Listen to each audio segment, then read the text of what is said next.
The information shared in these conversations and videos are intended for general knowledge and entertainment purposes only. It should not be considered as legal advice or professional guidance. Additionally, any documentation or references to specific content are solely for the purpose of discussion and understanding. It does not imply endorsement, promotion, or support of said content. The views expressed in these videos and/or conversation are those of the individuals involved and do not represent any official stance or opinion. The content you are about to experience may contain strong language, including explicit words and phrases. This language is used for artistic expression and may be integral to the storyline or character development. It is important to note that the use of such language does not endorse or promote offensive behavior. Viewer discretion is advised, and please enjoy the show responsibly. Disclaimer. Copyright disclaimer under Section 107 of the Copyright Act 1976. Allowance is made for fair use for purposes such as criticism, comment, news reporting, teaching, scholarship, education, and research. The Canadian Copyright Act, Section 29, allows an individual to use copyright-protected materials when creating a new work, such as a mashup, and to post the new work online on a site like YouTube. Fair dealing provision for specific purposes like research, private study, education, parody, satire, criticism, review, and news reporting.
Hello and welcome today to SpeakeaZy Debates. We have on one end the one and only SpeakeaZy, host of the best verbal jiu-jitsu show in the internet called Verbal Combat and moderator of Swords of Reason. He's also a seasoned debater in his own right and promotes conservative values.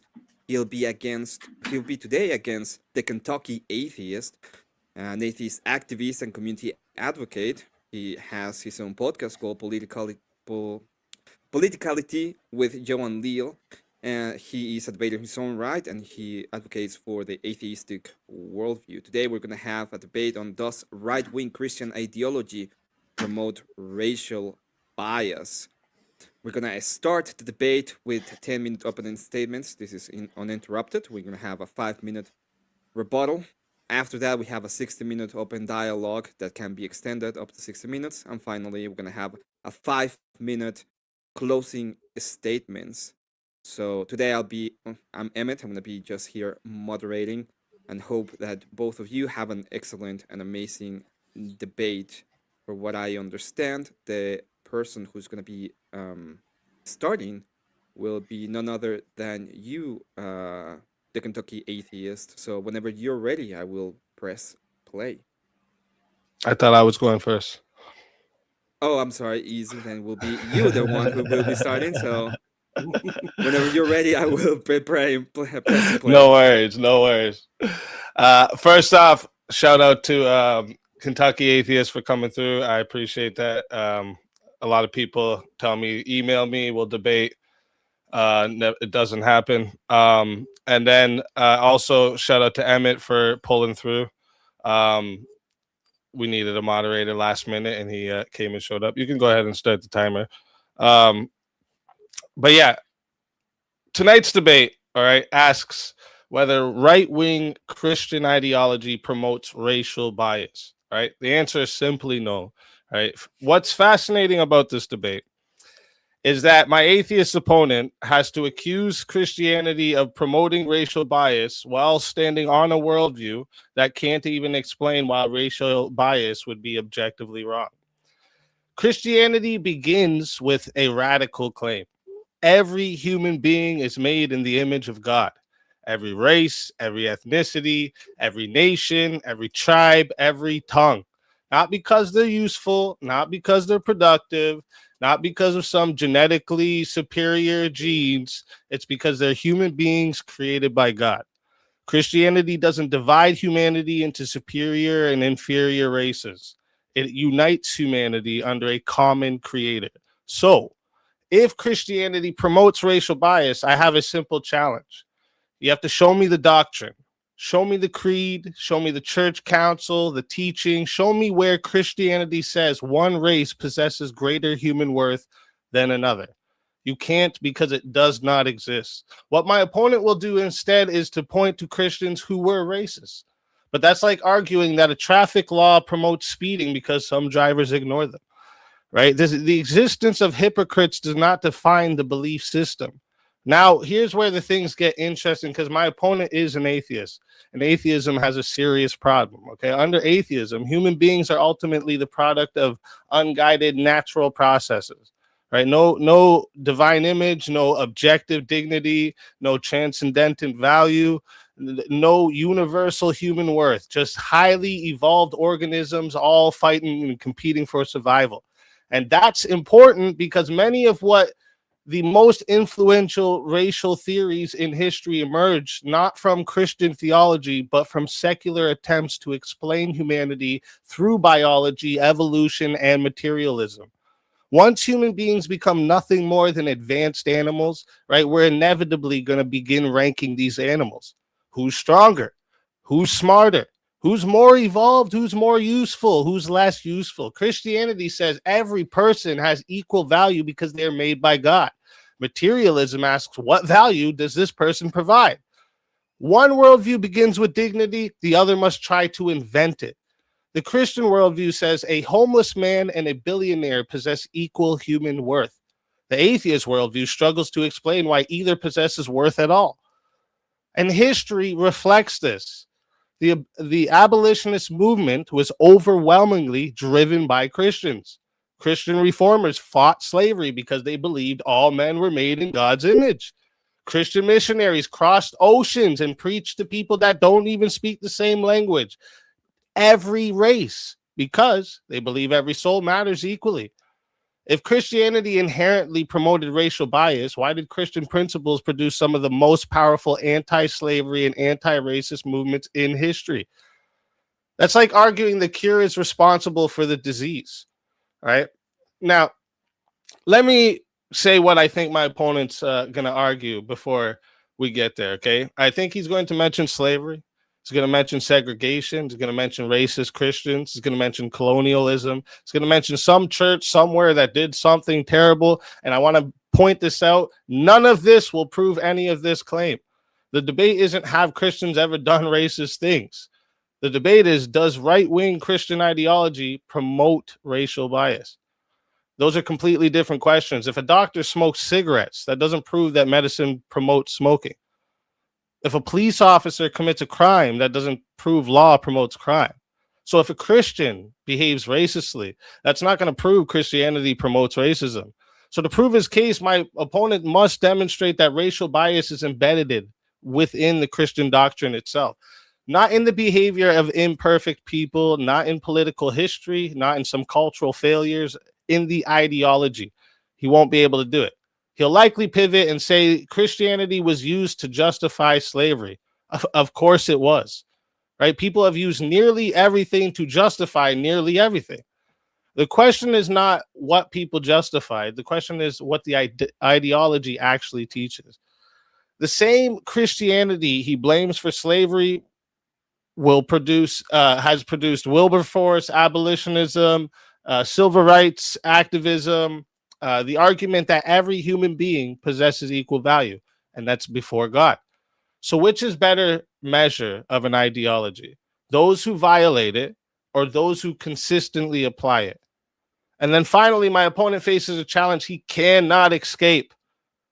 If God does not exist, if humans are cosmic accidents, if morality is merely a social construct, then tell me why racism is objectively wrong.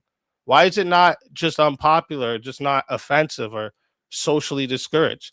What would be objectively wrong with calling every brown man a monkey, with calling every Asian man a chink, with calling every Mexican a beaner and every Jew a penny pitching con artist? What would be objectively wrong with this? Because unless he can answer that question, he's borrowing the very moral assumptions Christianity gave him while attacking the source. Christianity doesn't promote racial bias. It provides one of the strongest foundations ever conceived for rejecting it. And I can't wait to get into this back and forth. Would that be the end of the opening statement, just to be sure? Oh, yeah, sorry. And I'll concede the rest of my time. Okay, then we're gonna move to Technical Atheist. Whenever you're ready, I will start the clock.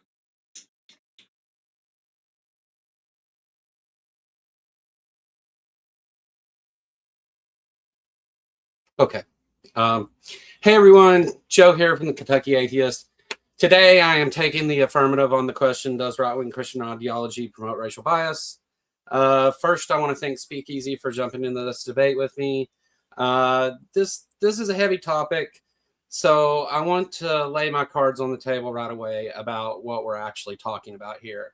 And if SpeakeaZy holds to some different definition of these words, when it's your turn, just let me know so we're not talking past each other. But I want to let you know what I mean when I say certain terms here. So when people hear the term racial bias, they immediately think of explicit racism, like someone shouting racial slurs or being intentionally hateful. Modern psychology and sociology show us that bias usually works a lot more quietly than that. It's not always this explicit racism. Implicit race bias would be it's a fancy term for unconscious stereotypes. It's the stuff baked in our brains that affects the way we react to people without us even realizing it. Even people who genuinely believe in equality can harbor implicit biases.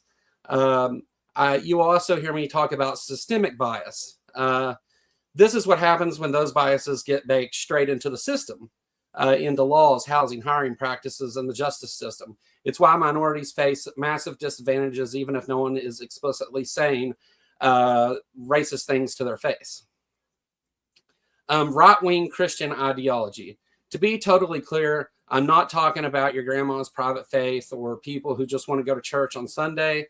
I'm talking about a specific, highly organized political movement that tries to fuse conservative politics with Christian nationalism. Over the next few minutes, I'm going to show you that this specific movement doesn't just cross paths with racial bias, it actually drives it. And I'm going to prove it using 3 pillars: history, statistics, and organizations. So let's start with the history. There's a lot of revisionist history out there. If you ask people today how the modern religious right got started, they'll usually tell you it was a moral crusade against abortion or school prayer. But that's flat out historically incorrect. The modern political movement of the Christian right was actually born as a direct defense against racial segregation. Back in the 1950s, after the Supreme Court passed Brown versus Board of Education, it outlawed segregated schools. Evangelical leaders all across the South didn't celebrate. Instead, they scrambled to open thousands of private Christian schools that historians literally call segregation academies. Does that sound familiar? The whole point was to use a private Christian label to keep white kids away from black kids. The real spark that mobilized the whole movement into politics happened when the IRS threatened to pull the tax-exempt status of Bob Jones University. Why? Because the university banned interracial dating. Leaders like Jerry Falwell Sr. and Paul Weyrich looked at that fight and realized they could use the defense of these segregated Christian schools to rally white evangelicals into massive unified political voting bloc. The very foundation of right-wing Christian politics was built to protect white institutional privilege. Back in the 1950s and 60s, mainstream conservative pastors weren't just quietly disagreeing with Martin Luther King Jr., they were using conservative Christian theology to actively fight the civil rights movement. Prominent voices literally preached from the pulpit that God was the original segregationist because he separated the nations at the Tower of Babel. They argued that integration was ungodly sin and against the divine order. This created a multi-generational framework where protecting racial boundaries wasn't just a political stance, it was taught as holy duty. You simply cannot separate the modern right-wing Christian movement from the racial biases it was literally invented to protect. My second pillar is modern data. So, you might say that those things were 70 years ago, and that's not the way it is now. But data that we have now shows us that this history didn't just vanish, it evolved into what we now call Christian nationalism. A massive 2023 study done jointly by the Public Religion Research Institute, or PRRI, and the Brookings Institution looked right under the hood of this movement. They found that nearly 2/3 of white evangelical Protestants qualify as either Christian nationalism adherents or sympathizers. Over half of all Republicans fit that description too.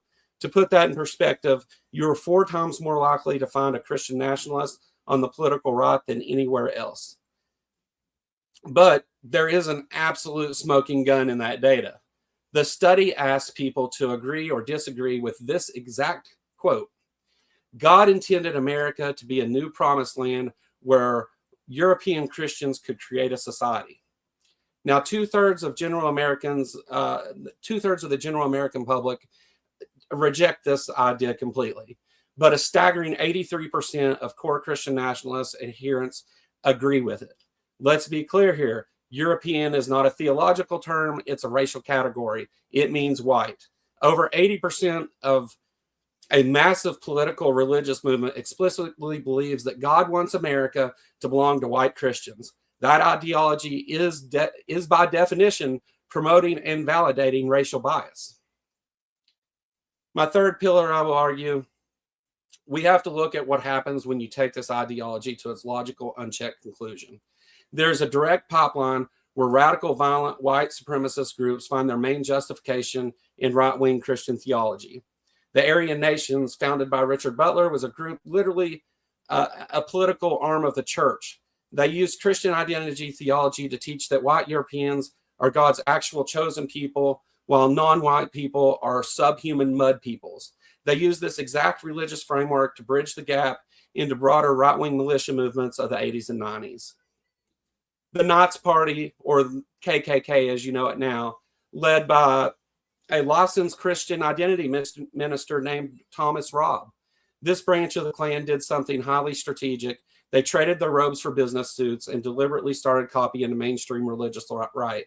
They took explicit white supremacy and repackaged it using standard right-wing talking points like anti-immigration, anti-LGBTQ+, and protecting traditional family values to call it heritage protection. Elohim City, this is a heavily armed Christian community in Oklahoma. Their spiritual leader taught that physical racial segregation was mandatory Christian duty. Because of that shared right-wing religious ideology, Elohim City became a physical sanctuary for some of the most violent domestic terrorists in the U.S. history, including Timothy McVeigh before the Oklahoma City bombing. These aren't just isolated secular cults. These are organizations that explicitly use right-wing Christian ideology to justify their hatred, pulling from the exact same pool of European Christian supremacy, and mainstream polling exposes this. Look, when you tie it all together, from its origins as a legal shield for segregation to modern polling where 83% of followers say America belongs to white Europeans, down to the radical extremist groups weaponizing its theology, right-wing Christian ideology doesn't just accidentally stumble into racial bias, it actively bursts it, sustains it, and promotes it. Thanks for listening, and I look forward to the rest of the debate. Yield the rest of my time. Thank you so much for both of you with the opening statements. I will remind everybody that at the end of the debate, we have a Q&A session. It's going to be 30 minutes. All super chats will be prioritized, so be taking your wallet out and be using your husband's credit card so you can use, so you can ask any questions that you want. We're going to start with the rebuttals. Whenever you are ready, Easy. All right. All right. So my opponent spent this entire opening proving something I never disputed. He proved that some Christians have held racist views. All right. Congratulations, though. That's exactly what I said was going to happen. This debate is whether right-wing Christian ideology promotes racial bias. Right. You still haven't shown a single Christian doctrine that teaches racial superiority. Right. Not one. Instead, we get Jerry Falwell, KKK, Aryan Nations, Elohim City. These are examples of people, not the doctrine, not theology, not Christian teaching. Right? Do you drink water? Well, guess what? Hitler drank water too. I guess anybody who drinks water is horrible. I don't see this thing. This is equivalent of me arguing that you promote mass murder because Stalin was an atheist. So, I mean, that must be what you promote, right? Or secularism promotes eugenics because eugenicists are all secular, right? That democracy promotes corruption because corrupt politicians exist, right? This is a ridiculous standard to hold, right? The actions of followers do not automatically define the ideology, right? So you try to move the goalpost by saying racial bias doesn't have to be explicit. That's fine. Right? Even if we accept that, you still have to show that Christian doctrine itself creates this implicit racial bias, right? So where is that? We got to know, where's that doctrine teaching whites are superior, or that blacks are inferior? Where's the doctrine teaching unequal human worth? Right? The reason you can't produce this is because it doesn't exist. Right. What we want to do, what we're doing here is we're redefining Christianity as Christian nationalism, then redefine Christian nationalism as white nationalism, then redefine white nationalism as Christianity. That's what you're doing with this, right? Like this is not an argument. It's a game of telephone. You know what I mean? Christian nationalism is a political theory concerning relationship between Christianity and the national identity. That whether someone agrees with it or not, it's not equivalent or synonymous with racial supremacies. Right? America's not a race. Canada's not a race. England's not a race. Nations aren't races. We're gonna get into that after too. I don't think you can tell me what a race is, right? He also the polling data that some white Christians, where is it? Believe God wants Europe or America to remain predominantly European, which is white. Like, even if that was to exist, that wouldn't be evidence that Christianity promotes racial bias, right? Like, that would be at best that some Christians hold certain political opinions, right? I can tell you right now, I'm for Christian nationalism. That wouldn't mean that Christianity teaches that, right? So again, you're proving things about Christians, not Christianity. And this is where the entire thing falls apart, right? If we're allowed to judge ideologies by their worst adherents, you have huge problems, right? Again, should we judge atheism by Stalin or secularism by take your pick, right? Should I judge materialism by the 20th century eugenics movements we got going on right now? Should I judge evolutionary theories by the racial hierarchies they were used to justify, right? Remember the crack in the skull of the black people? Christianity didn't teach that. That was biology, evolution, right? So, like, you have a huge problem here. There's a whole bunch here, and I have here still to respond, but we'll get into that in the opening. But yeah, I think you've run into a huge problem here, and I'll see the rest of my time there. Thank you very much. For that, we're gonna go ahead and just reset the timer. Whenever you are ready, Kentucky Atheist, just to start. Whenever you start. All right. So basically, excuse me, what? Oh, my apologies. I was just gonna say that whenever you start talking, I will start the timer. I will reset it, and whenever you start talking, I will start it. Okay? I'll go, man. All right. So essentially, what you did is make a whole big no true Scotsman fallacy about Christianity. I'm not here to debate about what's in people's hearts or whether the Bible's a good book, or whether it explicitly teaches racism, because that's not the question here. The question literally ties together right wing and Christianity into a single ideology. And I showed you, I gave statistics from a study that shows that 80% of the people that agree with those two things together are Christian nationalists. So I didn't redefine anything. That's the definitions. This is about a real world political movement that is affecting everybody, and it's called the Christian right. I'm not saying that Christianity inherently causes racism, and I'm not arguing about Christianity here. This is about the religious right, or right-wing Christian nationalism is what the question asks. So that's what I brought to it. And whether it explicitly says, racial slurs and all of those things, that the ideology itself functions this way in society. Your idealized version of what that isn't actually the way that it functions, or what people who were asked in multiple huge surveys agreed with.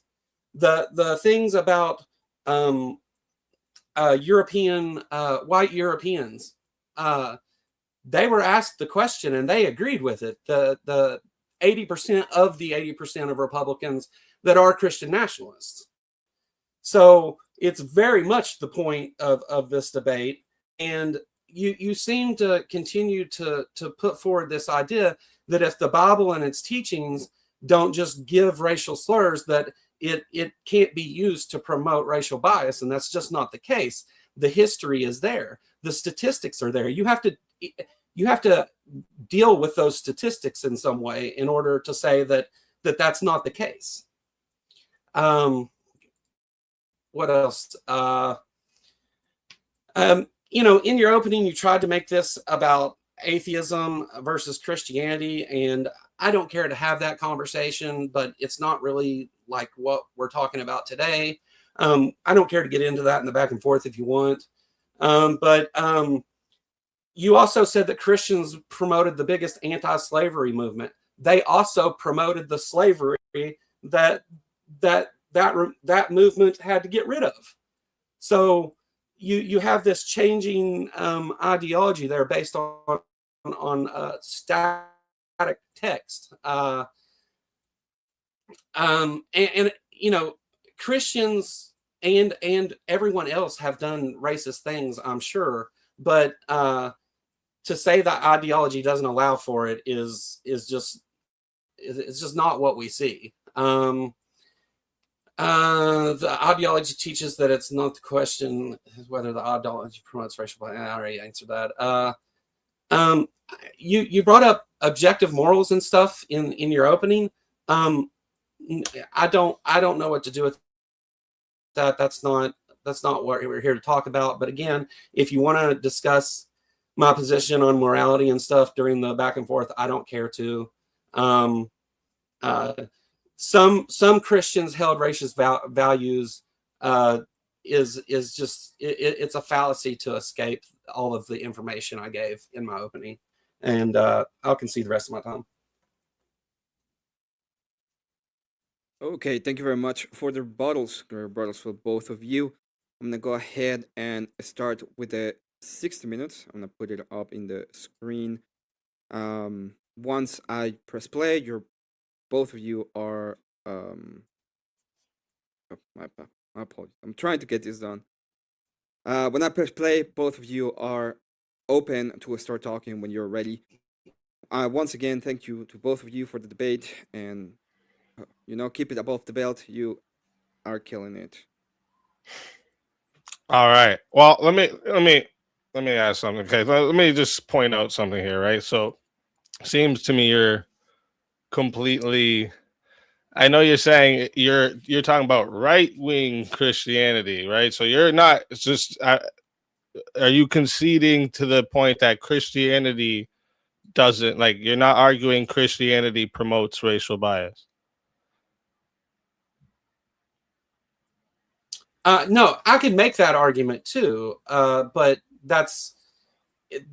I am saying that the right-wing Christian ideology does promote racial bias. Christianity on its own, I think Christianity and right-wing ideology both individually promote racial bias, and we can talk about how they do that. But I wouldn't say. I'm not saying that every Christian goes around yelling slurs, though, in order to do that. Right, but are you saying Christianity itself? Like, because it seemed like you just said, I'm not going to get into, you pulled a no true Scotsman, and I'm not going to get into you about Christian ideology. It's about right-wing Christian ideology, right? So, like, it seems like you're arguing some people who identify as right-wing Christians promote racial bias. Well, so there's a difference between Christianity as a religious belief system and right-wing Christian ideology. They aren't the same thing. Okay, so just to be clear, then, are you okay then to say that Christianity doesn't promote racial bias, and we can move on? You know, I can just it doesn't explicitly do it.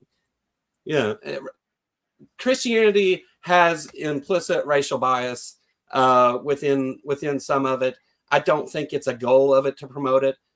It's one of these things that takes place throughout the entire Bible, though, with chosen peoples and promoting xenophobia and all that stuff. So we can talk about the ways that Christianity does that, but that's separate from the right-wing ideology, the right-wing Christian ideology that we have in America. That's not the same thing. It's not Christianity. It's right-wing Christianity. Okay, fine. You know what? I get it. And you know what? I don't want to do the debate thing, the definition debate thing either with you. I'm going to grant that the KKK was Christian, Aryan Nations was Christian, all the segregationists, they all called themselves Christians. Fine. Prove right-wing Christian ideology promotes racial bias, right? All you're doing is pointing to extremists, right?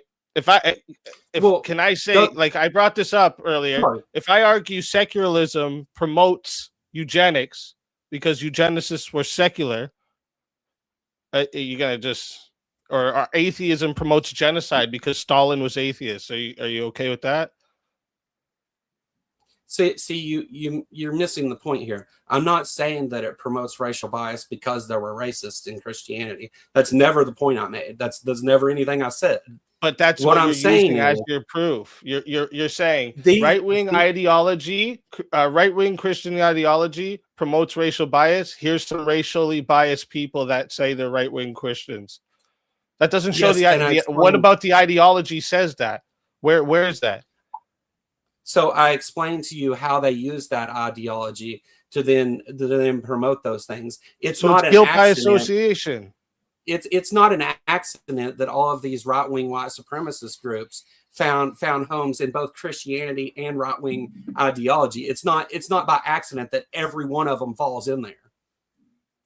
Every one of them. That's so. If I can point to one that doesn't, you lose? That would falsify every one of them. I mean, nearly all. Okay, so nearly all now. You'll have a job finding one left-wing white supremacist group, though. Okay, well let's go to this. Here, let me give you this for a minute, because you say like Christian nationalism you brought up. All right, I'm for Christian nationalism. Why? Where is Christian nationalism equal racial nationalism? Why are you using them like they're interchangeable? So Christian nationalism, this huge study I pointed to, a joint study by two huge institutions, found that Christian nationalists, once we identified who the Christian nationalists are, which are 80% of right-wing Republicans, 80% of those people agreed with racial biases towards America, that it's a European Christian country, for European Christians. They agreed with that statement. So how many people you are can't in just this say it's some poll? fringe group of people. I mean, it's weird because it's like a poll. Like, I mean, anybody can just lie and say anything on this poll, right? But how many people was it? Show that. I think it was 6,000 people, 6,000 Republicans from PRRI, and I would have to get the numbers for you from. How do I know that's not just a bunch of left-wing Democrats just trying to infiltrate and screw up the culture on the right? Because they give their methodology at the end of the paper. You can go pull it up and read it yourself. Just search PRRI and it'll probably be the first thing that comes up. Okay, so this poll says 6,000 people said that they want the nation to be a European nation, and that means white. Yeah. I mean, what do you think that means other than white? Europe is a nation, right? Nations and what is a race? I bet you can't tell me. Are you asking for a scientific explanation of a race, or are you asking for the? Is there a scientific explanation for a race? Yeah, races don't exist scientifically because we're all Homo sapiens. Right. We're all people of the same race. Racial bias, when we talk about that within society, though, is based on people's skin color and locality. Sometimes even religion, it can fall under racial bias. So, like, you telling people that Christian right-wing ideology promotes racial bias could be considered racially biased? No. What I mean when I say that is if you see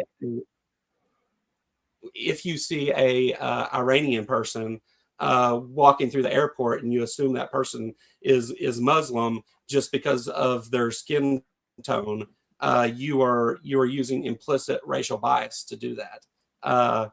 That's what I mean. Racial bias exists both implicitly and explicitly. It's not just yelling slurs at people. Okay, so how is it like?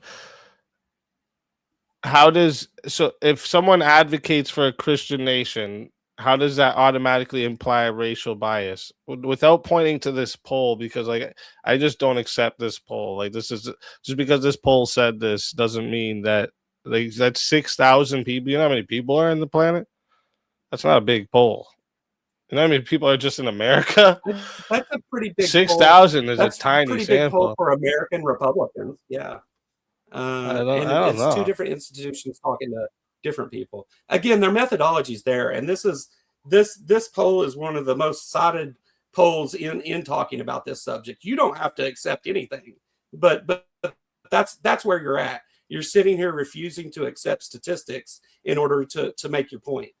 No, even if I accept it, I've told you this already. Even if I accept this, I'll accept this poll. I'll say this poll is 100% true.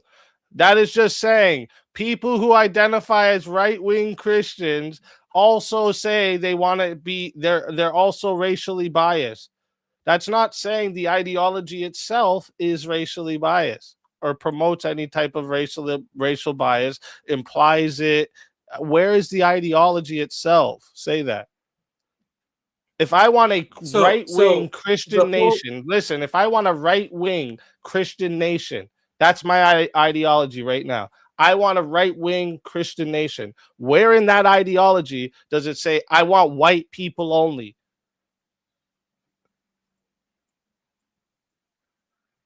What are they talking about when they say European Christian nation? What does that mean? People that came from Europe.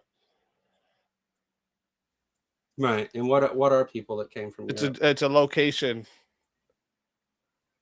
So not a race. So the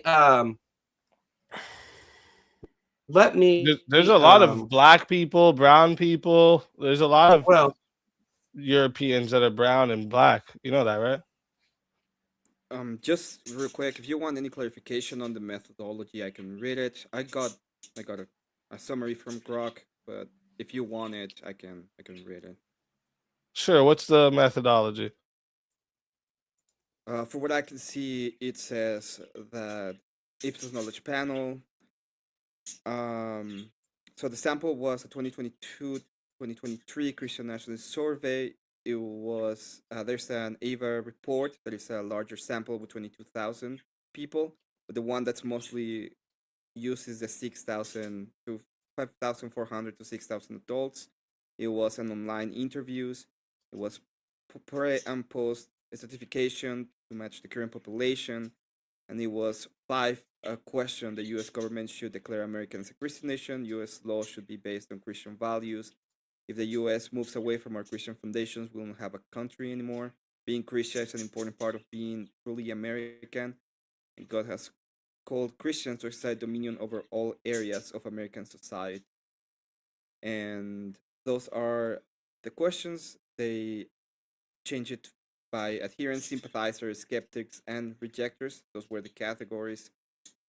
So if you want anything more, I can post it in the back chat for your like I said, even if I just accept this study, a bunch of them said they want a European is a cultural, historical, civilizational, locational term, right? This isn't white is a racial term that is made up.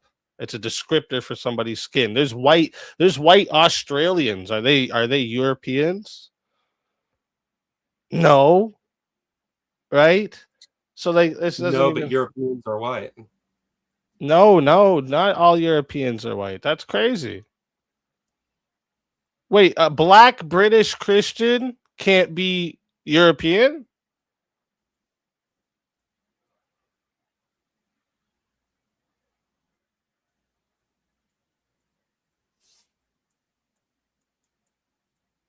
You with us, Joe? No, I cut out there. Sorry. Oh, okay. Is a black I missed the last thing you said there. Is a black British Christian European or a black French Christian European? Can they be European? Do Europeans of other colors exist? Sure, but whenever people say European, historically that's been tied to the white race.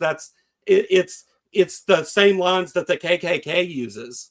A European race like this. You're just denying like factual things in order to make this point. Like this has been known for a long time.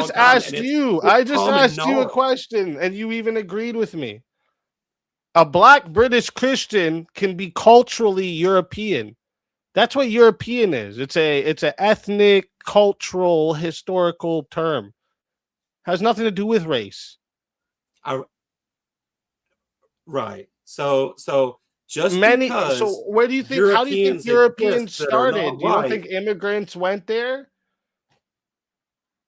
and became Europeans? Just because Europeans exist that are not white does not mean that whenever people say European race, they're not talking about the white race, because they absolutely are. This is a huge thing in white supremacist groups. Like this is the thing they promote. White supremacist groups promote this all day long. They say it out loud. So you're a mind reader. Look it up, man. Like look it up instead of just you're making a fool of yourself. I'm not making a fool of myself. Like, I've white done supremacist this. Groups do this. White supremacist groups. So what? Like I said, we can go back to Stalin. He was an atheist, or Mao. He was like. We can go back to horrible fucking people that are atheists too. Does that mean atheism is promoting this? No, it means there's something about right-wing Christian ideology that 80% of the people want a white European country. No, you just snuck in the word white. It means you just snuck in the word white. You just snuck in the word white. It doesn't say that. On your study, it doesn't say white. It says European. On your study that you gave us, it says European, not white. Right? Again, you know, like this is like you've already conceded race doesn't exist. To promote racial bias for decades and decades and decades. You can ignore it. It's fine. Like whatever. You're even the KKK would disagree with you on this. Like the white supremacists disagree with you. Wait, on what listen. European means. I gave this to you. I've granted that some people, when they say European, they can mean white. That still doesn't prove right-wing Christian ideology promotes racial bias. At most, it proves some right-wing Christians hold racially motivated views. Can a black Christian nationalist exist? Oh. No? Yeah. Christian nationalists can exist on the left even. It's not a thing completely unique to the right, but 80% of the right identifies as Christian nationalists. Like pointing and saying that there's racism in other places, I agree. I'll give you that. Racial bias is not only promoted by right-wing Christian ideology. So Christian nationalism isn't inherently white nationalism, right? I mean, I think it's arguable.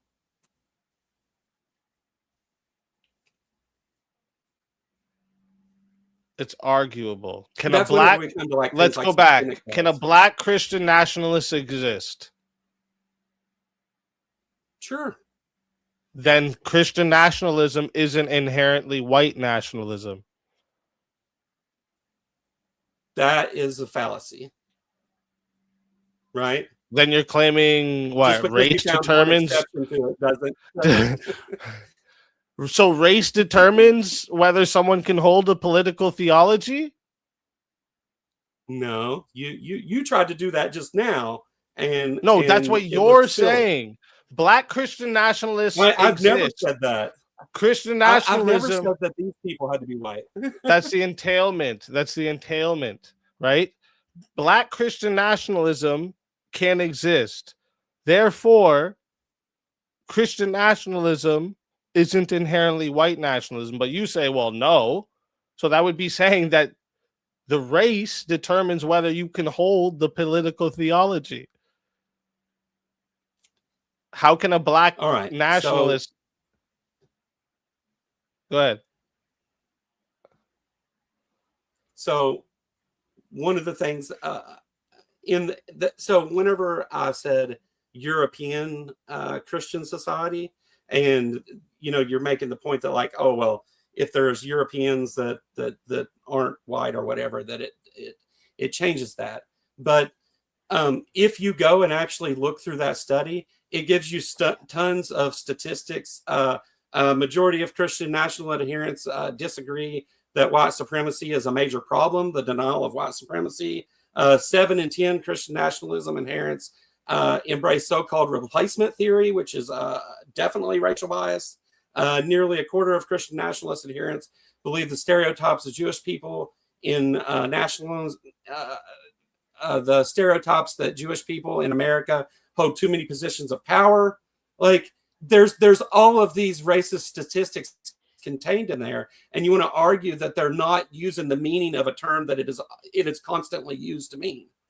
Like that you're trying to give one example of somebody who's a Christian nationalist who isn't who doesn't practice racial bias. But here's the problem. Most people who are not on the right reject Christian nationalism and all that other stuff completely. Like 1 in 10 is the numbers you come up with that agree with those terms outside of the right wing. The right wing overwhelmingly agrees with those things. Okay, listen. Again, so now you want to stay bogged down in this, so let's grant it. All right. I'm going to say European means white. Are you going to go on to prove your case now, or that doesn't prove your case? You know that, right? What would you like me to prove to you? I want you to prove that right-wing Christian ideology itself promotes the racial bias, not that some right-wing Christians want majority white countries. 80%. Sure.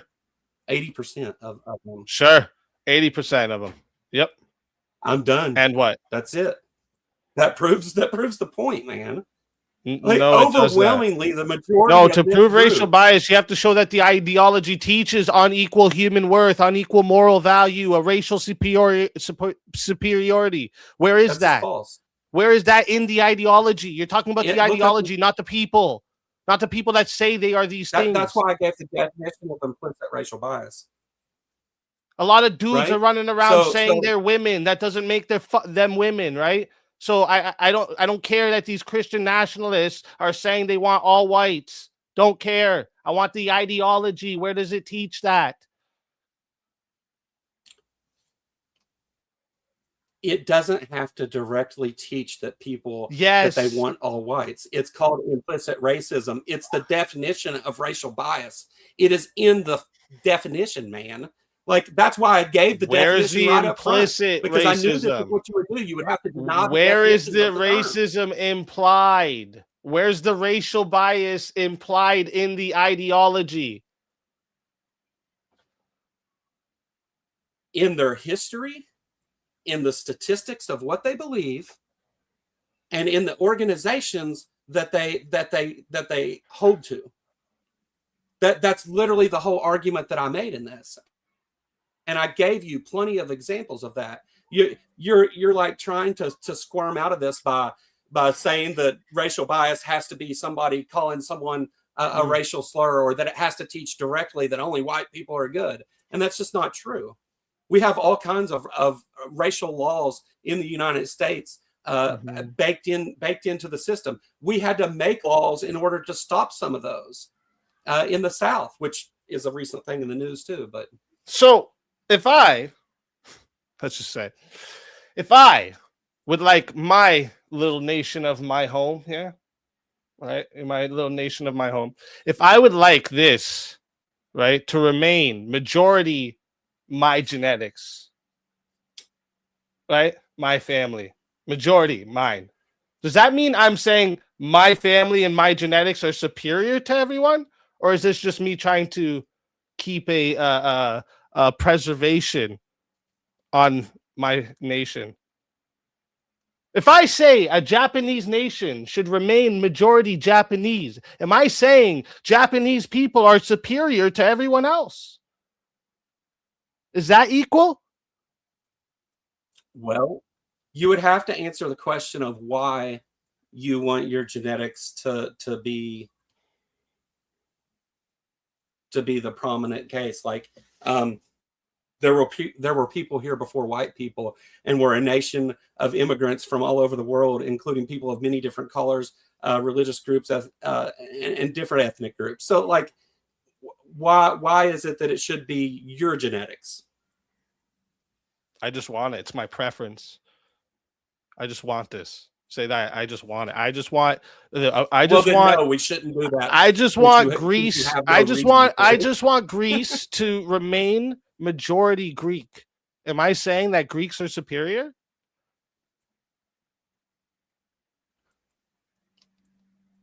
Kinda, yeah. I mean, you have to have a reason for wanting that. Yeah. How? And your reason is you favor Greeks. Oh, yeah. So yeah. So really? that is literally implicit, right? So you're baking it into your thing here, whether you mean it to be a racial thing. Whenever you exclude other racial groups, so preferences prove biases. Preferences prove biases. Bias. You literally created a bias. You said, "I'm biased to Greek people. I'm biased to my genetics." You literally did it. Like, are you a virgin? Like, that is the thing that we just talked about. I have a point to this question. You don't have to answer if you don't want to. Are you a virgin? You don't have, if you don't want to answer. Yeah, I'm a virgin. Are you? Oh, okay. Okay, I can't ask you that question. Have you ever kissed a girl? I mean, look, man. Look, look. You know where it's going. I'm not going to take you. You know where it's going, don't you? Who wants to hurl personal insults rather than engage in the topic. No, it's not about personal insults. I promise you. I promise you. I promise. No, I promise you. I promise you it had nothing to do with it. This was going to be my point. I was going to ask you after if you ever slept with a black woman. And if you told me no, I was going to say, so that means you're biased. That means you think that white women are superior to black women because you prefer white women. That's what you're doing right now. A preference doesn't prove a bias. You understand? That's what I was trying to do. I wasn't trying to be personal with you at all. I promise. Look, man. I'm not against the idea of it. First of all, but black women ain't tripping over themselves to come to Eastern Kentucky, right? And fuck a fat guy. So, like, I don't know. You know, you know, it was white boy summer last year. All right, you better. I've been in a relationship with my baby's mom for 13 years. So that's amazing. I'm glad to hear that. I'm not having sex with any other women. That's amazing. I'm glad to hear that. Congrats.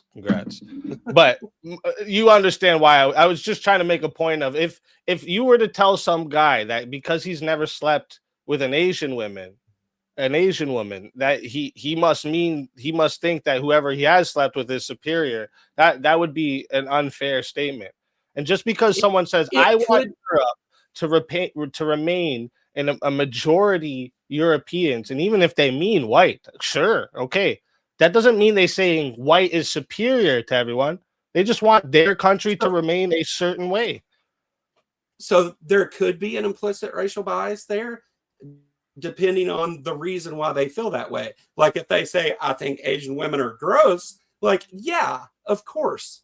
But it depends on the reasoning there. I mean, people love who they love. I mean, that's just how that is. Like, it's not, I don't even think people are choosing that.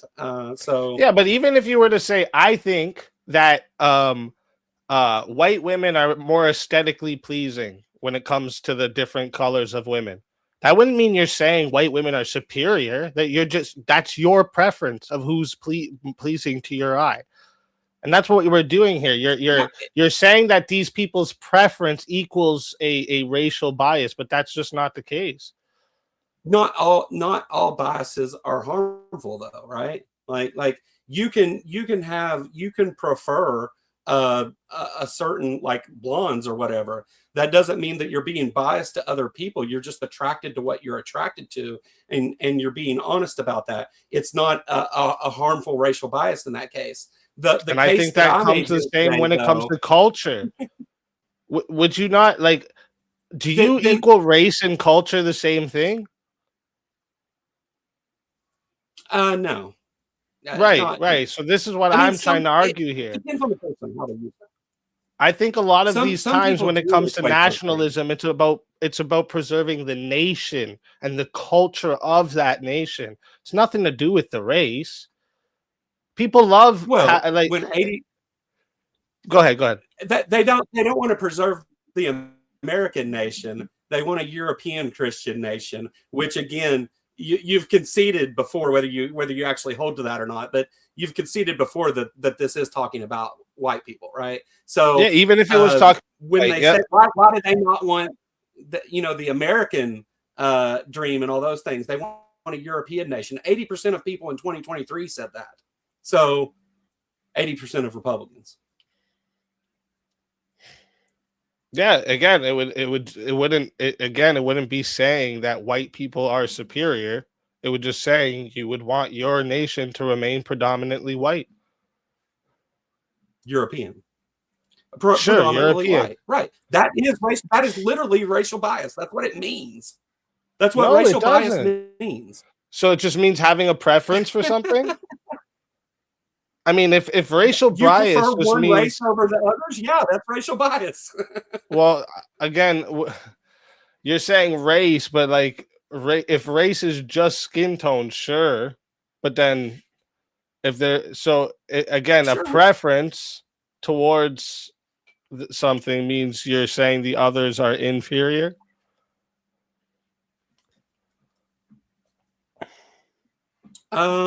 I think that's implied by it. Yeah, I think you would. I think that logically it leads to that, right? You would have to. And there's no actual like Christian doctrine or the Christian right wing doctrine that teaches any racial hierarchy that you can point to. Like polling data tells me what people believe, but like I want to know what like Christianity and the right wing Christianity and Christian nationalism. I want to know what that teaches, because like that's a different category. So we recently seen the Supreme Court gut the Voting Rights Act, which was part of the Civil Rights Act, correct? You know what I'm talking about? Yeah. But what's okay? So immediately Republicans in the South went and they excluded predominantly black districts from having representation by carving those districts up. Now, you can make the argument that they did that because they want Republicans and they want to win races, and you can make that argument. But if you go to the only black district and split it up, is there an implicit racial bias there, right? So you prefer to carve up this black district into predominantly white districts. It is literally a racial bias included in it. Whether they're sitting and saying black people don't deserve to have representation or not, they don't have to say that. It's their actions that show that they agree with these things. They immediately went and did that the second that the Civil Rights Act was gutted, or the Voting Rights Act within the Civil Rights Movement. Yeah, but what you're doing is trying to like smuggle the conclusions into all of this, right? You keep showing us what some Christian or right-wing Christians believe. That's just like, and then you're asserting that Christianity or right-wing Christianity has caused it. But that's the thing you have to prove. It's the majority of them. It's the majority of them. And what you're doing is, whenever you go and say, well, that's not all Christians, and that's not what I believe Christianity is. There's a couple problems there, right? Number one, that is a no true Scotsman fallacy. That's actually a no true Scotsman fallacy. So then also what you're doing with that is you're saying, well, it doesn't matter if most Republicans want this, and for some reason this right-wing Christian ideology allows for these things to happen and is perfectly okay with it. Like that is promoting it indirectly by sitting and allowing these things and approving these things. That's indirectly promoting racial bias. So look, I understand, man. Go ahead, sorry. I just want to point out it's a no true Scotsman would be if I was saying like no Christian could ever be racist, or like anyone who is racist isn't a real Christian. No. Right? I didn't say that. I fully concede that there's racist Christians. I already did that at the starting, right? I gave you that the KKK had Christians, all of that, but none of this. Again, I can fully concede there's a bunch of right-wing Christians that hold racially biased views. None of it proves the ideology itself is promoting the racial bias, right? So that's not a true Scotsman at all, right? So like if I say communism, if I was to say communism doesn't promote genocide because genocide isn't a part of communist doctrine, that's a no true Scotsman. That's literally what you argued against my case. That's literally what you said. You said Christianity isn't this thing because it doesn't have that in its doctrine. That's literally what you said. Oh my gosh. Yeah, I mean, go back and watch the video. It's your opening statement. It's the first thing. You're trying to do is separate three things into one. That's what you're doing right now, right? You're trying to bring Christianity, right-wing Christianity, individual right-wing Christians. Those are not identical categories. You understand that, right? What's the question to this debate? Does right-wing Christian ideology you already promote combined those things? Yeah, not does right-wing Christians. Does right-wing Christian ideology promote racial bias? Mm-hmm. Yes. Right. Yeah, and that's the case I made. I combined those things because it was the question. Right. So if you say right-wing Christian ideology and I show that either right-wing ideology on its own is predominantly racially biased, or that Christianity you haven't shown has racial bias. You've said people that identify as this are biased. What do you think? I want to know the ideology itself. Do you understand that, right? Like an ideology has a core teaching to it. Right? So where's that teaching? So that tells people when they adopt because So you want to start with Christianity or right-wing ideology? Either one. Okay. So you said you've been watching a little bit. I am a right-wing Christian. Have you seen me promote any racial biases in my? Okay, where's that? That's you are not the ideology, right? Thank you. So that's been my point this whole time. I've never said that. That's right. The individuals are not the fucking ideology. Thank you. Right. So tell me the ideology. In my very. So do you remember me saying the line? I'm not talking about your grandma's Christian faith and believers of Christianity. I'm talking about a right-wing movement within the United States, right-wing Christianity as an ideology, right? So not every person who is on the right, not every person who is a Christian, not every person who is on the right and a Christian are necessarily promoting racial bias. But I promote Christian nationalism. When you go and support a party that the majority of the party promotes those things, are you implicitly promoting it? Right? Nope. Okay. What do you mean?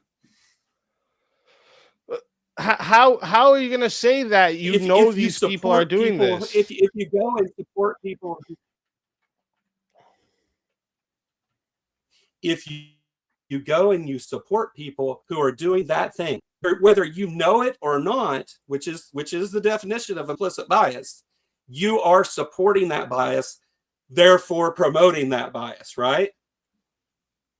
It doesn't mean that you are directly a racially biased person. I'm not calling you a racist, man. Like that's never my claim. So you're saying that so your idea is implicit bias can exist without intention. How can you prove that right-wing Christian ideology promotes it then, rather than just people simply possess it?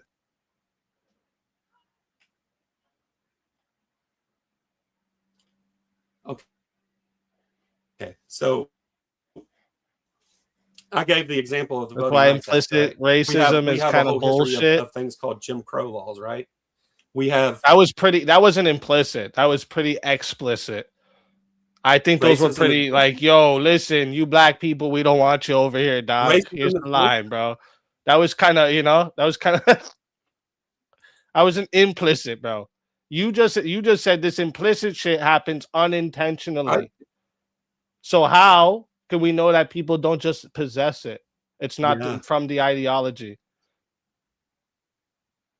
You can't? How do we know that just white people aren't just like evolutionary? It's just evolution that white people prefer white people. And evolution has made black people prefer black people. And evolution has made that's racial bias. Japanese people prefer Japanese people. How do we know that's not just the case? You just said it's not intention. We don't know. So is that racial bias though, right? That's the question. No. Like you sit here and you give examples of racial. Yes, white people prefer white people is literally racial bias. That's what it means. Right, but I asked you, right, sure. But this is why I asked you a different question here. I said if it can happen without intention, right? If you can be if it can be implicit without intention, right? How can we prove that the ideology is what promotes it rather than those people just possess it? Right? If someone can hold an implicit bias without even realizing it, how do you determine if the source is Christianity, family upbringing, media, culture, God? How do you determine where the source of that is if you can have it without even knowing it? Right. So without going to the specific statistics themselves, it's the point of the It's the point of the statistics, right? So the point of the statistics to show you that people who identify as Republican or evangelical Christians or both are 4 or 5 times more likely is the number they gave, but they're far more likely to hold these racial biases that are there, right? That was the point. The point of the statistics was to show you that whether it's explicit or implicit, that they do hold that position. That was the point of the statistics. Now, for an example of the implicit racial bias, things like it's often done in jobs where they create job descriptions where they're not intentionally excluding people based on race, but they find later, oh, this was racially motivated. The voter maps that have been a big thing in the news, they go and they make them, and the Supreme Court says, oh no, that's a racially biased map that you made there, right? So whether they intended to do it or not, they did create that racial bias. That is implicit racial bias. Okay. I am willing just for a minute here to grant that for a second and ask you if I can do that without realizing it. How do I determine if the source was Christianity or my neighbor fucking Bob that I just don't fucking like because he's black and he beat me up my whole childhood? How do I know that's not the reason I'm racially biased instead of me being a Christian? Because it overwhelmingly and disproportionately exists only on the right. Everyone else in the That's country bullshit. rejects all of those things. What? So you Overwhelmingly. really? Was Black Lives Matter a right-wing movement? It seemed pretty racially fucking biased to me. Exists on the right. You did. I did not say you just it said only it. exists on the right. You literally just I said said it only overwhelmingly exists on the right. It's even overwhelmingly. That's not true either. The left is constantly talking about the white man and how bad the white man is. Is it not racially biased if you're talking about white people? Is it that the only one we're allowed to be racist to, or what? Is it let me ask you that. Is that racist? You can be racially about white people, like all these fucking white guys, they just want to fucking be with white fucking people. What the fuck? Is that racist? Or these crackers out here? Yes, there's more than one way to be racist. Okay, so the left wing shits on white people all the time. What do you mean? Oh, white women this, the white man that. It seems pretty racially biased. Do you only care about racial bias if it's towards a certain group? What do you mean you would have to give me some kind of actual... You have to give me some kind of actual sources or quotes or things that the right wing is specific people in the right wing are saying. I don't know. Like I don't even know what you meant by that. Okay, you want some examples? So let's go back to Black Lives Matter. Would you take that as an example or no? Black Lives Matter. First of all, I'm not the best person to speak on this issue, right? But I would say that Black Lives Matter was fighting against the racial systemic biases. Like that's what their goal was to fight against the systemic racism that exists within certain communities and police departments and laws. Like that's what their goal was. So is it involved in racial biases? Sure, but not all the time is this inherently bad. But the question that we were asked here today is, does this right-wing ideology promote racial bias? And I showed you the ways in which it does it. I showed you the people who claim to agree with it. I showed you the history of it. So if it changed, when did it change? When was this big change that they are no longer that thing that they were historically? Let me ask you a question. Would say someone that was probably left wing and an atheist said that I was appropriating because of my hairstyle, and then later we find out that my father is actually black. What would we say that atheist or that secular man was doing in that moment? I would say they shouldn't have made assumptions about you that they didn't have information to back up. I don't, just because so race isn't just skin color anymore. I agree with them. Race isn't just skin color anymore. Again, whether you're talking like, am I black or am I white, bro? I don't know. Can you help me? Your dad is black, right? Yep, and my mother's white. So we call that mixed usually, right? Damn, my race is mixed. I got a new race. Damn, that's sick. I mean, you get. I mean, honestly, like that's all people are mixed the way that I look at it, but you know, race isn't actually a thing the way I see it. But that's not the way the rest of the country sees it, right? That's not the way that it's used colloquially. Hard word for that Kentucky accent. Oh shit. But yeah, I love the people talking about my dirty basement too. Yes, it's a fucking basement. This is where I have to go to yell at people. I have kids.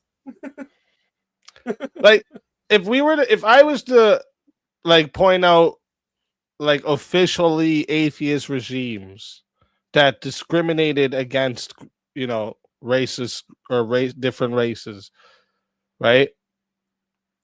Would Yeah. you now say that atheism promotes racial bias? Like, what do you say to that? Like, if I was to just say I would Joseph ask, Stalin deported entire race and ethnic populations, what? I would ask how the act of rejecting the claim of a god in itself is promoting racial bias. I would ask, did they use their atheism to do those things, or did Yes. they have some other ideology to do it? No, it wasn't based on atheism. Stalin didn't do it based on atheism. He thought he was fucking God. Like, No, yeah, he did it based on atheism. They have this idea that evolution was made white people superior. okay, so that's And not that's an evolution. atheistic worldview. That's called social Darwinism, which is not part of evolution. That's the bastardization of the teachings of Darwin and adopting words like Darwinism in it. That's not actually. Is that a anything no true Darwin Scotsman taught you're doing right now, promoted. or Yeah? is that a no true Scotsman you're No, doing right now? it's you're trying to use you're trying to use a keyword in a way that it wasn't used. You're using both definitions at the same time. It's called dishonesty. How am I using both definitions? What do you mean? Many So, racial social theorists, Darwinism if is you go not even look, Darwinian evolution. yes, yeah, the Darwinian social theories, right? I'm not claiming it caused racism. I'm claiming that many racial theorists used secular evolutionary concepts to construct this racial hierarchy and justify the differential treatment of populations. Remember the thing in the skull that was apparently only in black people, which was bullshit, right? Chronology. That wasn't taught from Christian. That wasn't taught from Christianity. That wasn't taught from right wing anything. Right. That was taking a thing and then applying it to a thing that it doesn't apply to socially, like eugenics and all of that stuff you're talking about. Like that is taking an idea and misusing it to make claims about us socially. And yeah, there was a lot of racial bias involved there, obviously. I mean, the Nazis were clearly racist. That's why what I'm saying is the reason I point these out, though, right? The reason I point these out, Joe, is because Christians, atheists, leftists, rightists, monarchists, communists, capitalists, secularists, every one of them, racial biases can be found among all of them, right? So the obvious conclusion is that racial bias is a human problem, right? Not something uniquely produced by right-wing Christian ideology. Sure. I agree with that statement, but all of those things you just mentioned, debate over that. It's only the majority of the right wing, right? Like in those other things you mentioned, there's like in this country, 1 in 10 people accepted the things said in that study overall, but 80%. The majority of right wing, right? The majority of right wing people I've met aren't racist. Sure, I promote Christian nationalism. That's the majority of people that you met are not the majority of people that hold that ideology. What do you mean? They're right-wing Christians. What do you mean? Well, you're giving anecdotal reasons in order to say, well, the people I've met don't do that, so it's not a thing, right? This is the same thing. Well, no, like you produced studies. I know. You gave studies that said there was some people who identified as Christians said they are racist. Short words. But I'm showing you, I know Christian right-wingers, not racist. So we're on even playing ground now. So do you want to show me where the ideology itself teaches some type of racial hierarchy? I know some Christians that don't do that. Therefore, I get to dismiss The this problem- 80% figure, right? The problem Like, you can't that's escape not is the that case, man. Christian, right-wing Christian ideology. You can't escape that. Christian, the doctrine of Christianity, every Christians in there, man yeah. created equal under God. Every one of us. Doesn't matter your skin color, doesn't matter if you're missing a leg. Every one of Boy. us equally Oh boy, equal This is bad value for you. under God. You This is can't really escape bad for that. you, right? What? So why is that written that way? And what did it originally say? In the Bible? What did it originally say? In the Bible. No, you're talking about every man created equally under the law. That's Where Christianity. does that come from, and what did it originally say? It comes from Christianity. That's what I'm saying. Where does Christianity say that? Because that's not from the Bible. It's from the Constitution, man. How many scriptures you want me The to Bible doesn't where it say references that? No, it doesn't. Okay, I'll give you the exact. How many do you want me to reference where it says kill all the people in all the nations around you? How many do you want me to reference? Like, we could do that all day. I mean, you did ask about the reference, so let's allow easy to look for the referent. Which one you want? One, you can look for one. How many you want? So we can go to Genesis. God created man in his own image, in the image of God he created he, him, male and female created he, them. What is that? Yes, and who is he talking about when he says men there in the Old Testament? What about when he says there is neither Jew nor Greek, there's neither bond nor free, there's neither male nor female, for ye are all one in Christ Jesus? What's that mean? We are all one. What's that mean? I mean, he also says that there is chosen people, right?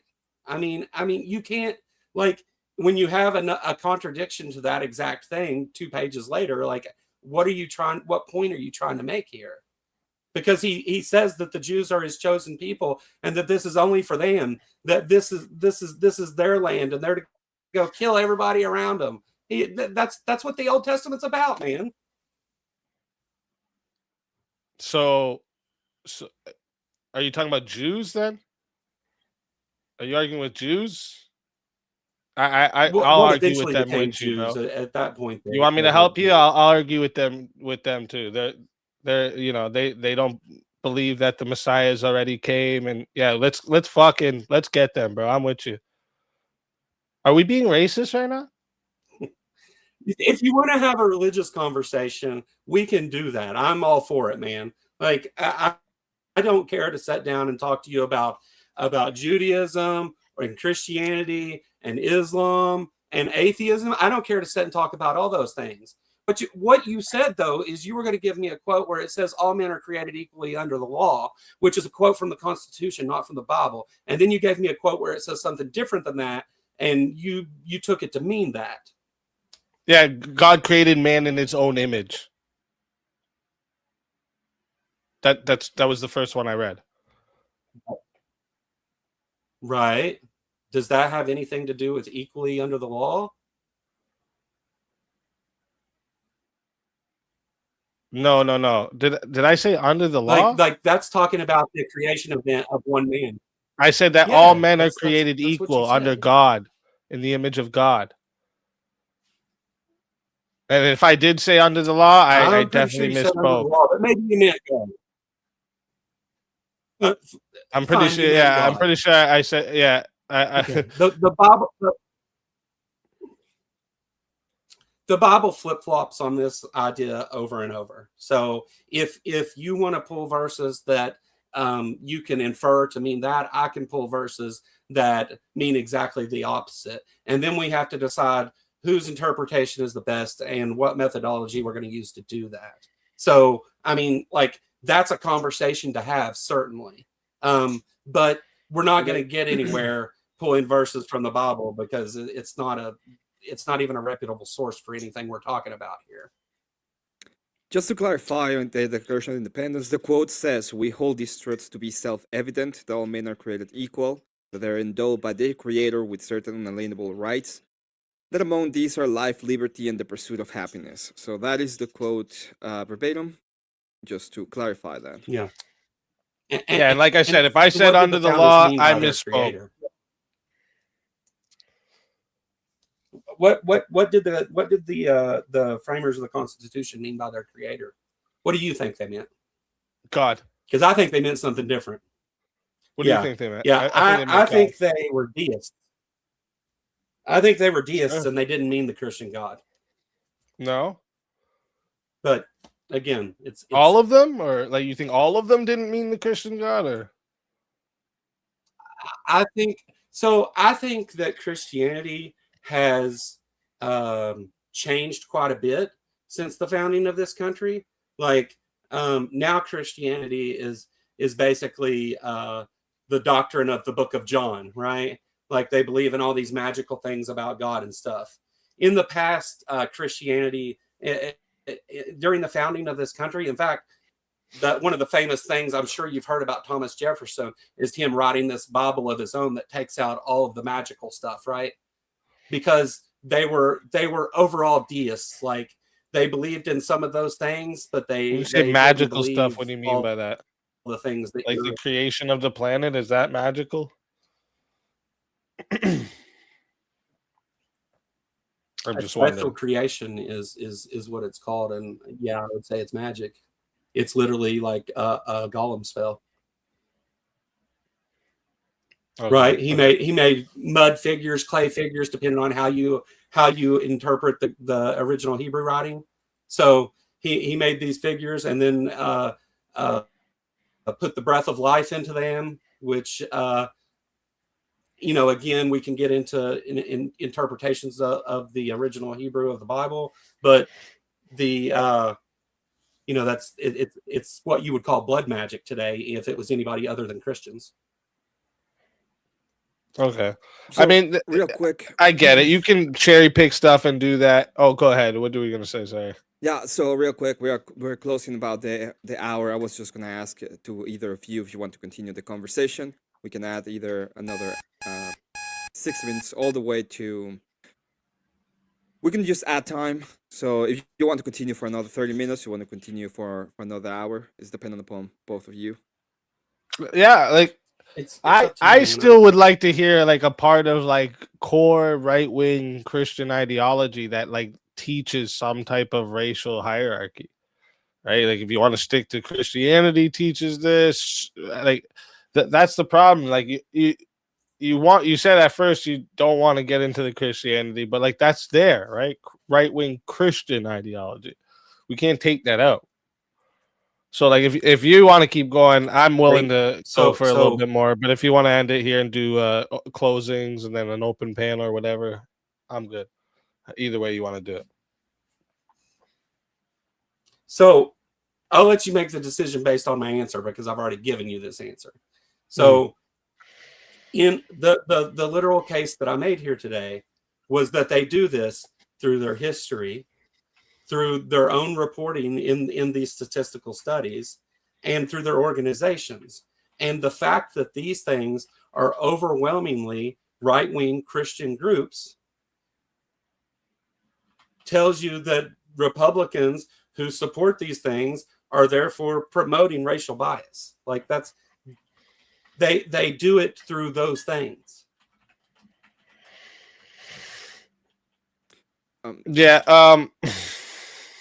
So you're just saying history, their own reporting and organization. So like, again, there's been people that have identified as this that have done racist things, and that means the ideology teaches that. Just to clarify, I'm gonna put the timer on. If at any point any of you want to stop it or there's anything, just let me know. It's just to have a time frame, okay? Yep, no problem. Thank you. But yeah, so like when you say like if you're looking for me to go ahead. If you're looking for me to point to like somewhere in Christianity or right-wing ideology ideology where they just say only white people and other people are bad, and they're directly making these racial slurs and things. We have to go back a long time in history. But that's there. You would agree that historically there's some of that involved in our nation's history, right? So my question is when did that change? Like when did they stop doing that? There should be some event that you can point to, or some progression of where these things were phased out, but they weren't. They just changed form. And now we have dog whistles, and we have laws that have systemic racism baked into them. Like what? Like it's not racial slurs all the time. We do have some systemic racism now. You know, DEI would be one of them for sure. I don't know any other examples though. Right. Where would you think is like an example of systemic racism today? Well, I mean, I pointed to a major one already, but Which one? so they voter ID laws are also have an implicit racial bias, right? Why? So, and where this is all baked, so it's systemic, right? So damn, I'm bro, have to you draw just from a couple different points. You walk into all the ones, huh? Go ahead. Sorry, I'll let you finish, but finish telling us how you're not racist by telling us certain races can't go get an ID. Go ahead. So, historically, we created these certain districts within cities that poor Black people were housed in, right? After World War II, they famously set up certain areas where they allowed Black people coming back from the war to get homes in that area. Those became what's later called red line districts, things like that. So you have this, and then whenever you make laws that exclude poor people in general, even that also excludes lots of Black people, because systemically they have been kept in these poor places within our country. This goes into education, employment. I mean, you can laugh, but look any of these things up. It's there. I'm laughing like you because have to sit and just say, no, irony. This is irony right now. You're literally the one sitting here talking about Black people can't get fucking IDs, but it's racist to want Black people to get IDs. Do you not see the irony here, dude? You don't understand. You don't understand. I do understand. Yes, I do understand. In 2026, anybody can go get a fucking ID, bro. What are you talking about? So the systemic issues. You're basically here, yeah, because of the past. Because of the past, all the Black people today are too stupid and poor to be able to go get their own IDs. No, do these laws, do voter IDs laws disproportionately affect Black people more than white people? The answer is yes. No, it's and not.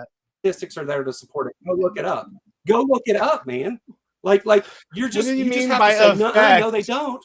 What do you mean by effect? How does it affect them? How does it affect them? I just explained this to you, that historically we have this systemic racism because they don't go get the IDs. That means that's where it's because they're what? How do I know they're just not fucking lazy? They don't go get their IDs. Right. So I'm not even going to give that an answer. We're good. Let's do closings. Why? Yeah. What do you mean? How do we know they're not lazy? Like, I'm not going to entertain that. Let's just do closings, man. We can come back and talk about Christianity or something later. Okay. I don't want to get into a race argument with you.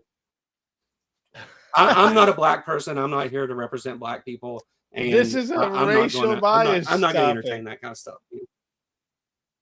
Yeah, but you decided to take it somewhere else, so that's cool, man. Like, let's just do our closings and be done with it. Like, we can do the questions and all that stuff. I don't have a problem. All right. That's fine. That's fine. That's fine. So we're gonna be doing 5-minute closing statements. I believe that we are going to start with you, Easy. I'm gonna go first again. I believe so. Yes, unless we're Okay. changing the format. Yeah. All right. I'm down with that.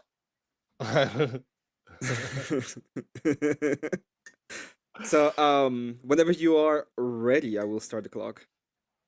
All right. So, ladies, gentlemen, I want everyone to remember what tonight's debate was actually about. Okay, the question was not have some right-wing Christians been racist, right? The question wasn't can you find racist Christians in history. The question wasn't can you find me a poll where some Christians hold views that you don't like. The question was, does right-wing Christian ideology promote racial bias? All right. So after this entire debate, I think my opponent hasn't proved any of this. All right. So we got to think about what happened here. I asked repeatedly for the ideology, the doctrine, the teachings. I got KKK, Aryan nations, polling data, political organizations, Republicans,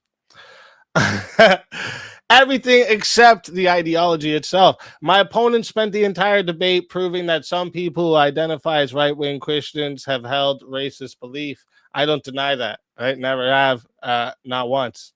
The problem is that doesn't prove the resolution, because if the existence of racist members proves an ideology promotes racism, every ideology on the earth promotes racism. Everyone. Atheists, secularists, progressives, communists, liberals, conservatives, human beings, all of them. Right? So the question is what the ideology teaches, and that's where the opponent has collapsed, because he never demonstrated that Christianity teaches racial superiority. He never demonstrated that it teaches unequal human worth. Never demonstrated that it teaches racial hierarchies. And why? Because Christianity doesn't teach those things. In fact, it teaches the opposite. Again, every human being is made in the image of God. Every human being possesses an inherent dignity. Every human being stands equally before God. Right? That is not the foundation of racial bias. That's one of the strongest arguments ever articulated against it. So my opponent accused me of committing a no true Scotsman. But notice what I never said was I never said the KKK wasn't Christian. I never said segregations weren't Christian. I never said racist Christians don't exist. I granted all of it because it doesn't help his case. The existence of bad Christians no more proves Christianity promotes racism than the existence of corrupt politicians proves democracy promotes corruption. All right, the ideology and its followers are not the same thing. And that's the distinction in this entire debate here. The truth is that my opponent needs Christianity. Needs Christianity to be responsible for racism of Christians, because he can't show Christianity actually teaches racism. Right. So he substitutes the guilt by association for proof, the anecdotes for doctrine, the correlation for causation. You know, we should notice though, because once you strip away the emotional examples of and these historical anecdotes, right, his argument becomes this: some right-wing Christians are racially biased, therefore right-wing Christian ideology promotes racial bias. That logic doesn't work and never worked, and it wouldn't be accepted against any other worldview. All right, so let's end where we began. If Christianity promotes racial bias, show us that doctrine, show us that teaching, show us the principle. After this entire debate, we still haven't seen it because that doesn't actually exist. My opponent has proven imperfect people exist, and guess what? The Bible tells us that too. I've shown that he never proved the ideology, and if you fail to prove the ideology promotes racial bias, then I've already won. Thank you. And I want to say thank you for actually coming through, because like I said, a lot of people say email me and they'll come for a debate and don't show up. So I appreciate you coming through. And that, gets contentious. I don't ever hold any bad blood with these things. So I appreciate you. No. Thank you very much for the closing statement. To you, Easy. Whenever you are ready, I have restarted the clock, so start talking. All right. So rather than deal with the history that the right-wing Christian ideology was literally founded on segregational ideas, that segregation was literally preached from the pulpit in churches historically, rather than deal with the fact that it's not some people hold a racist bias in different areas, but it's 80% of Republicans who hold that racial bias, and over 50% of Christians that hold that bias, evangelical Christians, sorry, that hold that bias. Rather than deal with any of those studies, my opponent sat here and attempted all night to point to other people who are or aren't racist, or say that things aren't racist because they don't teach people slurs and specifically target groups openly. And that's just not anything connected to reality in any way. The fact that there are racists that are right wingers was never the claim that I made. It was never the point that I made. It's that these originally Christian groups that were white supremacists, many of them, the majority of them, jumped right into right-wing political movement in concert with that Christianity and became right-wing Christian white supremacist groups. So unless you can account for there's been some change along the way to where these things are no longer the case, I have to assume that they still are, and that they just changed form, which is what we see, which was the whole history of Jim Crow in the United States. It's been a thing here for a long time, especially in the South where I'm from. I don't think that all Christians are racist. I don't think that all right-wingers are racists explicitly. But I think that when you do support racists, you're implicitly doing a racially biased thing. And that is the definition of the terms that I laid out in the beginning of my opening tonight, if you saw that. As for the way that this ended, I'm not mad at you. I just don't want to get into a thing of defending why we don't know that these black people aren't lazy. Like that's not an avenue I want to take. It's not anything that is a reasonable discussion to have.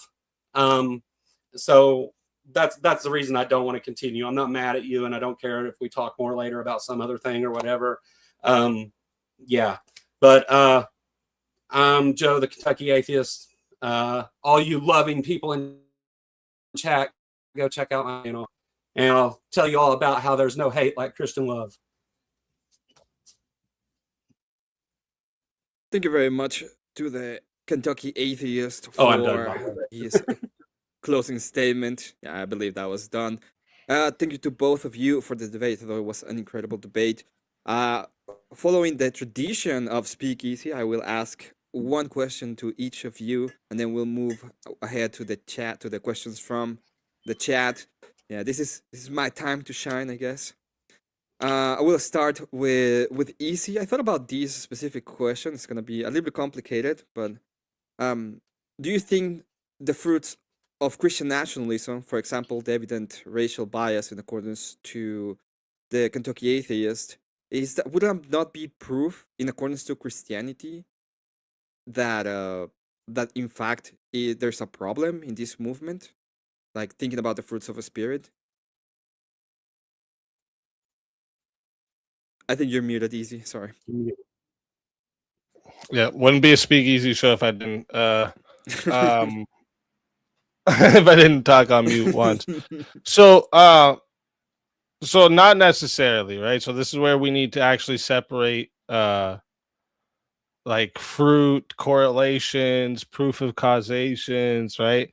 Bad fruits can be evidence of a problem, like, but that wouldn't mean that it's proof of the source of said problem, right? So like if you have like a church that's corrupt, like there's some corruption going on in church, would that prove Christianity promotes corruption, or is there maybe something else going on there, right? If a democracy elects a bad politician, Joe Biden, does that prove that democracy promotes putting vegetables in office, or is it just kind of looks that way today too, huh? But you understand what I'm trying to say, right? So my answer is, in every case, it's not automatically, right? Yeah, that's a good answer. I will actually go back to it and now to you, the Kentucky Atheist. You pointed to the people who are supposed to be Christians, that you were actually saying that this is the effect of Christianity. Now, I think the whole point of the debate was quite literally asking for a doctrine or anything when it comes to these when it comes to the Christian part that actually creates this kind of racial. Do you have any doctrine that you can point to that is the source for this racial bias? Well, I'll answer your question, but first, where is that in the debate question?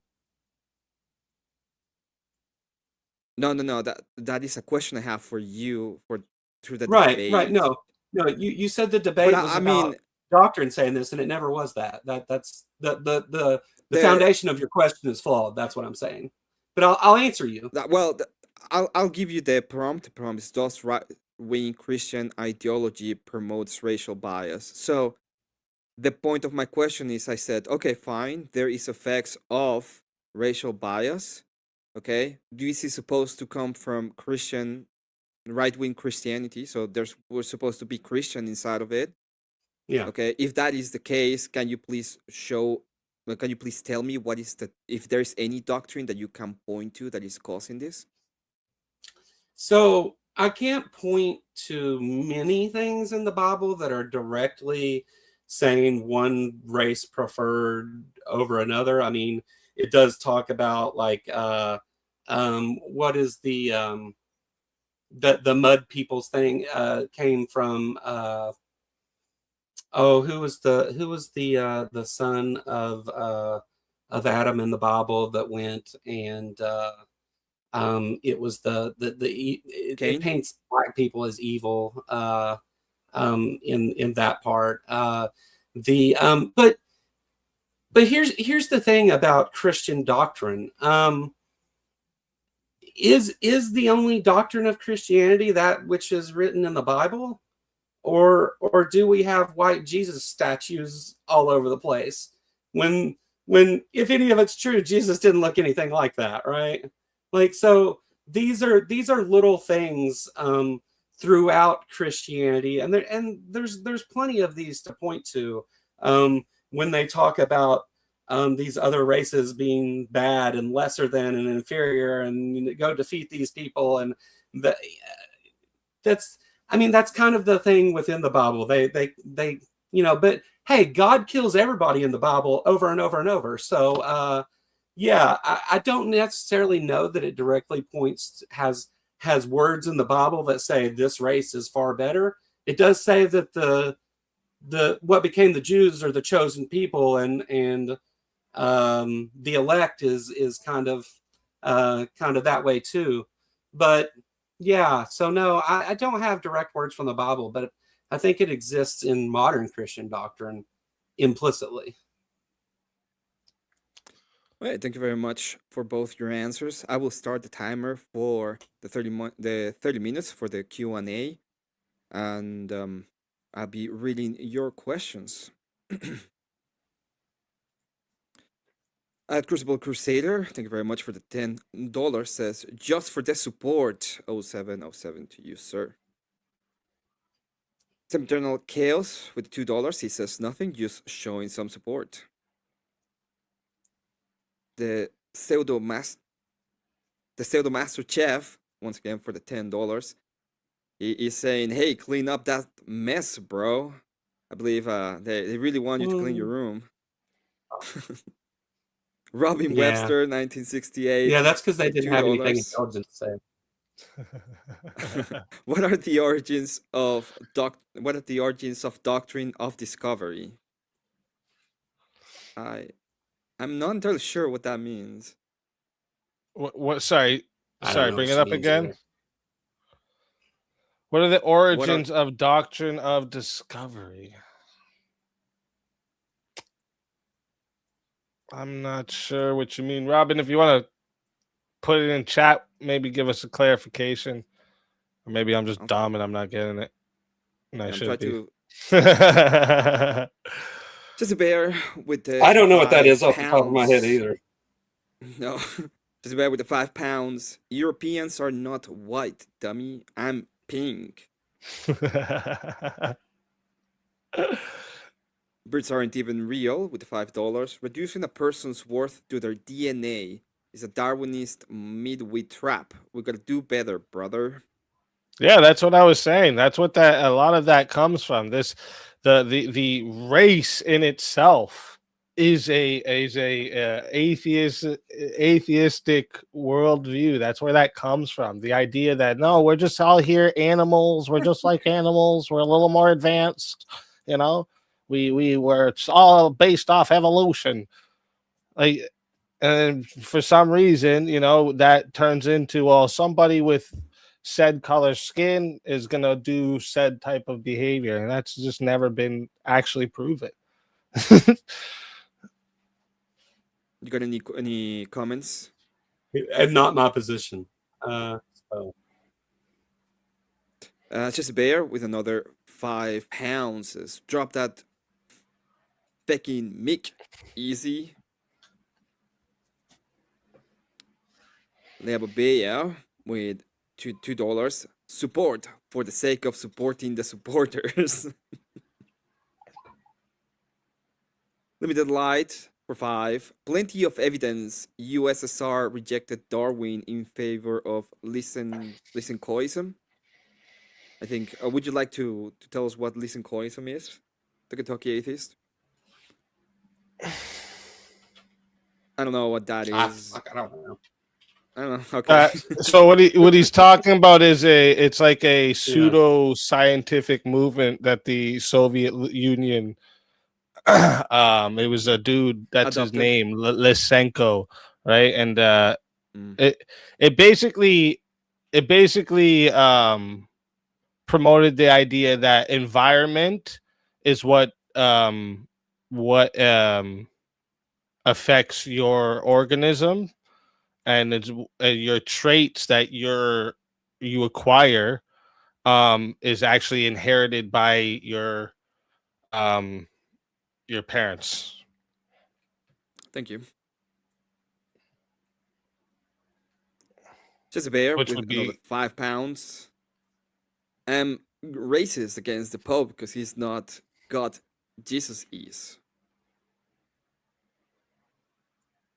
Ambush apostate with 2 working, so I can't stay, but there's a few coin.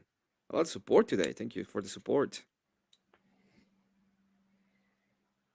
Are we at the end of them there? Okay, so we got some in the question here. I'll bring them up for you in the Q&A. I don't never know where that Q&A is, to be honest, but I'll try to figure it out. In what way does being against mass immigration constitute racial bias? That's a good question. I think that one's for you, Kentucky.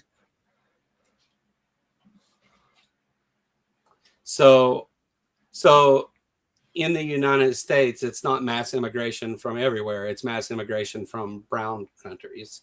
He had no problem with white Afrikaners coming in, no problem with Europeans, no problem with people from Sweden.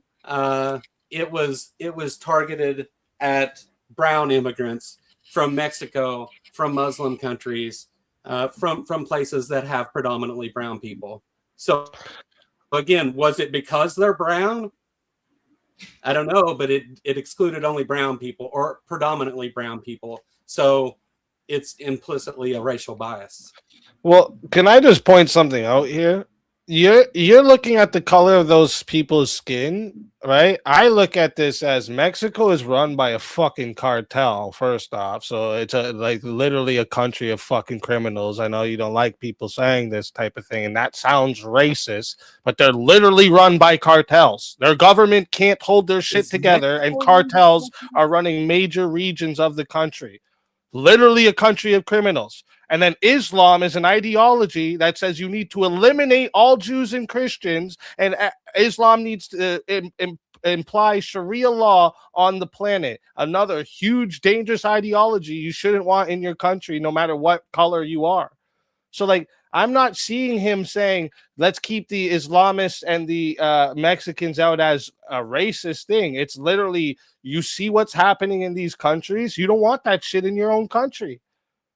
Why is that racist? How was ICE told to identify immigrants? Sorry? By the way they look. By the way they look. No. Right. So look, I think that you get confused with you identify them by their status on what we you can't identify them by their looks. That's impossible. No. Right. You can't know somebody's papers by what they look like. People who looked like they were Mexican. Yeah, that's what they told them. I mean, that's in the. I mean, that's the thing they said. Who? Sorry, they said it out loud on TV. They profiled people by their looks as being from another country, and those are the people that they went to approach to ask for their papers, which is unconstitutional, by the way.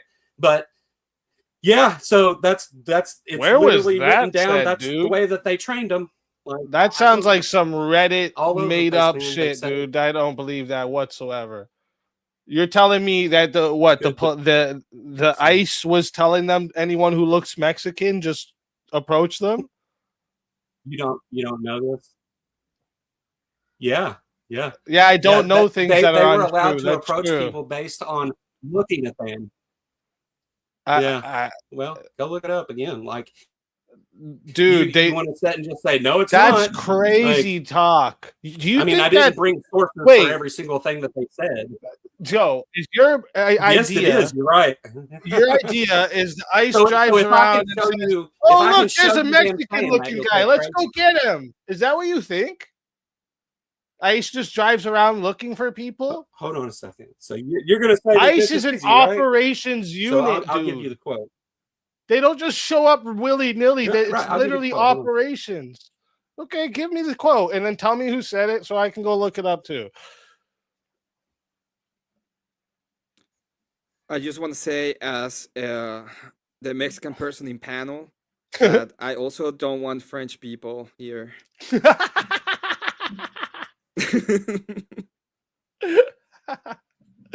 Oh shit!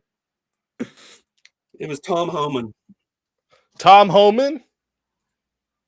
What did he say? It was Tom Homan. He said that they don't need probable cause to detain people. They can do it based on suspicion of by the way that they look.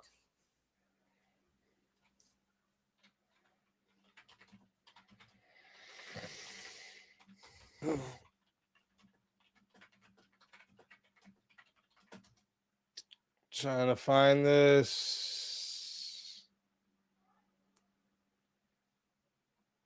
Observations.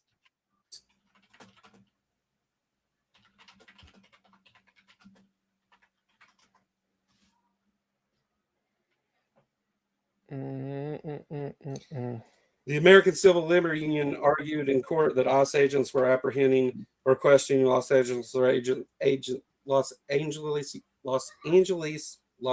residents simply because they looked Latino, and that was the reason that the court upended that policy that he made. It was reversed in federal court. So not only did he say anything, but the court he says the location. He says the location, their occupation, their physical appearance, their actions. When pressed specifically on physical appearance, Homan clarified, physical description cannot be the sole factor to give you reasonable suspicion. He literally said it can't be the only reason. So you should look up your own guys that you're bringing here with their quotes, because he literally clarified it. If they didn't have probable cause, how were they deciding to? If they had no suspicion of any kind of probable cause, what were they using to detain those people? It can't be the sole reason. Physical description cannot be the sole reason. So I mean, yeah, he said that later, but to not be a racist piece of shit, right? Yeah, he said that after the fact. If someone has, when he's talking about their when he was told that it was a racist no. When he's talking about physical appearance too, he doesn't even say race here. Physical appearance could mean the dude has an MS-13 tattooed on his fucking face. Yeah, that guy should be taken in for suspicion, bro. 100%. A gang that is running fucking Mexico. Yeah, they didn't take those people. Yeah, if you come here with a big MS-13 tattoo on your face, you deserve to be detained and checked out, bro. 100%. And even that is not allowed. Even that, wait, even that by your own guy's standard is not allowed to be the only thing. So that's not right. That's not what's going on. But here, let me bring up the next question. The courts decided it was. Can Christian nationalism protect the United States of America from being overthrown by Islamists? Yes. Simple.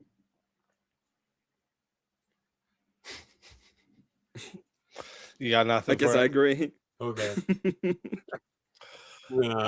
This one. I would just say that's Jesus stupid. white.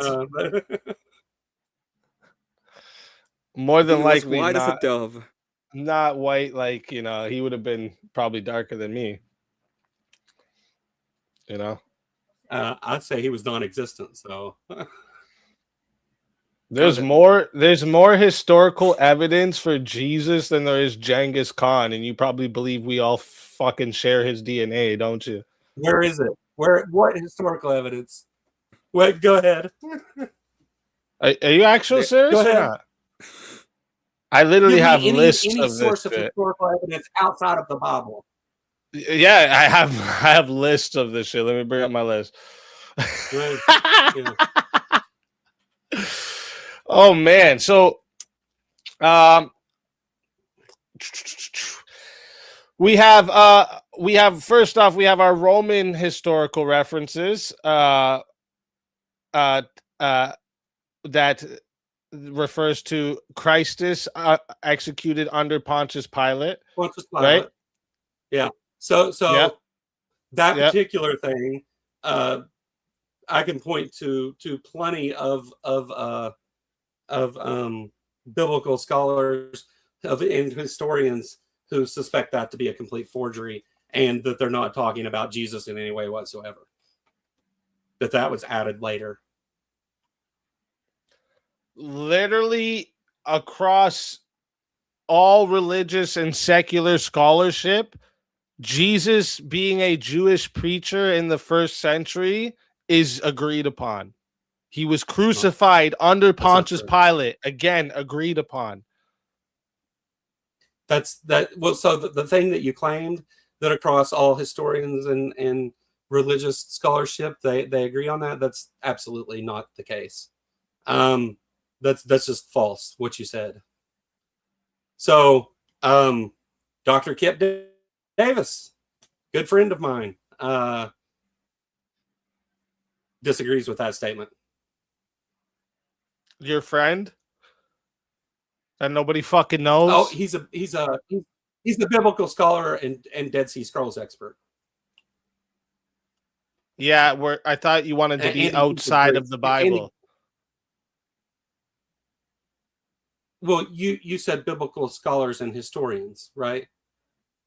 So I said religious and secular scholarship. The broad consensus is that Jesus was a Jewish preacher. He was crucified under Pontius Pilate, and he had followers who believed he rose from the dead. This is the broad consensus across religious and secular scholarship, dude. I don't disagree with parts of what you said, but I would actually need some support for that, right? Okay, well, go, that So you they're can not search in up agreement Bart, on. Bart D. Ehrman, and Ed P. Sanders. Search these. So Ed P. Sanders is an American historian of early Christianity and Second Temple Judaism. All right, and then Bart D. Ehrman is a New Testament scholar and historian of early Christianity. yeah, Go look up them. No, I'm familiar with both of them already, so I'm going to answer you. So what Bart Ehrman, when Bart Ehrman talks about Jesus, he does claim that Jesus existed. He doesn't really support that with anything, but most of what Bart Ehrman talks about is that there are changes made throughout the Bible that to what Jesus said. His book he's famous for is misquoting Jesus.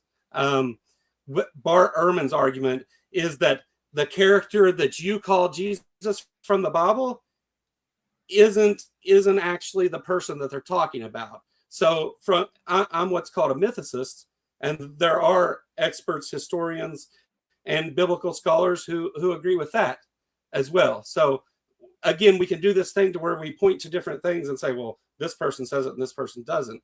But like, again, let's get out let's get outside. Do this for me then. Just Google what is the consensus. Google what is the consensus among historians of Jesus existing. No. I think that most biblical scholars do say that. But I think that also most biblical scholars fall under what would be more considered an exegete, or wouldn't have their jobs as biblical scholars if they didn't support that. Like, most of them are also believers. So like, that's kind of baked into that. They have to believe that, right? But outside of the Bible, where are these historical sources? Because we arrived back at the Bible.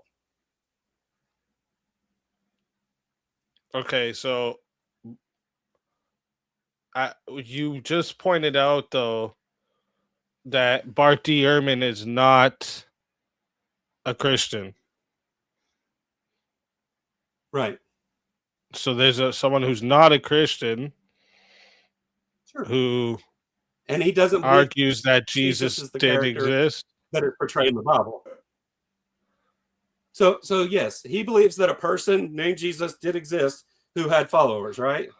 Or Joshua, really, but the character of Jesus as portrayed in the Bible, he does not agree with that it's been changed over and over the course of time. Okay, what about Paula Fredrickson? So he does believe that there is an original person. What about Paula Fredrickson? I'm not familiar enough with that to quote anything. Okay, that's a secular historian, and Paula would say that Jesus's crucifixion is one of the most certain facts of ancient history.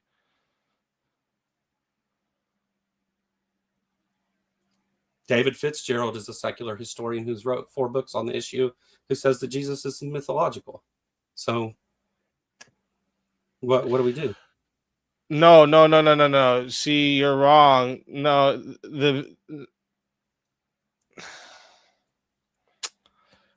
that's not. No, that's very few. That's very few that look at Jesus as a mythical character. That's very few of them.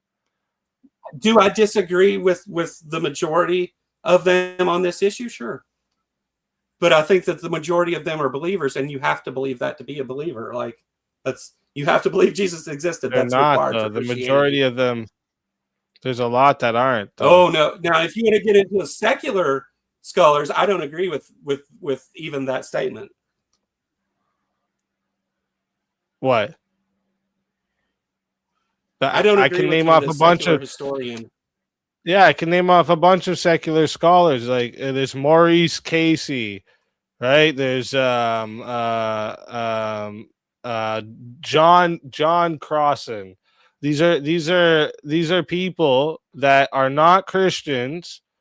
Amy Levine. These are not Christians.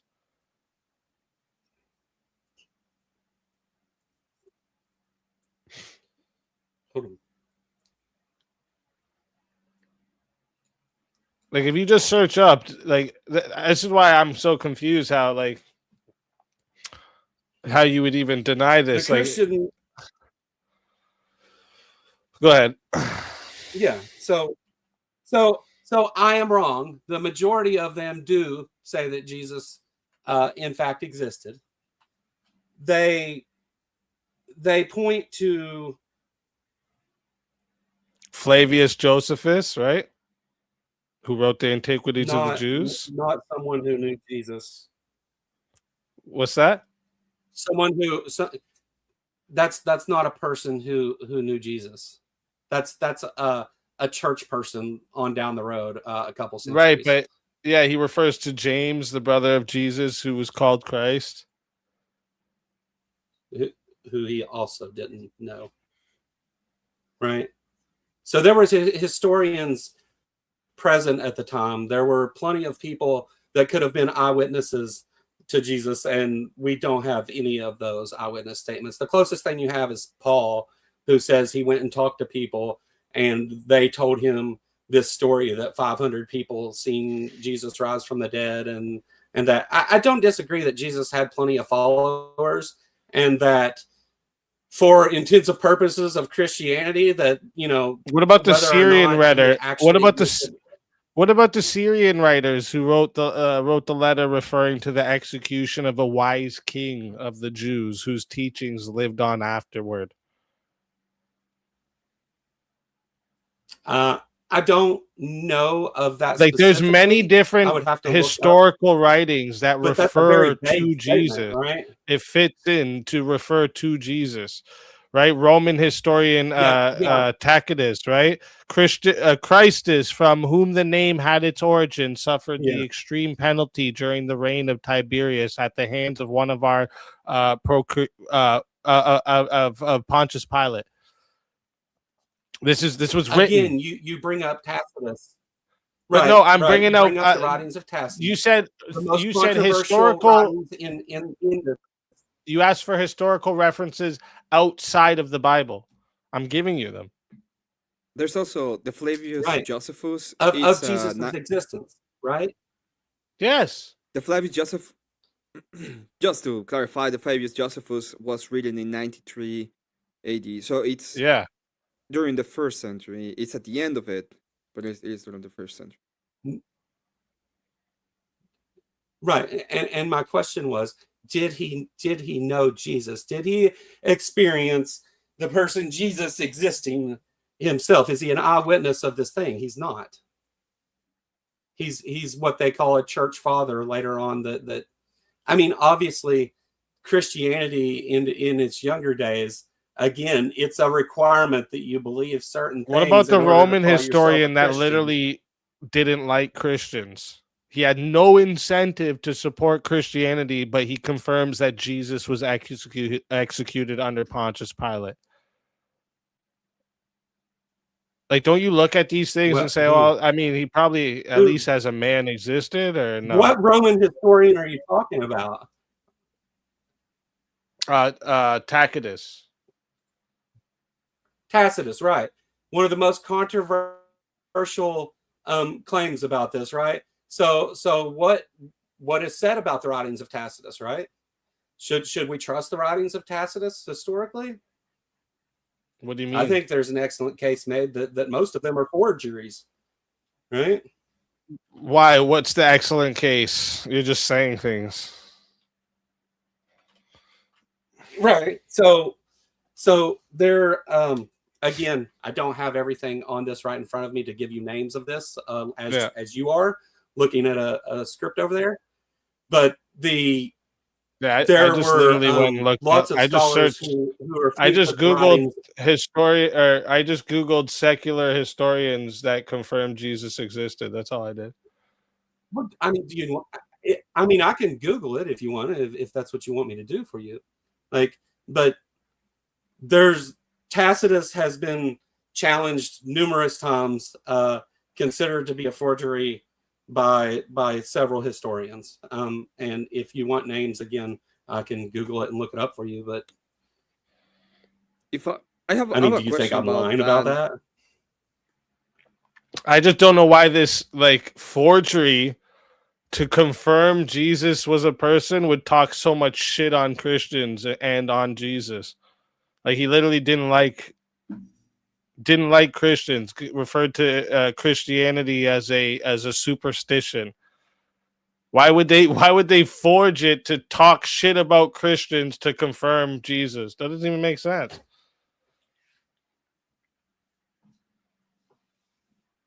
I mean, you're making the very point, right? That if you wanted to make people believe it, that's what's, if it's a forgery, right? You want people to believe it's true. If you would do that, you would make people believe it's true. That's the point you're making, right? I mean, hold on a second though.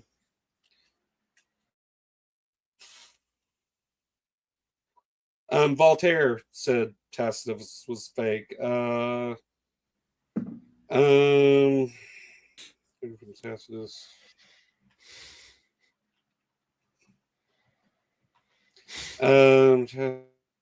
Tacitus, the Tertullian Project.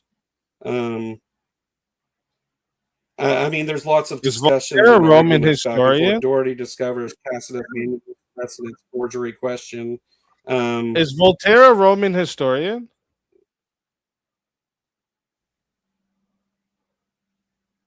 How long after Tacitus? How long after Tacitus did Voltaire live? Like 1700 years after Tacitus? You want me to believe this guy knew that Tacitus was born? What the hell? How long after him did you live sitting here trying to, like, what are you doing? Yeah, he's a textual critic. Apply the same point to yourself. Like again, it's my position, right? And we can go through and talk about failed prophecies within the Bible. But no, you're just bringing up Voltaire's opinion, and I'm telling you, so you think that Voltaire discovered something that modern scholars missed? Historians evaluate like men. No. Listen, this is the problem. Voltaire was an opinionated asshole. All right. Historians, they study the manuscript traditions, the linguistic styles, the historical context surrounding it, the citations by later writers. They don't just go, "Oh, I think this was forged, man. Look how this was written. That doesn't seem right." That's not what this is going on, dude. I don't care what Voltaire's opinion, dude. That's not the argument you originally made. All right, I'll answer that, but that's not the argument you originally made. You said, how long after Tacitus did Voltaire live? That was the argument you made originally, right? And that's the thing I answered, and now you shifted to this other thing, right? So yeah, because I'm pointing out that Voltaire was an opinionated asshole. He was a textual critic. He didn't actually do the things that modern historians are doing to confirm history, right? This is he's just a famous intellectual that, you know, and we can do the same thing in reverse, and you don't like those ones, right? The atheists that accept Tacitus and Jesus's existence. I think it's arguable that the person Jesus ever existed. The character of Jesus from the Bible. I think there's a whole thing called mythicism. Isn't the majority of people at all, but I find it compelling. That's the, you know, whenever you ask the question about was Jesus white, I don't believe he existed. That's the thing that I hold to. And I have reasons to hold to that thing. And again, it requires pulling up verses and other things that I don't talk about off the top of my head. I don't even hardly talk about atheism anymore at all. So I don't have these things ready to go as well as I used to. All right. That's fair. Was there another super chat there? I think there was a couple super chats we missed. Yeah, I was going to say that we have a couple of super chats. First aren't even real for 5. What is your definition of racism? Not sure if I missed it. You want to give your definition real quick? I think it's for you. Racism? Yeah.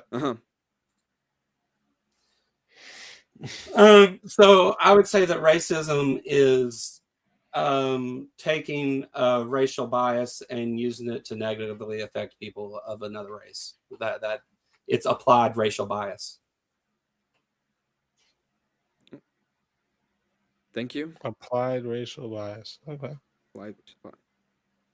Re-examination show for 5. Besides the Bible, we have Josephus, Pliny the Younger. Oh, Pliny the Younger. I Bible, forgot about that. Yes. And the Bible is not just one book. There are 4 Gospels. So what bases are these rejected upon? That they're written by anonymous writers decades and sometimes centuries after the events they claimed to be written about. That's why I reject the Gospels. And as for naming church people who believe the things in the Bible are true, I mean, like, okay, sure. I mean, of course they do.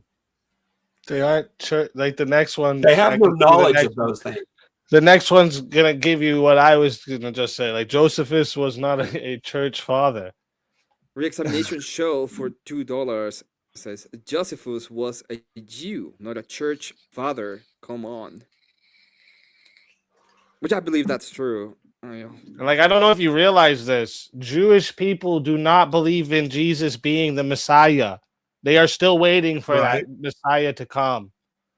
Right. So their ideology and Christian ideology, you can't equal. Why do they not believe that? Why do they not believe that? Right. Well, do you want my honest answer? Sure. Yeah, because I believe that Judaism was corrupted. And Christianity is the actual continuation of where it was supposed to go with the new covenant. Right. I think we've got one last one. Oh, sorry. The missing mode for 5. Awesome debate. You just got the body slammed. I think it was a very good debate, to be honest. Thank you very much. If you think that, you don't even understand the subject. For the debate itself, if you think I lost that debate, you're wrong. I'm not putting out. Be right. Yeah, I'm not putting outside my bias right now. I'm just the mod, but I'm gonna say no. That's fine. I thought it was. I don't care either way, man. The chat has talked awful about me the entire time. I don't mind. I don't really give a shit. Don't cool, listen. The chat is always right, except when they're wrong. It's fine. Yes, they are. That is true. That is true. So, are you planning to stay for the open panel? I can stay shortly. Yeah. I'm not going to stay for long, but I don't care to stay and answer a couple questions or. Yeah, it's up to you. It's up to you. Yeah. You can stay as long as you want or as short as you want. Totally up to you. Yeah, totally up to you. All right. I'll stick around till. I like it. So what I'm gonna do is, because I don't have my sore outro on here. Let me see here. Here, I'm gonna play the Bears anthem video. Are you staying too, Emmett, or are you? I'm staying for a little while, and then I'm probably gonna leave as well. Okay. So I'm gonna time to go to the restroom and maybe take my dog out real quick. Yeah, exactly. I'm gonna play this one. It's gonna play for like 3 minutes, and then I'm gonna drop the link for everybody who wants to join as well. And then we'll do an open panel hangout over here. But yeah, before we do this real quick, I just want to say again, thank you for coming through, Joe. I appreciate the back and forth. I love this shit. No, thanks for having me.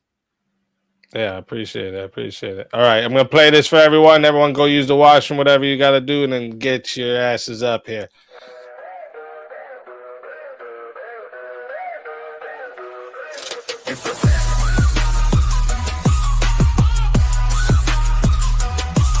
If the bears are in the building, best believe it's about to get real. Sticking to the facts, we don't care about your sad feels. Do some shit to hide and say it's better that you stay clear. Digging deep for specialty, we got the weakest slave fear. We walk together, standing tall from every corner of the earth. Go against the bears, it's like the wish of which we cast a curse. The grit is all the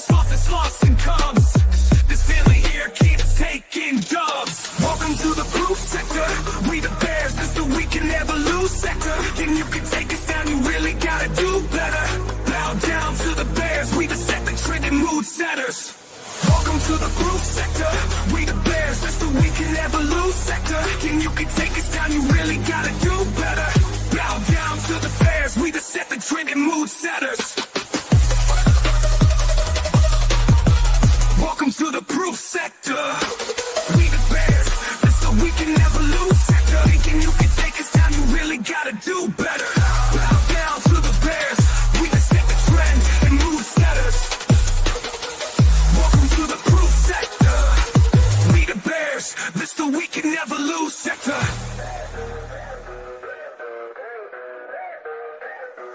Verbal combat Friday slowly taking over, tell the world we put a lot of work in this story, so it's well deserved. Ambition for our mission, the path we walk is undeterred. Had a chat with God, he said the future win has been confirmed. Often imitated, but they just can't duplicate the craft. I said this shit before, let's say it louder for the back. It can be just 30 or the 1500 in the chat. The best stat that's on this YouTube, that's a fact. Welcome to the proof sector. We the bears, that's the we can never lose sector. And you can take us down, you really gotta do better. Bow down to the bears, we the set the trend and mood setters. Welcome to the proof sector. We the bears, that's the we can never lose sector. And you can take us down, you really gotta do better. Bow down to the bears, we the set the trend and mood setters. Welcome to the proof sector. The we can never lose sector. The we can never lose sector. Speak easy.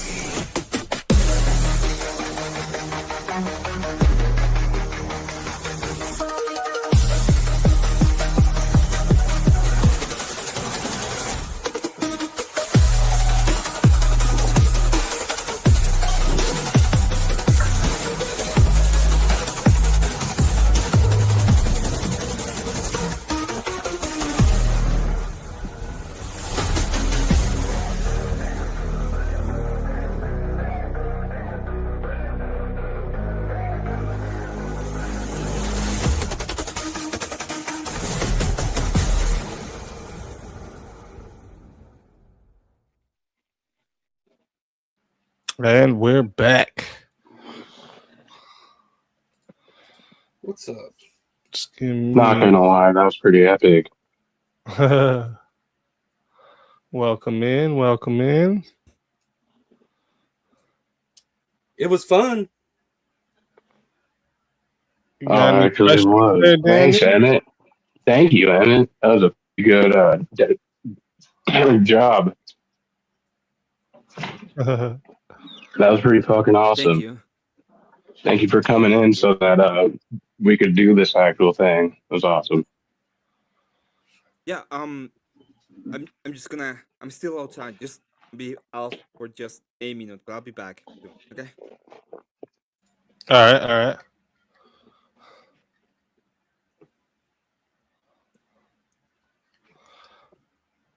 So you got any questions there, Daniel? Well, what is left-wing Christian ideology compared to right-wing Christian ideology?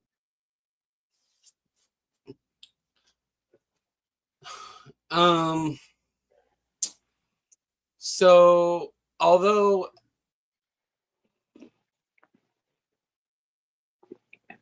those who agreed with the right-wing Christian ideology or Christian nationalism in that case, there were also people on the left that took that too. I mean, it's a very small group. I don't really know what all that entails, honestly. I've never met or talked to or read anything by a left-wing Christian idealist. So, What about you, Speak? Got anything? Well, so I don't even think you're gonna find I don't either. a left-wing Christian ideology. Like, I you know don't what believe I it think exists. left-wing Christian ideology is? I don't Feminism. believe it exists. That's what it is. It's feminism. Yeah. except for minus the Jesus. I mean, what it says? Am I wrong? If it's Christian, it's not minus Jesus, obviously, but Well, it's you know, extremely flawed. Sorry for interrupting. you know, honestly, I don't know. It's a very small minority that fall into left wing and Christianity combined as an ideology. Yeah, as an ideology, those two things combined don't really make sense. Yeah, I could imagine someone who is left wing being a Christian, but as an ideology, those things don't really mesh. right. I don't.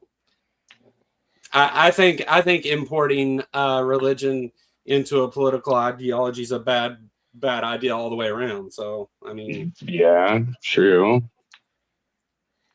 We stopped making religion politics a long time ago. so just a quick Google search says that with left-wing politics, no, that's not Christianity involved there too.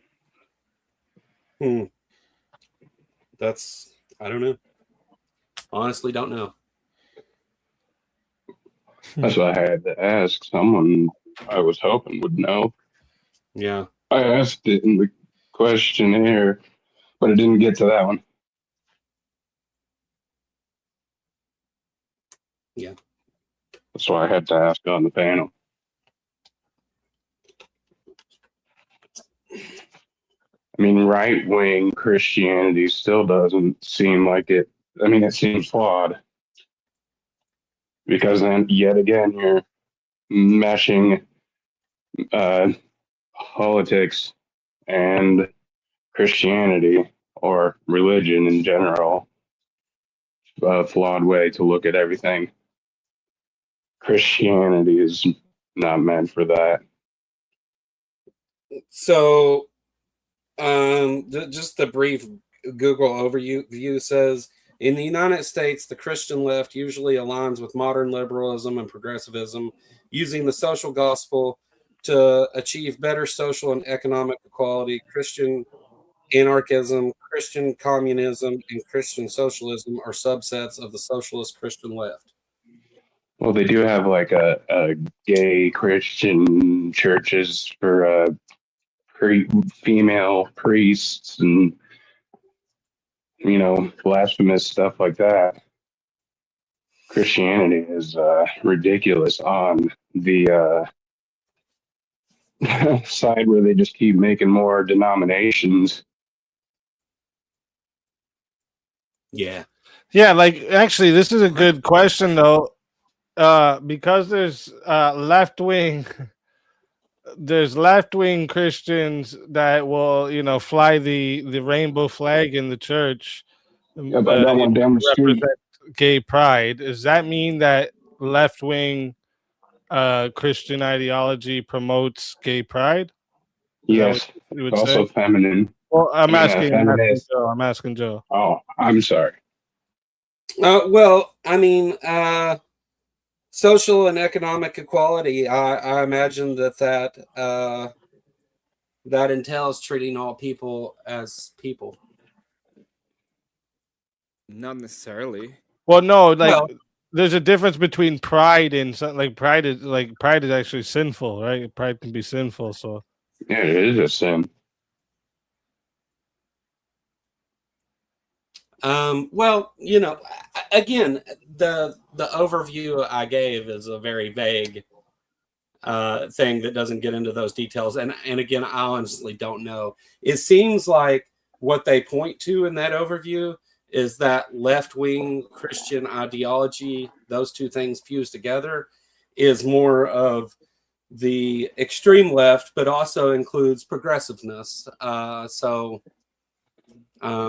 you think that those Christians that are left wing also promote racial bias by supporting something like Black Lives Matter?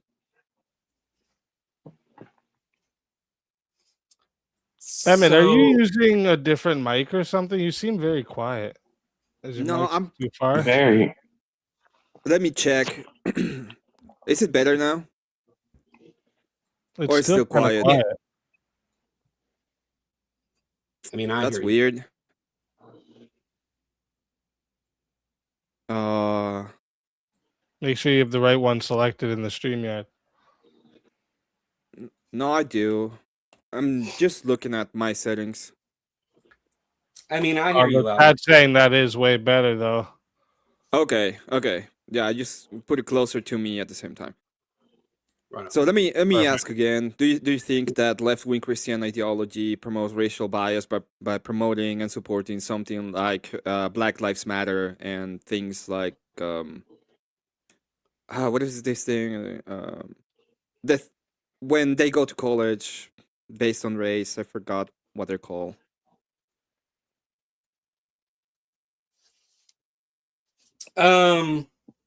So I think that Black Lives Matters was in itself a movement in response to a racial bias.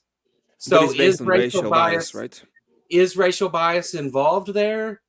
Yeah, but I think it was in response to a perceived racial bias within, and it goes to like systemic racism within these police departments and things like that. Are there people involved in the Black Lives Matter movement that hold a racial bias? I'm sure there are, but overall, I would say the movement itself, the goals and the reasons given for that movement, I think, are in response to racial bias, not because of racial bias themselves. Right? So what was the reason that the Black Lives Matter movement started? The reason they gave, anyway, whether you agree with it or not. Well, I think it's I think the reason they're giving is due to police over policing most of the time. That's what they're saying, right? They're saying there's an over police especially in Black community, that's causing that Black people are being incarcerated at higher rates because of their skin color. That's the idea, right? Right. So they're saying we see a racial bias and we're standing up against that racial bias. One of the arguments from like Ferguson is that you have a disproportionately white police department in a Black community, right? Or at least, at the very least, that Black people weren't represented proportionately within that police department, and that police department was being abusive and hurting people, and they had shot some people in some shootings that were challenged and things. So I think that I got a question from that. Is just on the presupposition of that argument. Wouldn't that presuppose that there is a component in whiteness that makes them unable to police said sectors? Because we're not talking about the capacity of them, we're talking about their race. So when we're talking about race, since we agree that it's not necessarily, it's not directly related to the DNA or there's nothing that's related. That there's no a correlation of what it is. It's just the color of the skin, pretty much. Are you not saying that due to the color of the skin they cannot do their job? And wouldn't that be a racial bias? Well, that would be a racial bias, but I don't think that was the actual argument. I think that they were saying that this police department was disproportionately hiring white people, and that, you know, Black people who were perfectly capable of doing the job, who were equal you know, candidates for the job, were overlooked for white people. I think that's the claim that they made. I think the claim now, is the whether police that's department true is or too not. white. What is it? I think the claim is the police department is too white. That is the claim. Yeah, disproportionately white, right? Yeah, but that's the claim. The claim is, oh, they cannot do their job correctly in accordance to their population because they're too white. No, I think the claim wasn't that they couldn't do their job correctly. It was that they're too white because they're hiring white people and they won't hire Black people. I think they What were would be saying that they were racist. Let's say, let's say that they are. Let me ask you No this question. then. DEI. Let's say that they are white and they're doing their job. They're they're the best police department in the nation. They're doing their job to the letter. What would be the problem? Yeah. If they're all white. I mean, if they were doing their Meritocracy. job, if they were doing their job to the letter, they wouldn't have been shooting people in the back, right? So you're saying that they're doing their job that incorrectly, right? And then you're saying that it's because they're white. No, I That's the never point. said it was because they were white. I said that they shot people in the back. Like, Because they were, and the reason that's given, it's because they were it is because of racial. It's because the race. It's not because there's something else. The reason that it's given is because they're white. no, they claimed that they were racist. Yeah, I mean, like that they said that they were a racist organization. They had the DOJ come in, and the DOJ had questions about some of their hiring practices too. Like, I don't know every reason given for that and stuff. I just remember, the event and what was reported about it and what some of the movement said.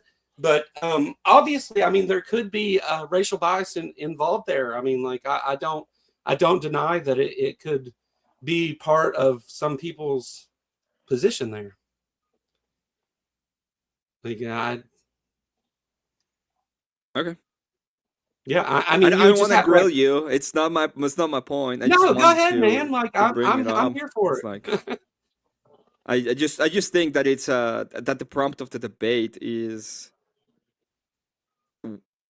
like I can go if I don't go directly to a doctrine like Easy was asking you, it's gonna be very hard for me to not point out to other stuff and say, see, left wings are just as racist. We just don't you just don't want to accept it. You're just pretending that they're not racist.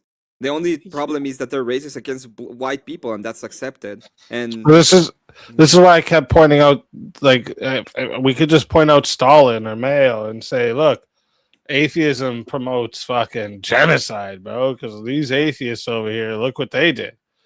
All right, so go ahead. No, go ahead. So again, I really hesitate to get in a purely talking about what Black people view as racist conversation without having Black people to speak for themselves on this issue, which is why I didn't want to go down that line that we were going earlier. But what I'll say is that when we talk about racism, when you have the majority group who holds all the power, right? And then you say, well, yeah, but the minority is mad because they're white people that are doing these things. There's a different dynamic there, right? So the majority group that has power over these people doing things that have an implicit racist bias has more effect and more harm done to those minority groups than some individual in a minority group holding some kind of racial bias. And again, I'm not trying to imply that every single racial bias is in fact negative or racist. Like, there are racial biases, like we talked about earlier, with someone may prefer blondes who happen to be white girls, right? That is, you are, implying a racial bias there, but is it a harmful negative one?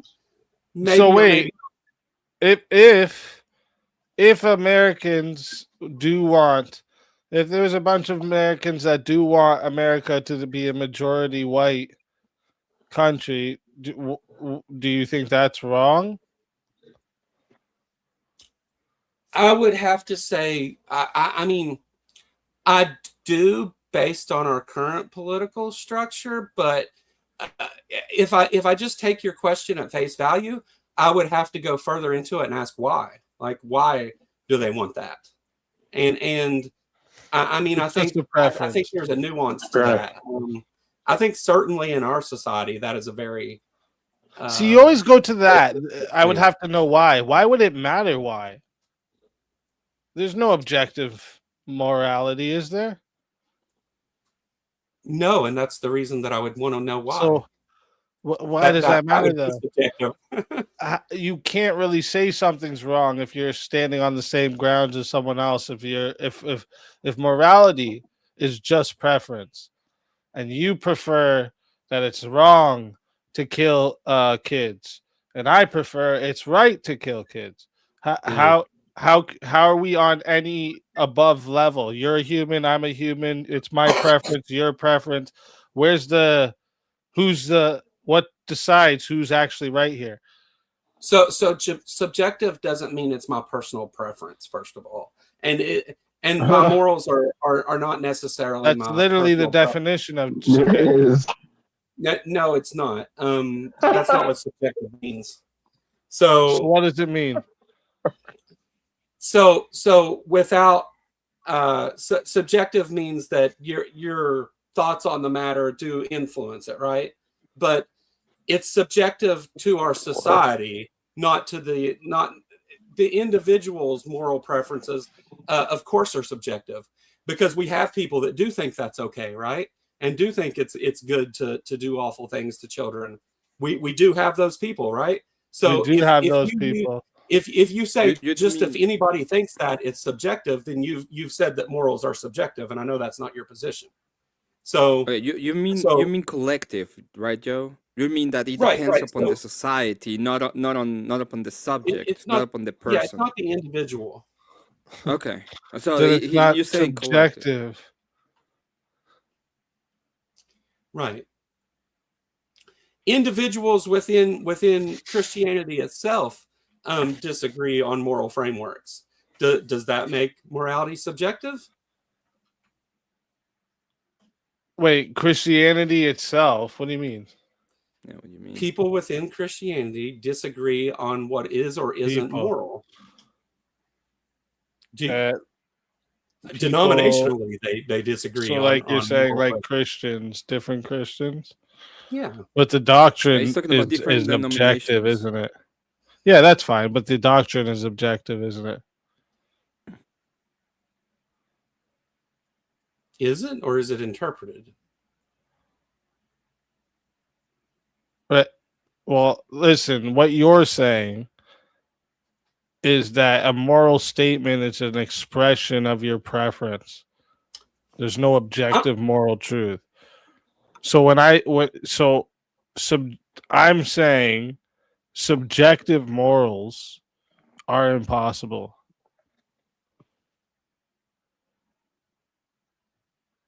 That's so. How other than I believe in that God gave morals objectively, how is subjective morality impossible? Like, because a moral obligation implies moral obligations imply that people ought to do something. Preferences cannot create a genuine obligation. So morality cannot be reduced to preferences. Can't. So can we talk about a specific example of one of those ought statements that you're saying are objective, like that I would say are objective? Yeah. Thou shalt not ought not murder. Objective. Okay. So just a few pages after God says that in the Bible, what does he instruct the Israelites to do? Well, tell me what you're talking about. We can go through it. So he instructs the Israelites to give me where we're going. So in Exodus, he instructs the Israelites to go I mean, we can use Exodus 21. That's one of the famous ones. 21? That's almost where I'm at. I'm at Exodus 24 right here. Just give me a second. Yeah. That's where I figured you were going. Yeah. Okay, go ahead. I mean, you looked it up in the Bible. Would you like to read what it says? The laws about slaves? Is that what you want to talk about? Yeah. Well, first of all, let's go back to the other thing first. So God does instruct the Israelites to go and destroy all the nations around them.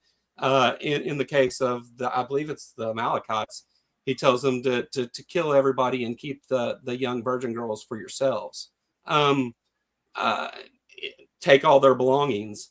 Is this not God? Sorry, it's saying, really in this weirdly case, misquoted, but it's okay. Go ahead. Right. I'm paraphrasing. Darn dirty Jews. That's fine. That's fine. That's fine. I get what you're going to. Go ahead. So in this case, he's instructing them to go murder these people outside Kill. of the law just by Kill, not murder. Kill. Is it a justified murder or justified killing? Yes. I mean, because murder is a legal term, right?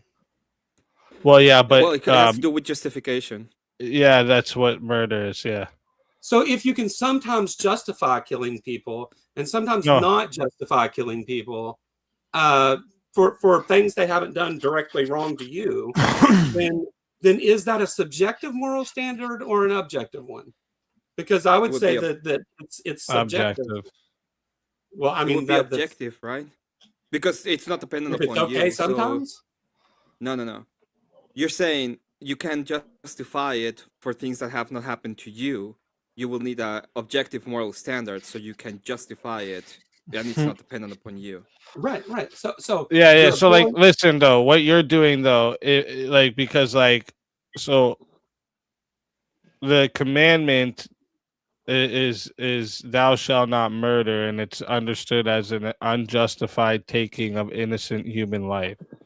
All right. So like murder, it's not were the baby boys self-defense, just wars, capital punishment, even you could argue, and especially divine judgment, not murder.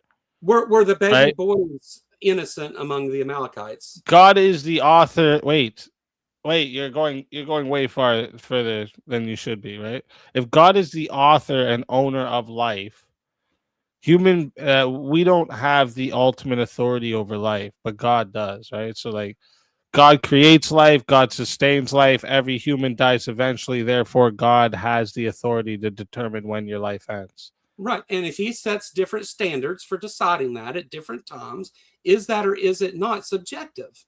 I mean, that is literally subjective. Like no. Do you have different punishments when you have a kid, say?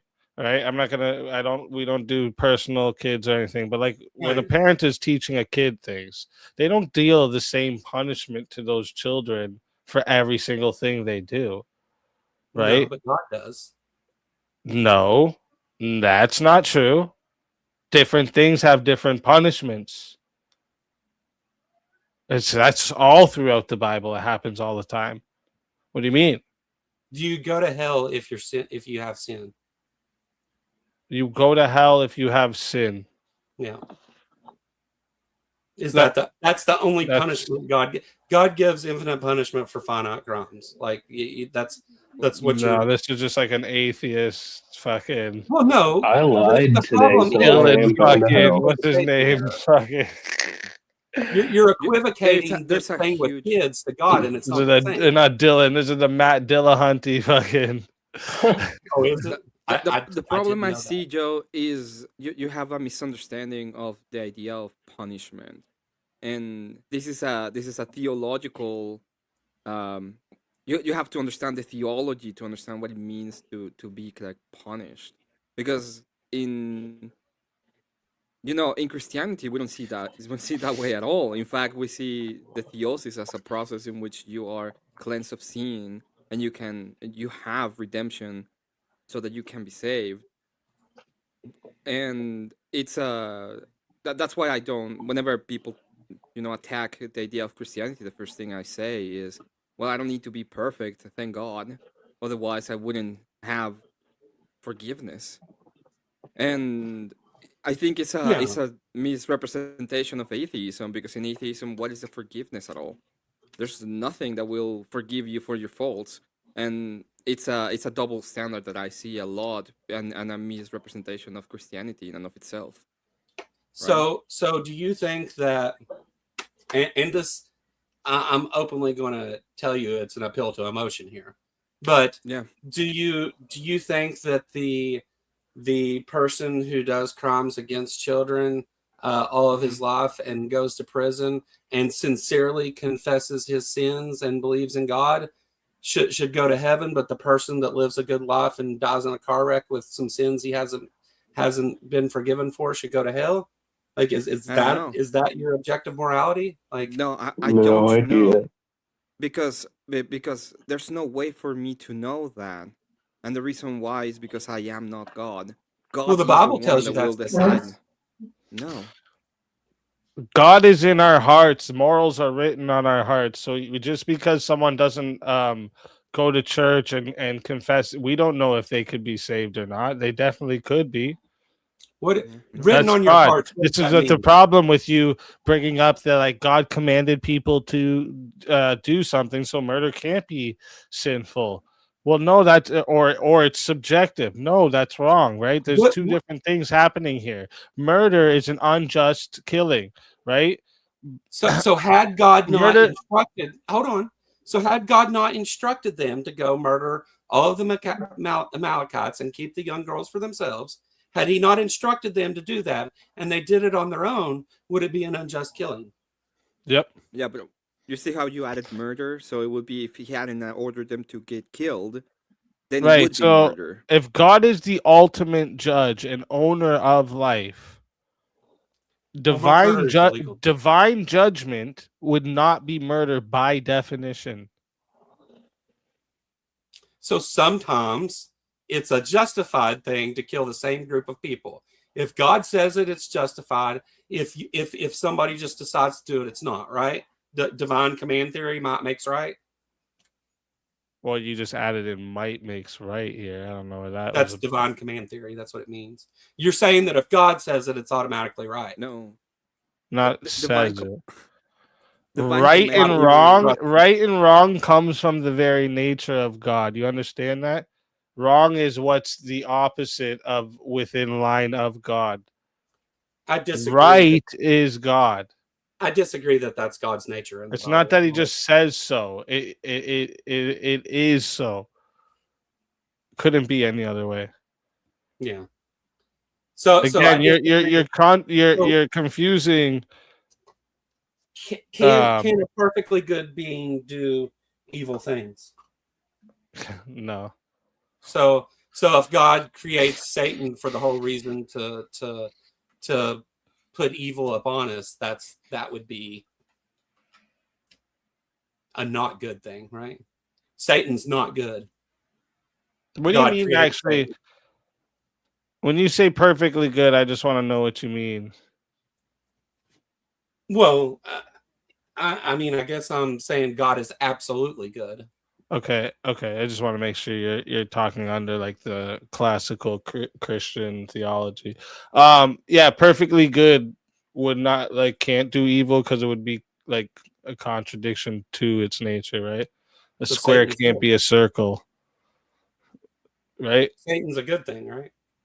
What do you mean Satan's a good Well, thing? God created Satan, and God sent Satan in order to tempt man. So is Satan a good thing, right? No. Right. You just asked, can a perfectly good being do evil? So you want to hear a new argument I've been working on? But wait, I don't wait, let's not escape this. All right, go You ahead. just said can a perfectly good being do something that's not good, do evil, right? Yeah, or evil. And then you say well, Satan's not the perfectly good being. Satan is sent by God to tempt man. Is that a good thing? No, Satan is the fallen one who opposes God. Okay, so do God and Satan make bets, and he even sends him to tempt people and what? Like, yeah, he's talking about Job. He's talking about Job. At the beginning of Job, they say, but it's not a bet. A challenge. It's not a challenge. He goes on and he says, "You see that this is a just man. But the thing why he's just is because you have blessed him. Yeah, I know. Let me do this, and I you'll know what see he's that he saying, is but the I'm son of stuck God. on the thing. Like this started by, can God do evil, basically, but now it's making Satan. So what? Like, if are you saying that God created Satan, so that means he did evil? I mean, it's just a basic. God created argument on the Satan problem good, of though. You evil know is that, all right? I'm doing, right? Like I'm just You using know the that, problem right? of evil. What? God created Satan good. You know that, right? As Lucifer, the angel. And angels who aren't said to have free will in the Bible are able Yes. to just What do you do mean? against God. It doesn't. Satan freely chose to rebel. What are you talking about? Yeah. Okay. God says that he created Satan and he knows everything. That God knew Satan would rebel before creating him? Is that what you're gonna do? Yeah, God. I mean, course. that's the tri-omni God that you believe in, correct? Right. So yeah. So God permitting evil is not the same as him doing evil. You understand that? Okay, so Free will, a world without free will, or sorry, with free will, it would be like, what do you think? It'd be more valuable if we were all just like programmed to obey, or well, I'm so confused why it's like there's you're actually, I think you're allowing evil and causing evil, and you're like making them the same thing. Well, they are in a way because no. Well, hold on, I'll explain. This is the crux of the problem of evil, right? So God, either in this case we're talking about Satan, but there's all this evil and suffering in the world that goes on, right? So God has the ability as an all-powerful being to stop those things by just willing it. God is also an all-loving being who is omnibenevolent, the tri-omni God. So if God sits back and watches all of these evil things happen over and over and over, infants dying of cancer in Africa, whatever you want to bring up, like if God sits and does this, he can't either be all loving or all powerful. Either he doesn't have the power to stop it, he doesn't care, or he willed it to happen that way. Now, I have another argument that branches off that, but I assume you want to respond to that part of it. Okay. Yes, I do actually. So let's start again. If I push someone into a river, I caused it, right? If you actively did it. Okay. If I know someone might jump into a river and I don't physically stop them, I allowed it. If you do nothing to stop that person, knowing that they're going to do it, then yeah, I allowed it, not caused it. I allowed it. You were either you either didn't want to stop it or you couldn't, right? I mean, you allow it. That's what that means. Yeah, right. So I'm just trying to make a distinction here. First scenario, I caused it. Second scenario, I allowed it. In both cases, I know what's going to happen, but only in that first one, I'm the direct cause, right? Right. So you can't. So God created free creatures. You either those creatures choose to do evil. All powerful in that case. What? So if you give yourself those tri-omni attributes, all loving and all powerful, in that case of the person jumping in the river, if you sit by and allow them to do that, you either can't stop them or don't want to. If you don't want to, it doesn't make a good case for all loving. If you can't, you're not all powerful. Okay, can there be a morally sufficient reason to permit suffering? Can a perfectly good being have, like, yeah, but can you make the argument for the tri-omni God having a reason to but Just ride with me for a minute. Can there be a morally sufficient reason to permit suffering?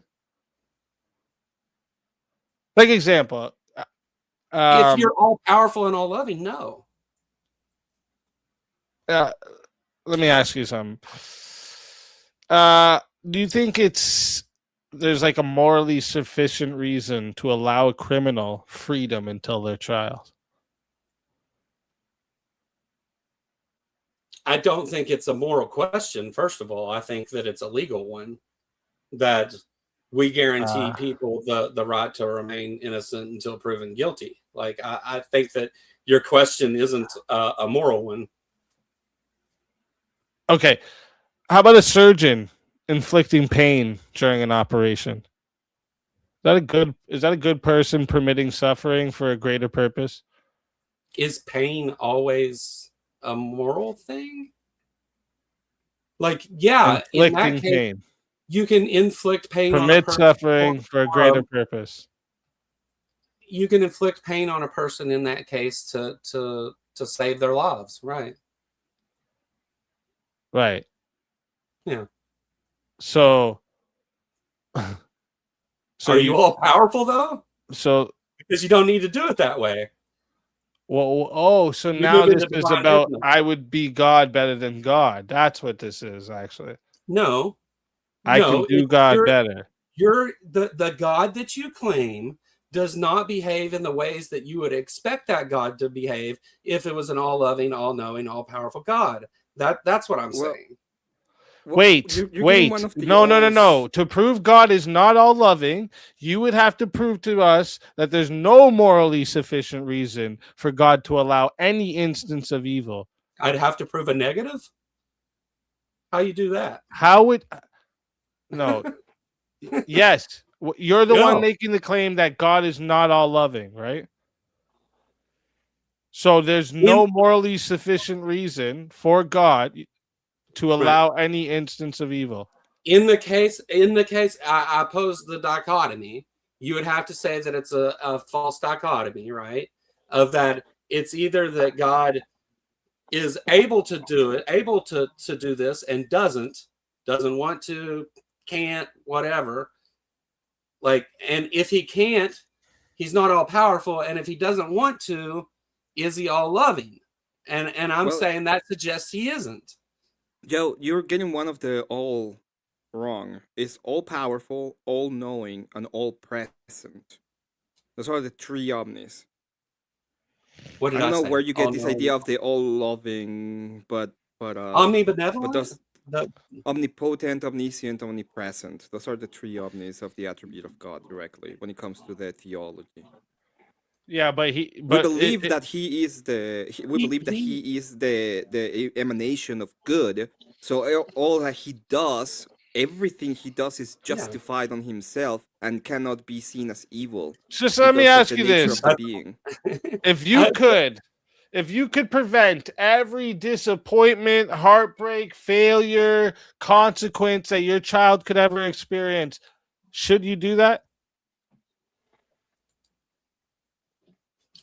I mean, if you have the power and the choice to do that for those you care about, should you do it or would you do it? I mean, should you prevent every disappointment, heartbreak, failure, consequence?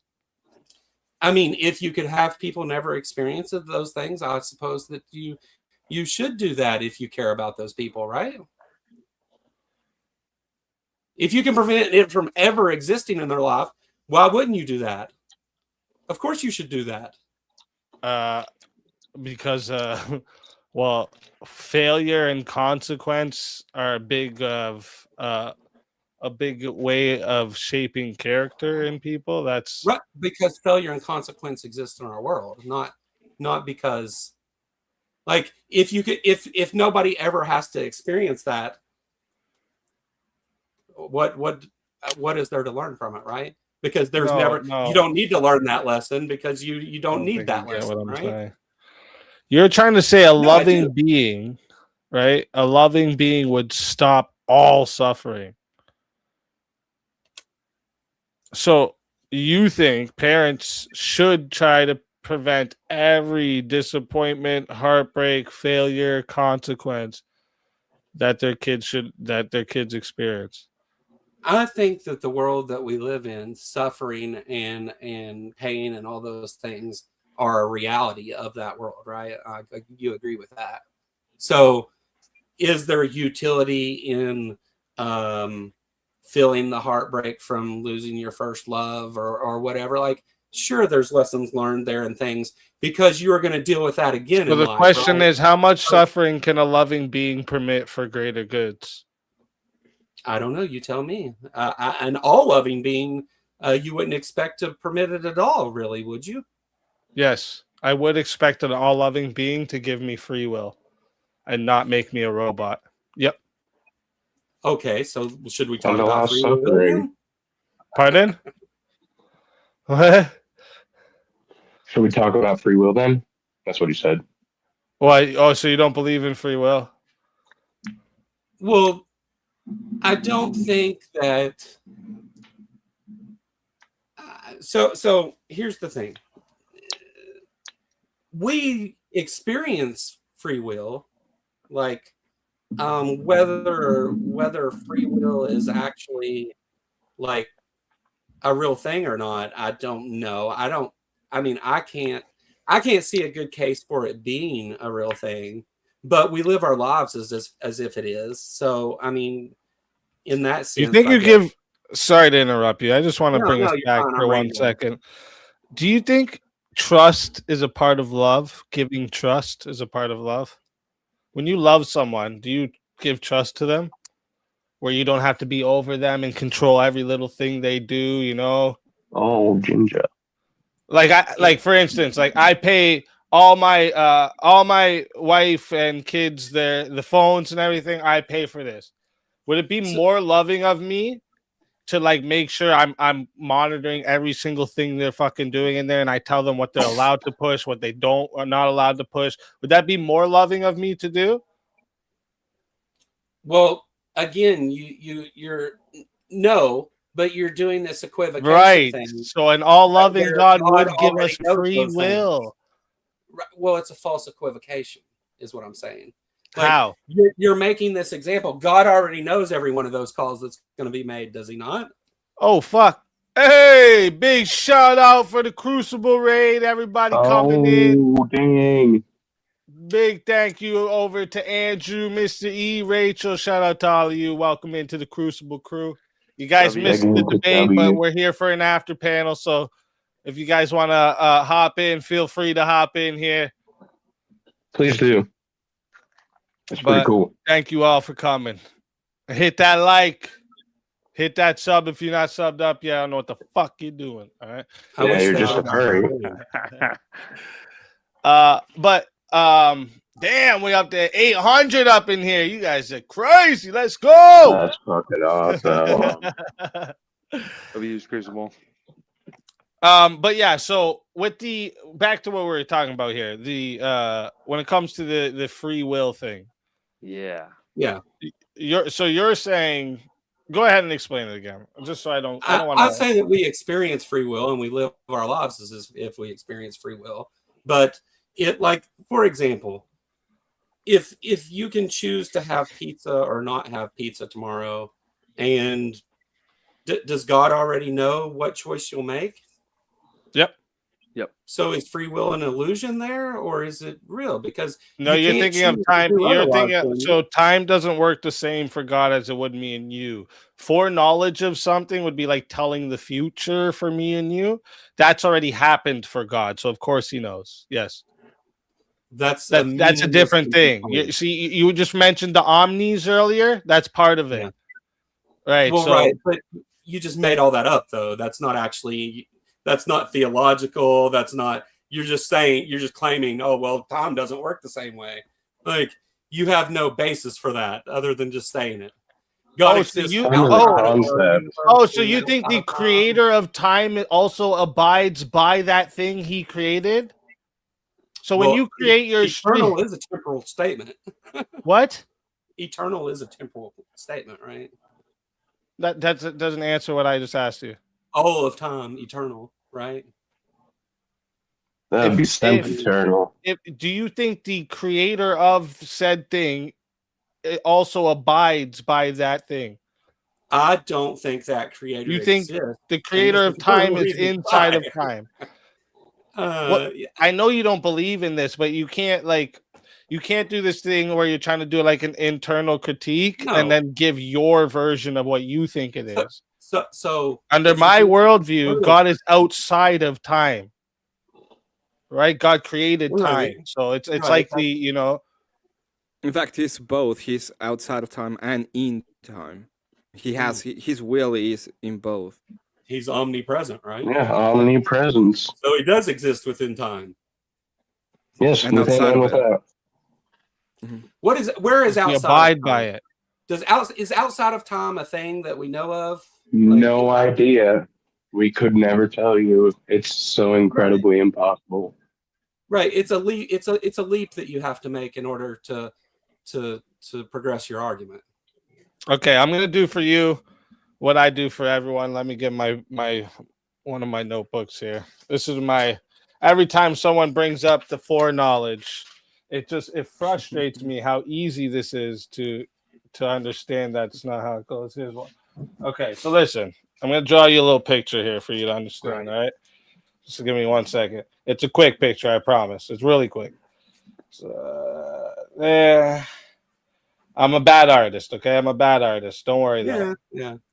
We could have just went with a shape. It's okay. No. This is more important to do it this way. You got to get the actual the little cloud by the house has to be there. You have to get the image in your head, okay? Okay. So here's my image, okay? Okay. Right here is you. Yeah. Okay. You're about to go into this tunnel. That splits into two. And you're going to have to make a choice here. Yeah. Okay?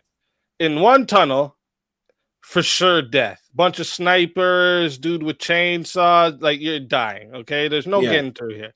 This other one, there's a pony waiting for you at the starting and a guy with some lemonade. He's going to give you the lemonade and walk with you in the pony and tell you a funny story until the end. You're going to live through this tunnel. I know what happens in each of these tunnels. You get to pick that. So I know if you pick the left tunnel, you're dead. I know if you pick the right tunnel, you're alive. Yeah. Did I make your choice for you? You don't know which choice I'm going to make, though? No. Well, no. I know after you made it. I know after what happened to you, what you made. So you're not on this. I didn't make your choice. I didn't make your choice for you. No. So you're not all knowing then, right? So you don't want to answer the question? In that I know out of your only two options what's going to happen to you. I know. In that hypothetical, did I make the choice for you? You did not, but you're not omniscient in that case either. So okay, I didn't make the choice for you though. Well, again, you're full of bad equivocations tonight, SpeakeaZy. No, because okay, let me say that I know. I want to try one. Let's say that I do know. I do know which one you're gonna make. Did I make the choice for you? Yes. Do I have the ability to choose yes, you did. If you already know. I did. Yeah. Yes, you did make the choice. Wait, if I know what choice you're gonna make, I made the choice for you. If you know what choice I'm gonna make, I don't have the ability to choose otherwise, do I? No, that's not true. Know. No, that's not true. So this is one thing. Like, okay, in order to prove God's omniscience, you guys have to remove the omniscient part from God's whole equation. He knows what you're going to do. He knows every single decision, but yet somehow he's so limited with his children. Made. To him, it's already been made. It's different. But then you're removing the all-powerful. Yes, you've already removed free will. Like if you guys just said, yeah, God removes free will all the time. He influences people. You're saying knowledge. Dude, you're saying, imagine I show you a recording of yesterday's stream. You know exactly what happens, who says what, all of this, did you fucking cause all of us to say all that shit? Not after the fact, but did I know it before the fact? Dude, right. You're again, this is an equivocation that's bad. No, it's not, because I told you that you're looking at Is God something. all-knowing? Does God know everything? Knowing an event will before it happen happens? and causing it to happen is two different things, dude. Does God know it before it happens? Oh, for us, before it happens Okay. for us. If God knows Before it it happens before it for happens, us. if God knows it before it happens, God watched it happen as it Mhm. happened. Are you going to let me ask it? If God knows it before it happens, and God is never wrong, then do you have the option to choose to do otherwise? Yes. How? Yes, you could God's wrong, genuinely listen. You don't do X because God knows it. God knows it because you do X. Do you understand? This is different than what you're trying to say. So my decision was made, and God knows. God knows made which God choice you will freely make. So his knowledge depends on your future choice, not vice versa. So you're saying my free will decision was made at creation? Dude, are you serious right now? Are you not understanding that? It was made before. I already made the decision before I made it. Is what you're arguing, right? When did I make that decision before I made it? Because you still have the same problem. No, he just knows what decision you're gonna make. Right. If he knows it, do I have the ability to decide otherwise? Yes. When? And then he will also know that, right? Like that. When do I have the ability to? So he was wrong about the first thing then. Well, no, no, because you made the decision that he knew you were going to make. If I'm trying to teach you, I'm your teacher, say, and you fucking constantly fuck off in class, you never study, I know you're gonna fail. Did I cause you to fucking fail? See, but this was the initial point I had said. In order to prove God's omniscience, you, by its very nature, limit his own omniscience. No, he's either all-knowing and all-powerful. You're just framing it wrong. You're saying you do X because God knows it, but it's actually God knows it because you do it. That's different. Is there a point in time in that hypothetical where you don't know I'm going to fail? The event that is known is prior to the event. Yes, the event has happened prior to the knowledge, even though God's knowledge is eternal. Do you not get that? When did it happen? No, that makes no sense.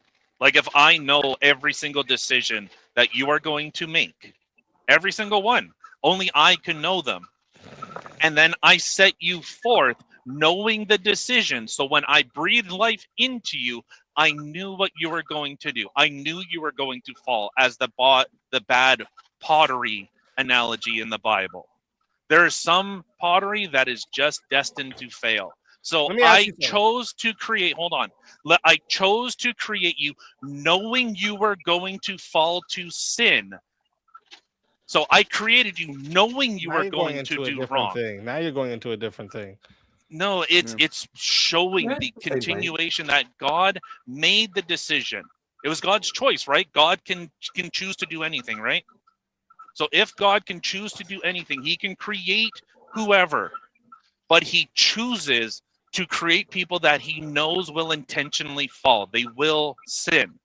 So if God is sending you down this path of that you are going to fail, by that own continuation, he is influencing, or he has created that decision for you.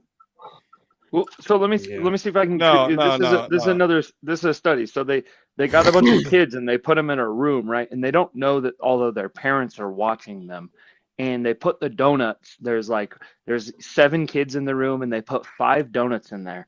And then they say, okay, you guys don't eat the donuts or whatever. Leave these donuts here, and we'll be right back. and on the other side of the mirrors or whatever, it's all of the parents watching, and then they've pre-asked the parents the questions like, what do you think your kids are going to do? Is your kid the kid that takes the donut and doesn't listen? Is your, you know, and they've asked them a whole bunch of questions. They ran a bunch of these kinds of studies, and it's like there's a bunch of parents that know that their kid is gonna take the donut. They're not gonna listen. They're gonna take it, right? And so what they do is they find out, are those kids, do they actually take the donut, or do they have the free will to be like, you know what, I'm gonna listen and we're not gonna take the donut. Now, does that change whether or not the kid had the choice to take the donut, whether their parent knew they were going to or not? Like you're already limiting God's own power that he knows, not could they or would they. No, God knows with 100% certainty. He is timeless. Would a world where God only creates people he knows will never do wrong actually have genuine freedom? No. I know that's kind of the complex question of God. So did God if God made the world, if God, no, I said that, yeah, that's the problem. No, that's the problem with appealing to a God. By his very nature, you have to limit him as though he's a bumbling dumb fool. No, you keep doing this in a human's timeline, thinking if I could tell the future because I've seen something that hasn't happened yet. That's not how time works for God. You're making the hypotheticals that are putting it in a human timeline, and I'm saying you're saying because I'm trying to help you. I'm trying to help you. God's foreknowledge of your choices in the future, it doesn't make any more, is not a causation any more than me knowing all the people's fucking talking points yesterday means I caused them. So at what point I'm in the future. I knew what they said. Right? So did God chose to create the world, right? God chose to create the world, yeah. Okay. So God had that decision. Applies. Well, he could have chosen not to. That would have been it. It's either he did or not. So if God chose to, God created Adam and Eve, right? Evil would occur. I know where you're going with this, bro. So if God created, he knew in creating that the Adam evil and would Eve occur. Therefore, God is ultimately responsible for the evil. Yeah, this is like, I get it. Yep. Yes. The problem is, does choosing to create a world containing free creatures make you morally responsible for all those creatures what those creatures commit? So could he have chosen not to have that happen? Sure. A university creates a campus knowing that some students will cheat. And some will fail. Do we assign the moral blame of those cheaters to the fucking people who created the university campus? No, in but each case, the creator of the system knows evil will occur. A government creates a society where there's going to be rapists and fucking murderers. Does that mean the government has created these fucking things? Before the government creates it, do they know those things are going to happen? Do they know the exact yes, point? Definitely. 100%. That's why the laws are made, dude. What do you mean? They know if they didn't think it was going to happen, they wouldn't make the fucking laws. What are you talking about? They don't know the people that are committing those crimes. The people we all have kids knowing these kids are one day going to do some fucked up shit. Does that make me responsible for every fucked up thing the kids do? Yeah, this is back to. What do you think murder laws are? Hold on. I'm actually saying, hey, if God is all powerful, but you guys are like moving into this position of God has no choice in the matter. Either God is all powerful God has and can choice. Influence what and do you mean stop no it. Choice? What are you talking about? No choice. He chose this. He gives you the choice, but knows what you're going to choose. He chose to give us free will. Yeah. Because when you love someone, you don't just completely control them like a fucking robot. What is the biggest part of love? trust, right? Full circle. Trust? Yes? No? Well, you're already Can you have love without trust? The same thing all over again. Can you have it without trust? This is where you started. Well, yeah, because it's all encompassing, right? And you're not actually engaging with the whole thing. Is it loving? Is it loving to build a house that has trapdoors everywhere, and your children are allowed to roam? You know, you have, let's say, there's 1,000 children in that house. Or you built the house for them. you built the house for them. Okay, hold on. I'll go with this. I want to see how this is even going to tie in. A house with trapdoors. Let's go. Yeah, and some kids are going to open up a door, and you know what? Tough shit, kid. You fucking die. Yeah. Is that a love? And you don't know. There's no descriptions on any of the doors that you open. On none of them. And so if you're wrong, you die. Is that a loving parent? Well, I wouldn't it be yes? No, answer the question. Yes. Just yes. Yes. The answer is yes. That's a loving parent. Because they have the freedom to roam around the house and open the doors. What about outlets? What about the stove? Yeah. What about Hold up, though. No. This isn't equivalent. Fucking wild. I don't even know why you're even engaging with this. This isn't even equivalent. You I gotta go. I told them I would try. That trap door is a literal part of a design of the house. It's not a result of the occupants' free choices. Easy. So you creating a house with trap doors isn't a result of the free choice of the people who moved in the fucking house. No, not people that moved in. Wait, not wait a moved moment. in. Or your kids, whoever. It doesn't matter. This is not a good analogy, dude. This is bad. I believe the Kentucky Atheist has to go. The house. Yeah, I believe the Kentucky Atheist has to go. Just a second. Oh shit. Okay. Okay. Yeah, I got to take off, guys. I've really enjoyed it, and if it wasn't so late, I would love to keep on going. I'll come back and do this again, or you can come over and talk to me sometime, man. Like, yeah, for sure. You know, any of you, you're welcome. You know, I'm always interested in having honest conversations with people. I thank you so much for having me on, and you know, going out of your way to be an honest interlocutor in this case. So I really appreciate that, and I look forward to more interactions, man. Yeah, man, for sure. And to the rest of you that I haven't met, it's been great talking to you and great being part of the panel. And have a great night. And I hope we can talk again sometime. Hey, I do a show too every Friday, Verbal Combat, and it's got like a cash prize every week, and it can be rolled. Like this week, it's up to 1,050. So, damn. If that would have been tonight, you owe me some money. It's a yeah, no, I don't. But if you want to come through on a Friday, we started at 7:30 p.m. Eastern time, and it goes till it can go up to like 2:30 a.m. Eastern time, sometimes longer if we got people running into 1v1s like crazy. But yeah, you can win some money, have a good time. I'll be prepared for lots of debates. Next time. Yeah. I got a young one I gotta go look into here. So yeah, no, second, appreciate it. It's the second best time you could have with your clothes on. True. I doubt that. I used to be a heroin addict, so I doubt that. But that's another story for another time. Have a good night. Nice meeting you.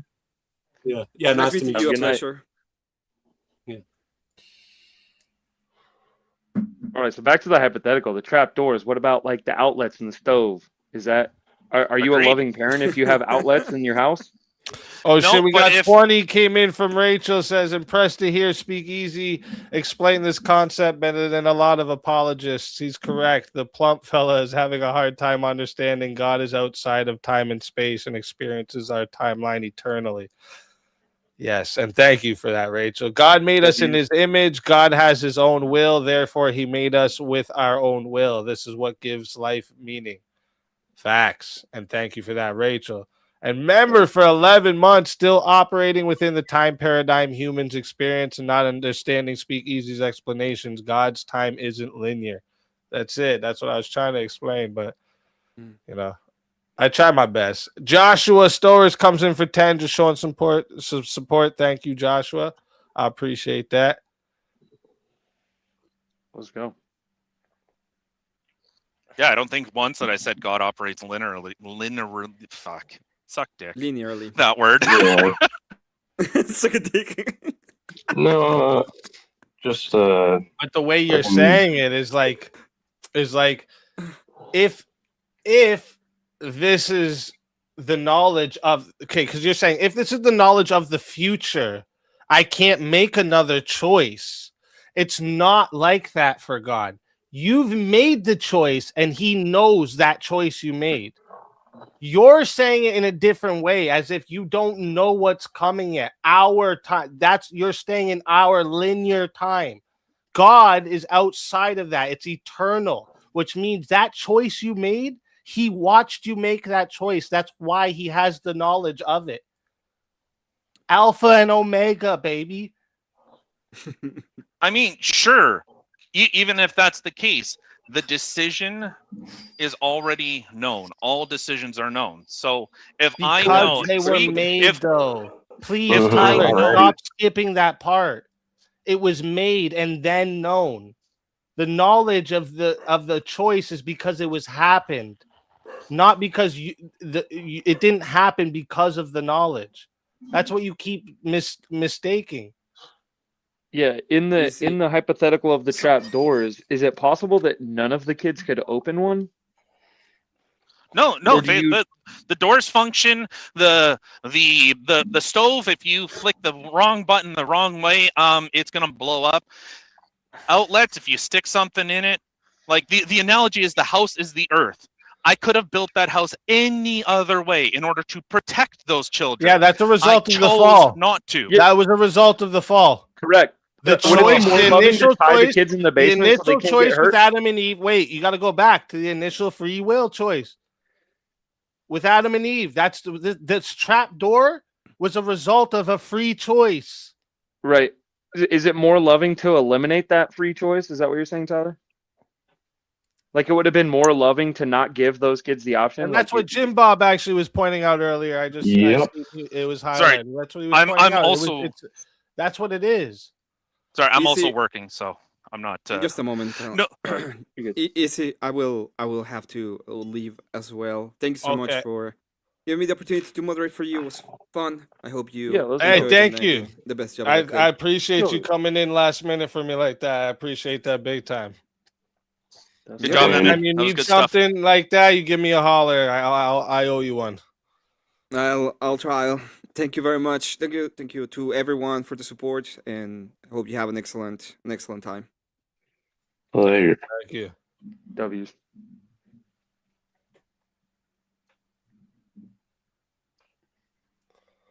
But yeah, that was right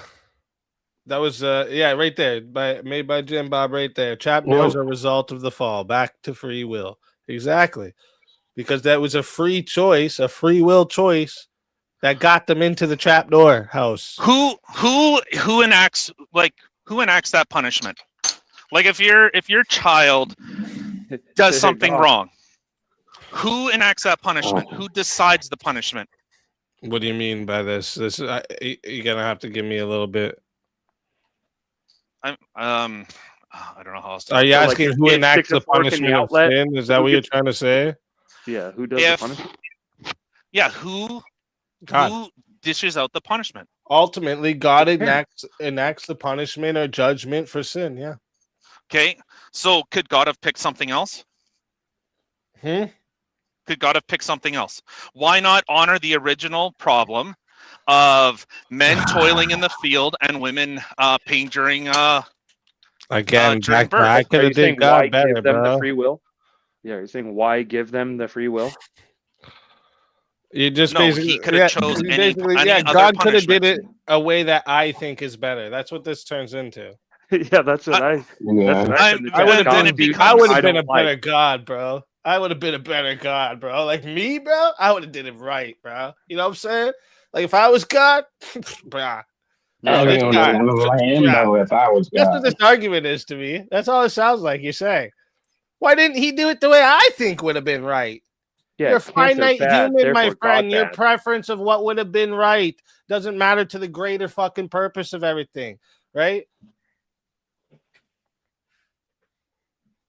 The point that I'm making is, so then if God could have chose other mechanisms in order to prevent his children that he loves so much from being harmed, he didn't. Correct. The Gave them decision the choice.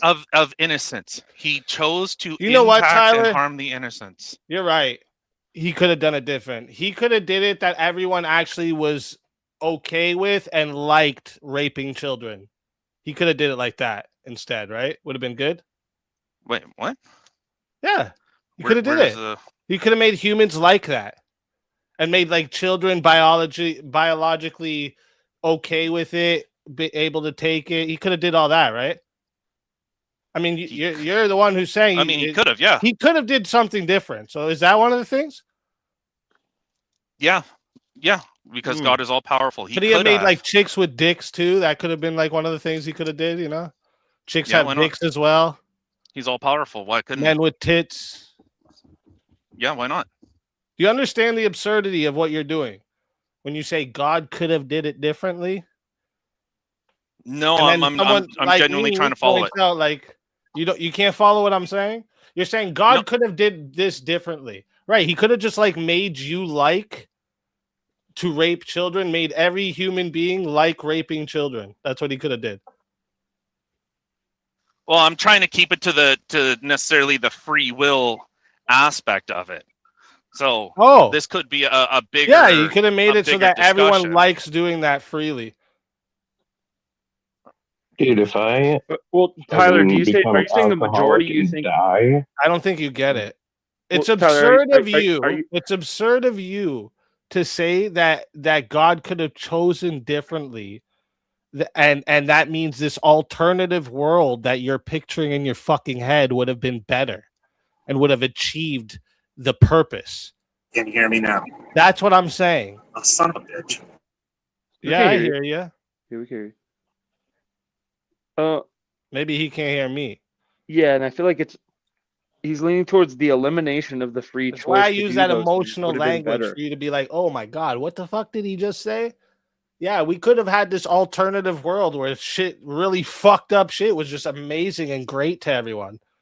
What does that mean? What does that even mean? Telling me that God could have did this really cool thing that you think is better. Cool story, bro. Where does that have to do with free will even? It's the whole point. It's absurd.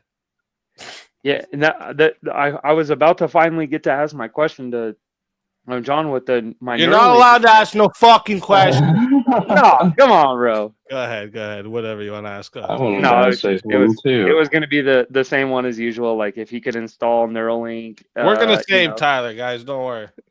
I think so. I think he's close. That's why I was trying to entertain the trapdoor analogy. I was like, hold on, let's use this. We could figure this out. Is it better to tie the children down in the basement so that they can't go into the trap doors? Is that more of a loving? Is that more? No, that's a false dichotomy. You could just choose not to build a house that has trap doors that if they open one, they get killed. That's so it. Okay, so then you build the house with no doors so that they can't open any of them? Again, it's a false dichotomy. You don't have to build a house that's loaded with what specifically should God have done differently? Yeah, what would the earth look like if it was just better? No, I just want to answer that. Specifically, what should God have done differently? God could have honored the original thing of, I guess, men toil in the fields and women have pain during labor. I don't even know where you're going with that. Should there be free will? Why should there be pain? Should there be free will?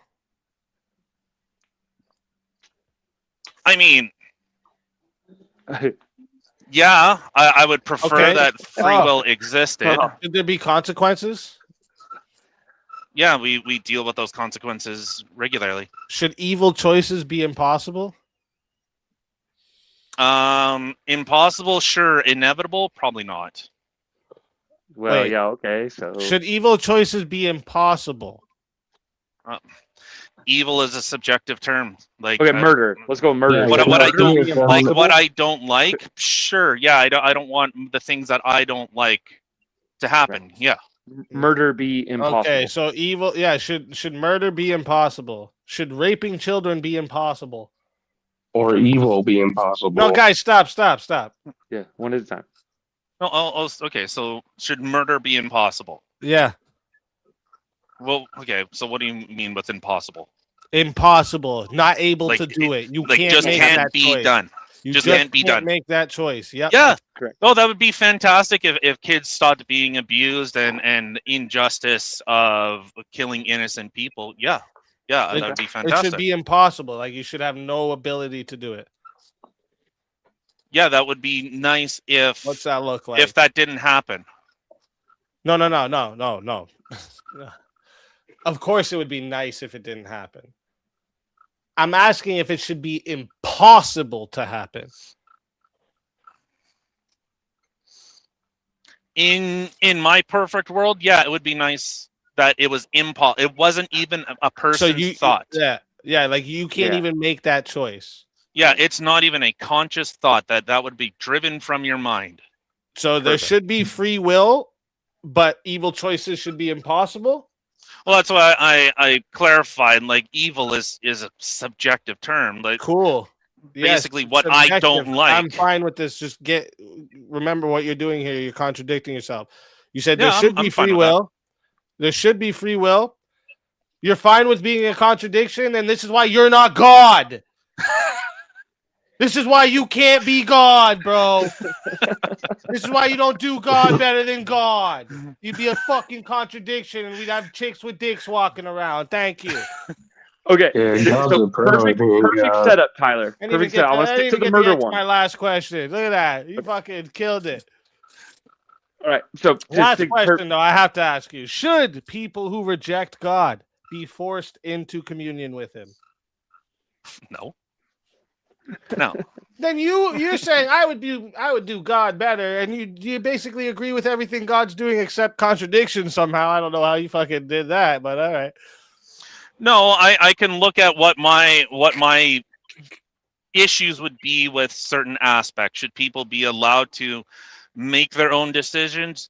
Sure, if they're decisions that I agree with, just like I think all of us look in that same aspect of things. I don't like when people do things. And so we try to build a society where, thing dad. Yeah. Okay, so perfect setup. If you could install Neuralink at childbirth for every human created, and it deleted the ability to murder, would you prefer that be installed, every human? Altruistically?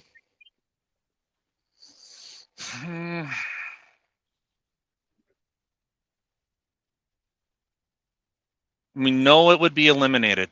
Yeah, no side effects from the surgery of getting the chip or the connecting the wire that eliminates murder, makes murder impossible for every human forever. Yeah. No side effects. God damn it, Jungle, fuck you. Tyler, let me ask you this, right?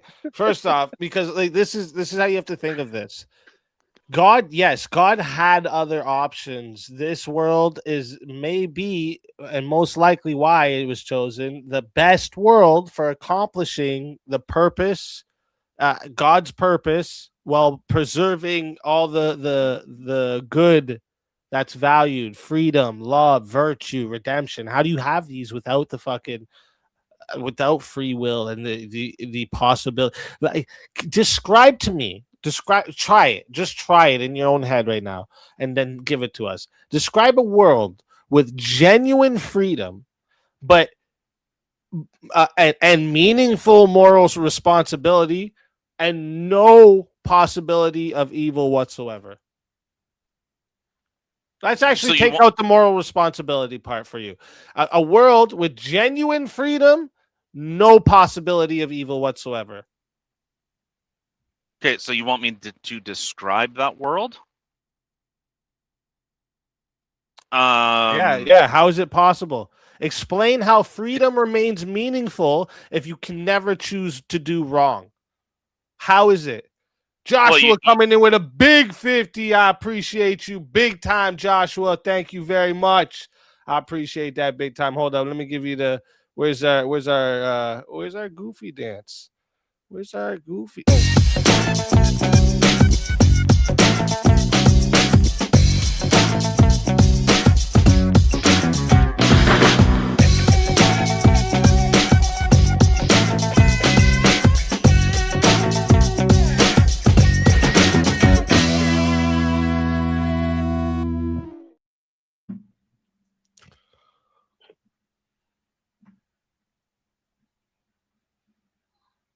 That's what's up. Sorry, go ahead, Tyler.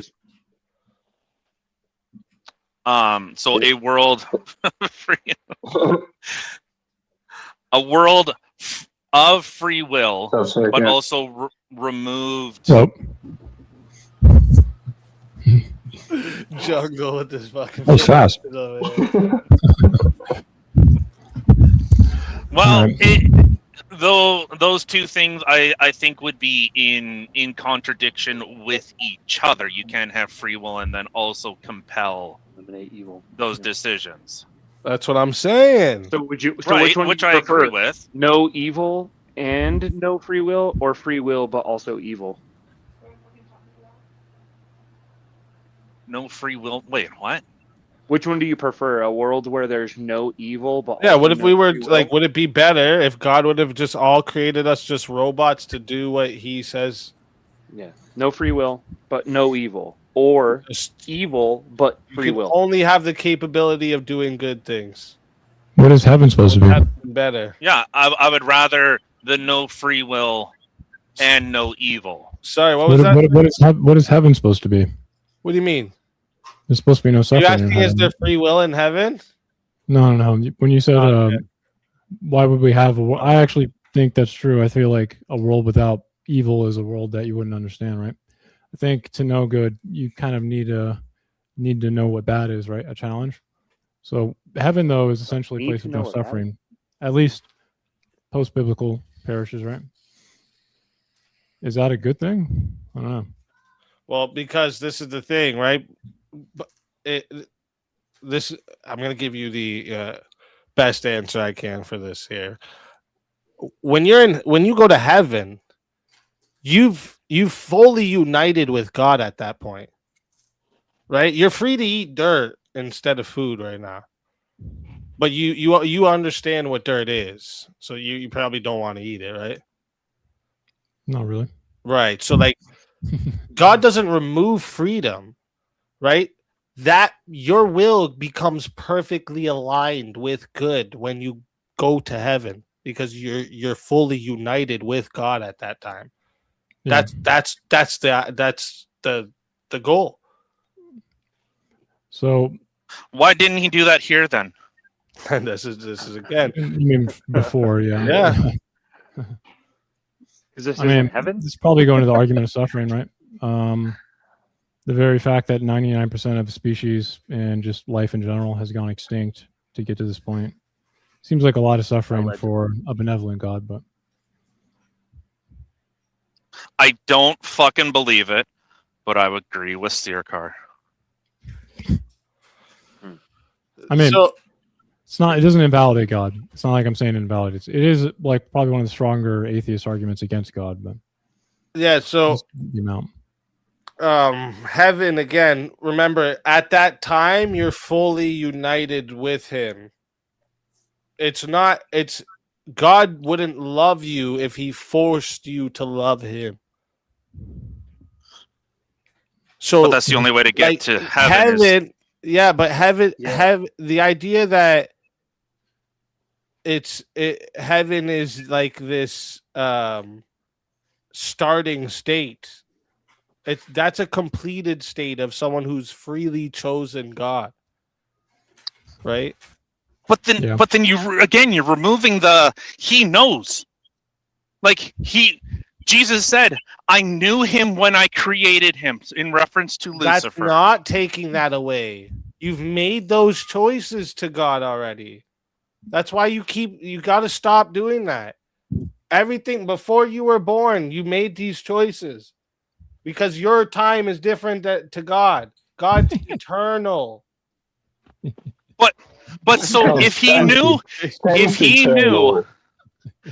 knew that I was going to be an atheist, I wasn't going to believe in a God, why the fuck would he birth me into this world in order to condemn me to hell? Yeah, but no. Where's the love in that? That's not. It's the choice. You had the choice. You have the choice. When? You still When? do. You When? still do. God didn't. But he already knows that decision. God didn't make you an atheist. He created you with a capacity to seek truth, for reason, for belief, for doubt, to accept and reject. I mean, also there's a genetic fallacy here, right? The truth is that the Bible, especially the New Testament, has probably 3 different ideas of what heaven and hell are supposed to look like. There's the annihilationism with Matthew. There is a different universalism in like Corinthians, right? And it depends on exactly how you interpret it a little. It could be technically incorrect to think that you would just go to hell, for instance, and it would be just a genetic fallacy in a way. It doesn't really invalidate God to say that, maybe the humans got it wrong or interpreted it wrong. Yeah, that's another point too. Like, I would never say to you that because you're an atheist, you're going to hell. First off, I'm not going to make salvific claims, and second off, you don't know that. That's not for me to decide. That's not for anyone on here to decide. God is the only one who decides if you're going to heaven or not. God and you will know what a genetic fallacy is. A genetic fallacy could be happening here. So an atheist can say, well, humans made the Bible. Humans constructed God. And then the genetic fallacy is that just because humans could have gotten it wrong doesn't mean that God is now invalid. It doesn't follow. So it is, in a way, a sort of genetic fallacy, a genealogy fallacy, just to be clear.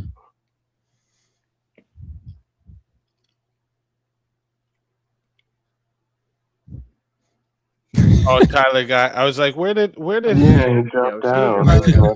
Dang it! Dang it! Because I was going to ask him another question. Genetic fallacy. But yeah. Oh, there he is. He's back. 3 forms. There's a lot more than 3 forms of writing in the Bible. All right, can you get? There we go. Sorry. Every time I hook up, like to start the semi again, it freaking cooks over to my radio, and then I have my headset on, so keeps booting me. And let me tell you why. When you say, why would God create me, even if, say you're right, you're an atheist and you're not going to go to heaven and all of this, you know why? Because God values your existence and your freedom, even knowing the choices you're going to make. Yep. God loves you so much that even knowing you're never going to accept him, he still gives you life. That's all loving.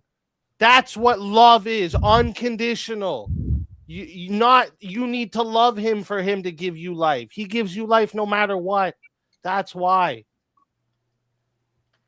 So is that love, knowing that this person is going to spend eternity in hell? Hang on, can I try to? Why do fathers have? Oh, go ahead, Jeremy, and welcome up. I love when Jeremy comes up. You're kind of you're still hung on this God operates within our time frame, and no, I'm not. You absolutely are, and this is a thing you need to break because you keep saying he knows. He knows because it all happens all at the same time. Literally, he knows the beginning, the end, and everything in between. Because for him, it has all happened at the exact same time, the instant. It's all instantly for him. That's the thing, is it's not linear for him. It's all at once. I understand that. I've never said that it's not. I've never said that he operates in a linear fashion. But you keep going back to this thing. But he knows. It's not that he knew before it happened. He knows because it all happened all at once. I think you guys will like my God argument then. But what's the difference if I know all of them or I or I know. I'm saying the exact same thing. He knows the decisions outside of time. If he knows all decisions that are going to be made, he can choose whether Tyler the atheist that doesn't believe in him could choose that person. I'm not going to. In fact, it would probably be more. No, but that's it would be more loving not to have that person spend an eternity in fire or whatever the hell is. That's the expectation. Well, now you're saying he's only in our timeline. You're putting him right back into the time restriction, in which case now he's actually manipulating time as opposed to it's all happening. You can't put him in the space and make him operate in the space. How are you making this modal jump? How what? How are you making this modal jump? What jump? You're making a modal jump. No, he is. If you say that God is everything and God is experiencing God's experiencing all time all at once. So how are you making this claim? Because God is not experiencing time linearly. He's outside of space and time. Linear, you're just rejecting linear. It's fine. Linear doesn't mean anything here. Linear just means that a slope has a constant, is constant over a function. So I don't know what that's supposed to mean. Like I've never even capitulated that God doesn't operate. Like if God operates as all-knowing, okay, outside of time, fine. I've said that. I've never once said that. Well, God is operating in a different timeline. He's still operating on a line. Never said that. If God already knows the decisions that are going to be made, he could make the decision, right? He's either all powerful or not. No. I mean, his framework, that's not true. I'm asking Jeremy what his framework is. Like, how is he making the modal jump or making the claim? So modal jumps, you can think of like, if you had a building that was like 8 stories and each layer of, I don't know, something metaphysical, different tiers, right? Or different floors would be different levels of this. And when you make a modal claim or when you're trying to logically put one together, you're going to have to essentially like build staircases to the next floor, right? And I'm just curious how you're getting to this next floor in this hypothetical building. Well, we mean how I'm getting to the next floor. I'm not getting to the next floor. I mean, I get there the same as you. I operate within the confines of space and time. No, I mean, like, how are you actually claiming with confidence that God does exist in that way? Because if he doesn't, then he would not be able to be omniscient, right? I don't really know if omniscience like a word we just describe or we give to something that seems powerful or seems all-knowing, right? But I'm not really sure if that has any metaphysical depth, to be honest. So, Sirka, who were you asking about the modal jump, the building analogy? I was asking Jeremy. Okay. Because it is a jump to just assume that God would have to behave this way, or be. No, I mean, in order to be omniscient, that would be the requirement. Omniscient is a word we made up. Great, yeah. So how would God? We can call it whatever we want. That's the term we use for that. That's the descriptor of that. And what you guys do is you're putting God in the timeline. You're be like, well, he knows what's going to happen, so why doesn't he go interfere? He doesn't interfere because it's all happened. It has all happened. He doesn't interfere. Okay, I think I get where you're getting the confusion. No, but Tyler, no, he's not the confused one. You are, because you even say I can't make a different choice, right? Because he already knows it's gonna happen. No, he knows that it's already happened. It happened. That's why I'm agreeing with you. Freely made that choice. That's the whole thing. Right. I'm agreeing with all of that. That's not in dispute. I've never once said that it's in dispute. Yeah. How do you know that he knows that is what happened? I mean, there are other ways actually to do this. like we can metaphysically, logically try and understand metaphysics through some grounding relationship, but which would kind of be okay in the way Jeremy is describing, where something can exist in virtue of another and just doesn't actually, it depends on the thing it's being fully grounded by, but that would avoid an infinite regress and all that kind of stuff. It is still kind of like a modal jump, though. Well, I mean, it's kind of not, because there's reference points, right? I knew you before you took your first breath. That would be explained here, right? You mean you're alive? He's experienced. He's witnessed everything you've experienced all at once. He knew you. Jeremiah. Are you referring to Jeremiah? Okay. In the Bible, right? Yeah. So Jeremiah is essentially expressing to God that, he's more of a prophet than other prophetical writers around him, right? I don't know if that's a really good way to show that we can just claim some modal jump like this.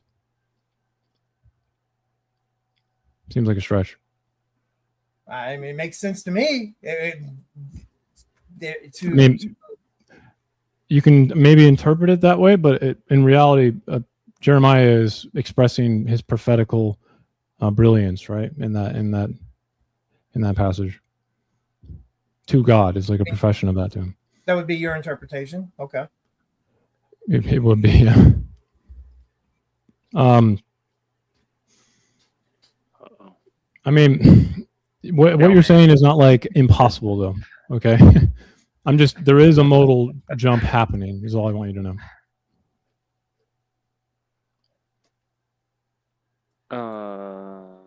Yeah, I want to go back to my silly analogy for Tyler here, because I know he'll like this one. But in the analogy of the parents being behind the mirror, predicting that their little boy Tommy is going to be the kid that takes the donut, and they go, I know he's going to be the fucking one that takes the donut. And then he does. Did they make him take the donut? Did they choose for him to take the donut? Or did he have like the free will to take the donut even though they knew he was going to? That calls a bunch of things into question. It could be like, only real understanding I would have with this is that they already knew the decision that was going to be made, right? Yeah, like they would have to already, he was like, going to take the donut. Yeah, no, not like, believe. They had 100% certainty, right? Well, they already okay. had 100% certainty that this was going to happen. Well, so then if they claimed that, they would say, yep, he's going to take it 100%. Without a doubt, 100% he's going to take it. Does that mean that they made him take it? Or did he still have the free choice to take it? I don't think that answers free choice either, though. I mean, most free will arguments, I'm not really versed on free will stuff. I think they're kind of boring. But as far as I know right now, the idea of the inception of the thought in your head is kind of an argument against free will from a lot of, I don't know, academia on this, or at least a small portion that's allowed. So the very idea, the inception of the idea of making a choice, is there some choice involved in that? Or is that something that is predetermined? I don't know if, the donut analogy you just described would overcome that one, or even remotely answer it. Did you believe in like real quick, chat. You got 10 minutes left. If you guys want to end this on a hot seat, we got to get this dono bar up to 300. Obviously, and if you want a VKO, it's 1,000. So for anyone who doesn't know what a hot seat is, real quick, it's just 4 rounds of questions. First 3 rounds have 4 questions each. Last round has 1. First round is trap card round. It's a questions designed to make us all roast each other. Second round, is deep thoughts, the more philosophical, outside the box questions, make you think a little more. Third round is the lightning round, questions designed for 1 word or 1 sentence answers only. And then the 4th round is the save the world round. It's where everybody goes around imagining the whole world's listening in and leaving behind a legacy. So yeah, if you guys want to see that, chat, go ahead, get those super chats in. We got 10 minutes. Oh, 9 minutes now. Oh shit. Yeah, Sturker, do you believe in coincidence, or is everything predetermined? Huh? Because there's other people on it. Oh shit. Sorry, who were you asking that question We're to? busted. Well, I mean, anybody really. I like the idea of that when he's brought it up, like free choice. Is it? What are the limitations upon it, and what predetermines it, or something to that matter? Like as far as coincidence or stuff like that. Is that entangled in there, or like Big destiny? Big 50 comes in from Daniel, says, "Come on, Daniel, let's go." You're welcome. for the grift. So I think I understand the grift. When asking these kind of questions, like there's already presupposing and loading in a bunch of things. Like when you're asking that question, it's like, what's the purpose? Like in general parlance, when we would say, well, why is the wind blowing? We would just act in terms of like mechanistic. What causes the wind to blow? But with this like philosophical and purpose driven type of view, it's that the wind has to serve a purpose. Otherwise, there's no reason for it to exist. Rather than some shit just be like that, bro. It's not very explanatory though. When you start necessary things, they become less explanatory, right? Say it again. So when you assert necessary things, they become less explanatory by definition. Which is kind of what you just did there. Yeah, the more you try to determine why the wind blows, the harder it becomes to understand. Or No, the statement that the wind just is saying that the wind itself is just necessary for itself, and it eliminates any explanatory meaning. So like I'm saying in terms of like a philosophical perspective of like, well, why does the sun rise here? Well, we can look at, because of the Earth's rotation with regards to the axis and the rotation around the sun, blah, blah, blah, blah, free blah. will We can is give a metaphysical argument. It is not something Is we that can what measure. I think it is? Right, but that's that is a hot seat. Let's fucking go. We don't know. We actually don't know what the actuality of the sun is, though, right? When you say, "Why does the sun set here?" Correct. You don't actually understand what it is, like why it is that, or that it is, or the rotation. Just for everyone to know, we can see a rotation. We can see how it behaves. Hot seat, boys. Hot Let's seat. go. Boys. Shout out to the chat, you fucking legends. Yeah, like we can Best see it cat on the behave, internet. but that doesn't tell us that it is, or like what it is. Like gravity, for instance, we can measure it and see what it does to things in a contingency argument, right? But we don't know that it is. We don't know what the hell gravity is at the end of the day. It just kind of does things. We have a pretty good understanding of what gravity is. It's We just have no idea why fucking mass pulls in shit, dude. Come on. We just know it That's if does. you believe mass attracts mass. Like that's a whole separate debate. Have you seen me and my wife? Mass attracts mass, big boy. Okay, you know what? Shit, I'll let that one slide. But there is some Literally. explanation there that we feel like it would be kind of interesting, right? I mean, maybe it's a good argument for God in a way, because we have no idea why. It looks metaphysically a little hidden. I don't know. There's no reason to assume it should be. But it's almost question begging that this has to. It has to be because God. No, it has to be. It's only reason this thing does is because there was a design and intent behind it. Rather than it's all coincidence. I never said intent. I didn't make it personal. To Tyler, do you believe it's all coincidence, or do you think those things are all predetermined and like it's destined for what happens? Everything happens for a reason, like that kind of shit. No, I don't think that everything happens for a reason. No. Okay. What is that comment? What do you mean? What do you mean? I'm confused of what you're saying. With what? Like, so you're just trying to say that like not everything has a reason behind it? No, that everything that happens, not necessarily like even in interactions, like, oh, we were destined to meet, or the kind of the laws that we use to describe the universe. This is just kind of like you just think they're necessary in and of themselves. You think the laws of the universe are necessary in and of themselves? What you're trying to say? Sorry, what was that? Speak. You're just saying matter just exists. Like there's no reason for it. Just is. Yeah. Okay, so why don't we see more of it? Why is there not an arbitrary amount? If we can have 2 protons and 2 neutrons, why don't we just see an infinite amount of them arbitrarily if they're just emergent necessarily from themselves? Well, wait, this is just but they don't because it's. If the universe itself, if the matter was necessary, here. Do you believe that everything has an explanation, or that some things just literally don't have an explanation? I'm sure in some aspect, like why does a pulsar do what it does? Like, yeah, there's mechanistic explanations as to why it does it. That's not really the explanation. Purpose. No, the better question is, could it not exist?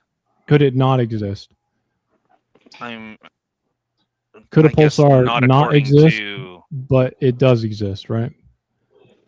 Like not according to how the laws of the universe seem to operate. The laws of the universe do not dictate that pulsars must exist, right? A pulsar can exist, and then we can also think of it not existing in the universe. That is a fact.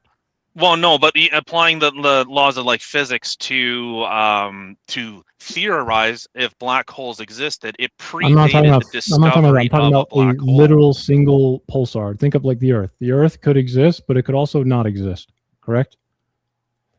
In like I don't. Okay, hold on. You don't think the Earth could not exist, bro?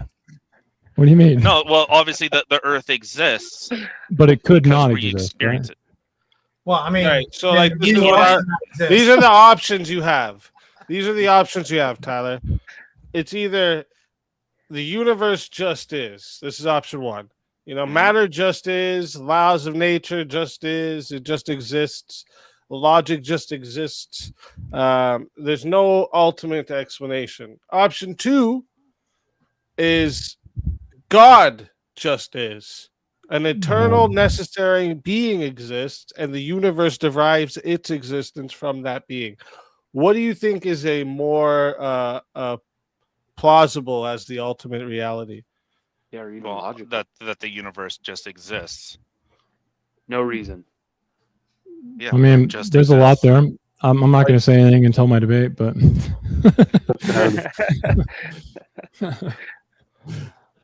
so you think option 1? Yeah. So like matter just exists, laws of nature just exist. What about murder? All that. I think brute force naturalism is not a good argument anymore. Personally, there is some stuff in between though, but I mean, it just is like some questions don't even necessarily need it. Yeah, I think the arbitrary chaos problem. Well, wait, hold up a second. So that means you're abandoning now that everything has an explanation. No, I mean in mechanistic reasons we could explain why. Yeah. We could explain it, but why the universe specifically? So why the universe specifically? I don't think it gets to that point. I don't think you could ever get to the point of explaining everything mechanistically or whatnot. Because but why you get down to answering a question, which then raises another question, which then raises another one. You're always going to have the next question. Yeah, but why? Oh man, don't make me fucking pull out the not so erudite. No, let's just push a little further here. Let's push a little further, okay? Right? Like whether the universe or God is the better candidate for that brute fact, okay? Of just is. Why the universe specifically? Like, what is it about the universe that makes it the sort of thing that can exist without explanation? The fact that it exists. itself, I think, would be an explanation as it to doesn't bother why. you that things like gravity yeah, are but unexplained? it's changeable. It's dependent on underlying laws. It's contingent. What about the moon? Do you think we landed on the moon? Why would you think that is the ultimate reality? Like because that's the best explanation as to what reality is. Lethe, you already know that brute force naturalism is not a good answer, bro. Come on now. Yeah, like why would you reject God for being a brute fact? Like, yeah, he just is. Well, because evidence to the contrary. Like, I'm not asserting that God exists. I could just say, well, why don't you believe that the tooth fairy exists? Brute just fact believe it, just bro. means stopping point. No, because you're okay. You're okay as an atheist with saying something can be uncaused. So that's not the issue anymore. The issue here is what's the best candidate for the cause. Yeah. So, you know, like there's the Christian God, eternal, necessary, unchanging, the ground of existence itself. The universe appears finite, changing, contingent. Why is that the best? Why should I think a changing, contingent universe is the fundamental reality instead of an eternal, necessary being? That doesn't even make sense. Well, we don't know if the universe itself is necessary or contingent, but I think SpeakeaZy is saying that because of the inductive way which we think about things, there is like an inductive sense of feeling that there should be something that makes it necessary, right? But at the moment, we can't really prove necessary universe. Wait, what I do you do mean think about, that's likely. Though. We don't know it's contingent. What do you mean by that? Contingency simply means it could exist or it could not exist. Necessary means that it could not have failed to exist. That's it. So wait, but doesn't it have the characteristics that it appears to be contingent rather than necessary? No, I don't think that's. I mean, I'm going to argue again. I'll save it for my debate. I'll save it for my debate. This goes into my debate pretty heavily. So could it have been debate coming up, or what's going on here? Yeah, I think so on the 10th, right? Could it have failed to exist? I think it's not. I think brute force naturalism. Just that first question alone. The idea that the universe necessarily exists is not good enough anymore. I think it's not good enough.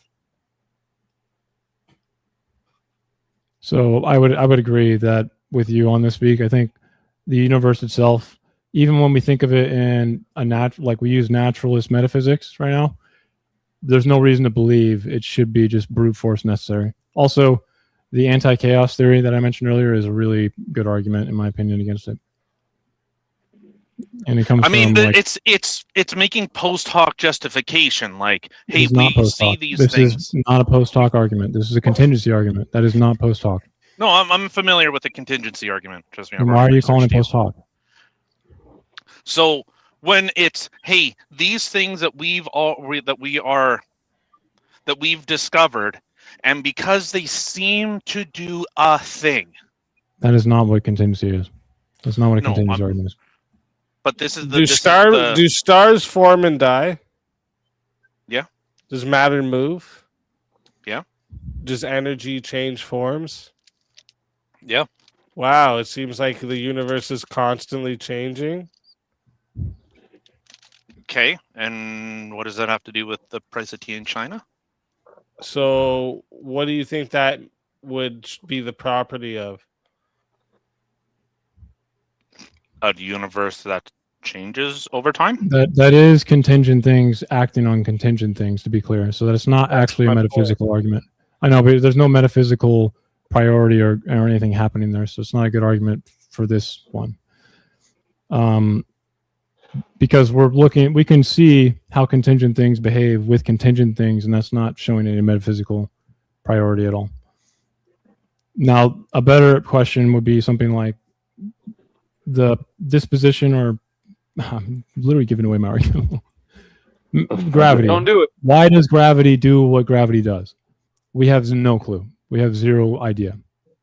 Same with electricity. They're going to be so Why does electricity exist? Electromagnetic force would be another one, or weak. I mean, there's some sterile neutrinos that seem to exist in like a completely different metaphysical space, and they barely even interact with matter. All these things, I think, fly in the face of a brute force naturalism for sure, as in like some necessary existence that doesn't have any metaphysical depth. Right, and that would be like a logical conclusion, right? You could arrive at that without... Which means that God, in a way, if you think of him in a certain way, could be a more logical explanatory grounding. Yeah. Yeah, man. Checkmate. Everybody check fucking mate. I mean, there's more to the argument, but I'm not gonna give away my arguments, but oh wait, Tyler, I'm debating you, right? Yes, fucking sir. genius. Oh shit. Oh, wow. On this channel? Oh, so is that destiny what just happened right here, right now? Or is this all just a big coincidence? No, maybe I've called out Searcar enough times that he finally grew the balls and jumped up. Ah, yeah. Grew the balls? Okay. What do you mean? So what day is this? I'm booking. Lock in, King. Like, fuck. I'm on this. That's just, I want to know too.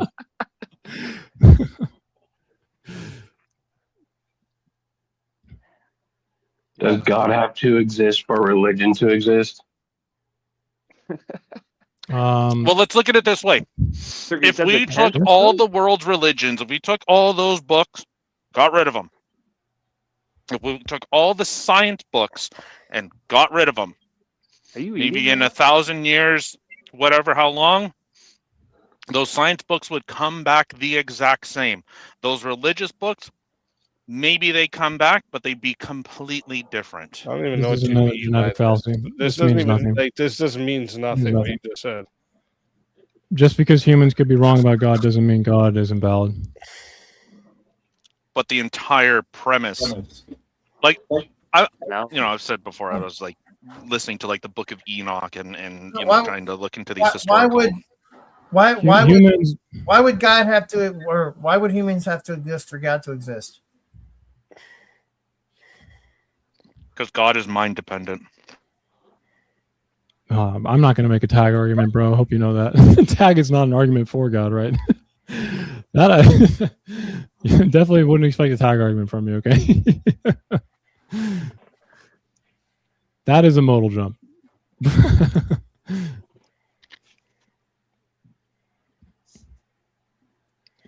The science doesn't explain actuality, Lethe. Science does not explain why or that is the universe, okay? It doesn't. It just, we use science to tell us how the universe behaves inside the universe. Why does it exist still? We have zero clue. I don't really know why people think that you can use science to like measure this problem out. It doesn't make sense. Well, and the fact that it says the science is even funnier. The science? That's just like a colloquialism. I am the science. I mean, like the whole idea of the COVID thing, and like it's just unanimous consensus. Like basically, when you hear unanimous consensus, it's pretty much bullshit. Because like science itself is always about reasserting what's most correct. Sure. Like that's the general premise. It should be the most correct theory. Should win out. I do have a question for you. Do you think that the pursuit, journey towards trying to understand the creation of the universe is not something that is like naturally inductive or makes some inductive sense to humanity? I mean, we see this everywhere in the universe that a creator and creation is kind of a inductive thing. It's almost a priori. So to me personally, I feel like the idea of a God is a part of the story in a metaphysical argument, right? Or do you think that you can just dismiss that? Yeah, I don't think metaphysics exist. Oh, okay. What do you mean by that? You don't think metaphysics exists? That's insanity to say. Do you understand that? But that outside of out of nature, outside of what we physically can measure, thoughts can exist. The thoughts that you just mentioned. Tell me what gravity is. The world is also flat right now. What is gravity? It's. Don't tell me what it does. Yeah, drop a pen on the ground. Let's watch you. I want to know what it is, man. Yeah. Why gravity? Yeah, but then it's what's its purpose? Oh what purpose does gravity serve? Reason. Yeah, what is the guys? You're going way too far. Do you not I want you to tell me like why it is that it is. No. Fuck all that. The claim itself. Go back to what you just said. Metaphysics doesn't exist. I'm kind of what I'm asking him. Yeah, I don't think so. Gravity is a metaphysical idea. You don't. At least why that it is. claim itself is it. metaphysical. Yeah, we can measure what gravity does. We can measure what it does. We can measure hey, what gravity shut does, up for a second. Listen to me. Listen to me, Tyler. You saying metaphysics doesn't exist, that claim is metaphysical. Yep. I mean, sure. Yes, it is. Yeah, it is. I mean, I guess. All right. Okay. I don't know what else to tell you. Go ahead. Which one has more explanatory power now? Go ahead. Put only physical things exist in a test tube for us. Go ahead. Put only physical things? I mean, isn't that how we No. Put only physical things exist in a test tube so we can observe it through a microscope together. So you want me to grab everything in the universe and shove it in a test tube? Okay, so you just don't understand what metaphysics is, I guess. No. You having a claim to say only physical things exist, that's not a scientific discovery. It's making a metaphysical claim. Right. In and of itself. Is the statement only physical things exist itself a physical fact? It's an observation. So it's not a physical fact? I guess it's an observation. We see everything that we can measure, interact with, is physical. So things that go woo-woo. Science no. Don't go woo-woo. Gravity is don't say woo-woo. Yeah. Science literally presupposes metaphysics, dude. Is gravity physical? Is cause and effect Yeah, we can real? measure it. Is cause and effect real? Hold up. Here, wait, is cause and effect real? Like something interacts with something else and causes something to happen? Cause and effect. Then if that's that, then yeah, I don't see why it wouldn't exist. Okay, so does science itself depend on them? Does science depend on cause and effect? Is that It's the not question? established by science, right? Cause and effect isn't established by science. Science depends on cause and effect, right? Okay, yeah. So that is that's metaphysics. Logic, metaphysics. Truth existing, metaphysics. You assuming that the external world exists, metaphysics. Those are metaphysical claims, yeah. The effects of gravity are physical, but is gravity physical? Yeah, because we interact with it. Okay. Is physically touching you? Can you smell it? Is it like physically touching you? Yeah. It is? Yeah. The only reason I'm a fat fuck, I weigh as much as I do, is because gravity is pulling on me. I look forward to your Nobel Prize. Are you eating right now? No. When you figured this out. I mean, you can probably point to gravitational waves, but like, I don't really think we've measured gravity literally, doing what you just said. So we just like make up that gravity is a thing, or? No, we measure the force metaphysically. But we don't know why there's a force. We don't know. We don't actually know if there's a particle. When you say Tyler, when you say metaphysics doesn't exist, what do you mean by exist?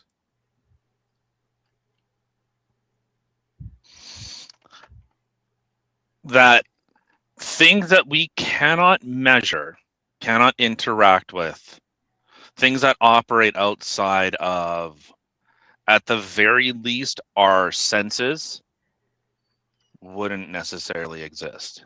Yeah, see, touch, smell. Well, I'm glad that you've participated in a metaphysical conversation with me. That's awesome. You're welcome anytime, buddy. That's what I'm here for. So that like, hey, me too.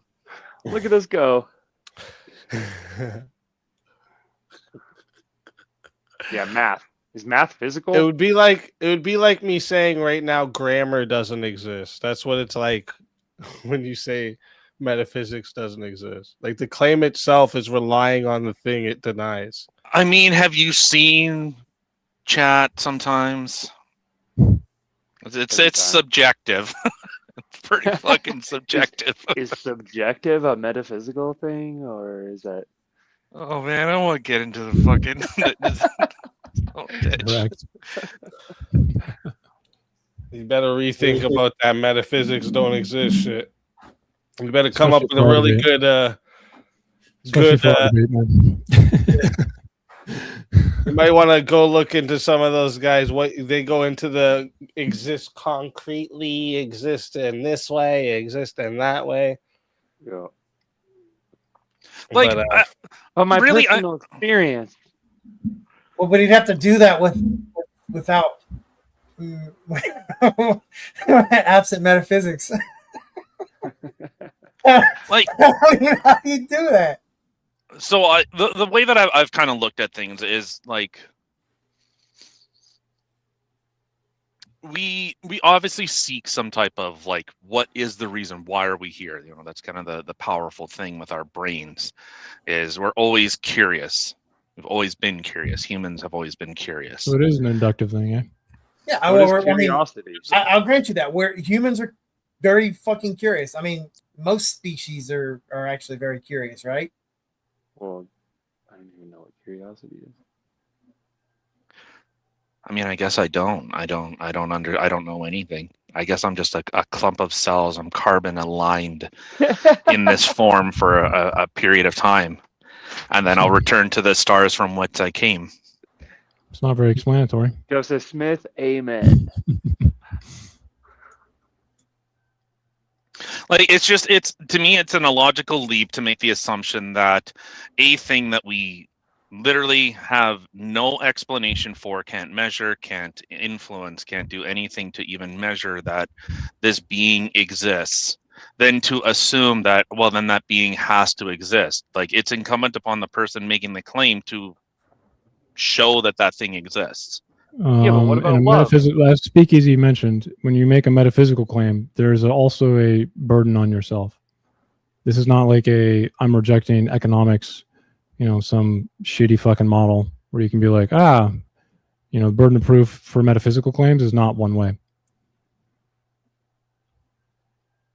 But that's how we interact with our surroundings. So is through the not physical. Metaphysical though, right? Like we interact. I'm touching a desk right now. I'm using my eyes to look at you guys. I'm listening. Now the desk, okay. Can we imagine the atoms that arranged made the desk-wise, right? I mean, probably the desk not. Has always technically been able to exist for as long as we can think of this hypothetical right now. The atoms just were arranged in a certain way to make the desk. So the atoms lead metaphysically prior to the desk being made, correct? Hold on, say that one again. So we can think of the atoms right now being arranged in a certain way to make a desk, which is desk-wise, okay? Now, Can you think of a desk that is desk-wise explaining the atoms? No. So what is the metaphysical priority happening here? It's one way, correct? Why is that? I mean, sure, because I don't even understand what the question even is. It's not a question. Yeah, do you think atoms are physical? No, I'm pointing out that there's a grounding happening here. The atoms can be arranged to make the desk-wise, and that always exists once the atoms exist. Pretty much by definition. Like have to be arranged a certain way. So those atoms didn't exist until we arranged them in that configuration? No, the atoms, once they're existing, the desk exists in some essence. because they can be arranged desk-wise. I mean, but that would go for like anything, I guess. Like if you really, really Yeah, want to but does it go extrapolate, the other like way? Does it go the other way? Can the desk-wise explain the atoms? well, I'll think about it. It doesn't. Yeah, the answer is no. So we have a metaphysical priority happening here. Somehow, the desk exists in essence whenever atoms are around, but the desk can't explain anything about atoms, even if they're unarranged. By that point, it's not desk anymore. It's not desk-wise. So then what? So then that's the everything is basic just metaphysical predetermined? argument. No, I So didn't it's say just predetermined that those There's those no atoms cause are here. going I know to do that? SpeakeaZy said cause. I didn't say cause. So like that's where I'm like I can grasp the theoretical view that eventually those atoms that were floating around in the universe would eventually come to Earth and become like I can visualize that in my brain. I hope so. But just but it's not like they were destined, like they were never said already destined. going to be that. I never said destined. So then maybe a more of a clarification is like just sure I can think of like The explanation is going one way. Sure. Okay. Okay. That's a metaphysical argument that you now believe in. All right. Discredited atheist. Get fucked. Checkmate. Yeah, checkmate. Welcome to stationary Earth. Thanks for playing.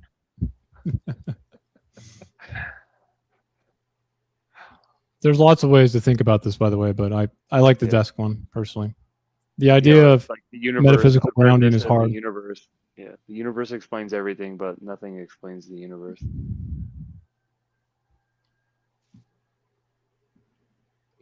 We can visualize We're 7 minutes away. 7 minutes away from the hot seat. We got room here. What do we got? 2, 4, 6, 7. We got room for 3 more. We 3 can more if visualize you wanna 4D, by hop the way. in. What's that? We can visualize 4D, that bun turtle guy. We look at the shadow of a 4D object in 3D, and then that gives us the mathematics for it in 4D. Well, So and time is another dimension. That's the fourth dimension. There's X, Y, Z, and time is a dimension. I don't really think that would be an accurate way to say it. No. Look up a tesseract or like a hypercube. That's what I'm talking about. No, I get that, but that's in theory. The fourth dimension is time. Is not just time. I mean, if you're talking space time, yes, time would be the fourth dimension. But if you're just referring to space, space and time cannot be separated. Avers, get up here. Well, no, but you can go on just space. In which case, you're just talking about an object, right? In which case, a 4D object. Space-time is one and the same. You cannot separate them in Einstein's general relativity. But if we're referring to just an object, Mm-hmm. you could go 4D, and that would not reference time, right? Correct. Yeah. Just look up a tesseract. That's the point I'm making. Yeah. Is in when you're talking a 4D object, you're talking an object. You're removing time as the dimension and just saying 4D as an object without time. Not really. No, we can do math up to like 11 dimensions. In fact, string theory doesn't really become mathematically like a logical idea until like the 9th and the 11th, I think. Then the math suddenly like makes very perfect sense, but we can't observe it obviously because it's in the 9th and 11th fucking dimension. But the mathematics we can do. See, but even so, I was just looking it up because I was just making sure that I'm not fucking insane. Time is considered the fourth dimension in the context of Einstein's theory of relativity, whereas inseparable from the 3 spatial dimensions, length, width, and height, to form a unified fourth dimension continuum known as space-time. Yeah. So, correct. Yeah. So, kiss my ass. Okay. Is that would that be metaphysical or is that physical? Well, it's physical because it's in a position. Okay.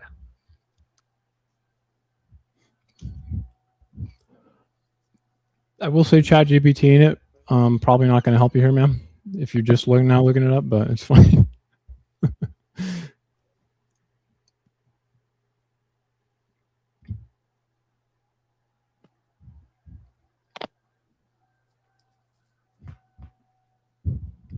Yeah. Coincidence. Tyler, do you believe in ghosts? Oh, no, I do not. Sorry. Okay.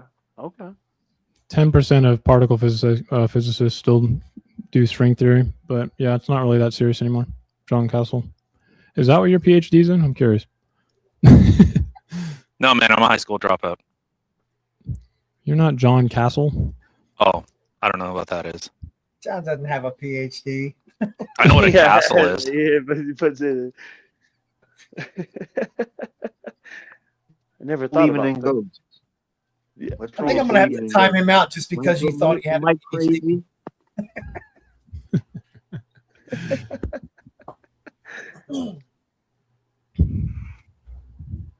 Yeah, the free will stuff. Tyler, do you think that like possible worlds is a kind of like plausible, logical idea?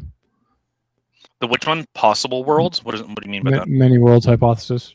1950s. Like that. There's more. Like there's more than just one Earth in the universe. Universes. The many universes hypothesis.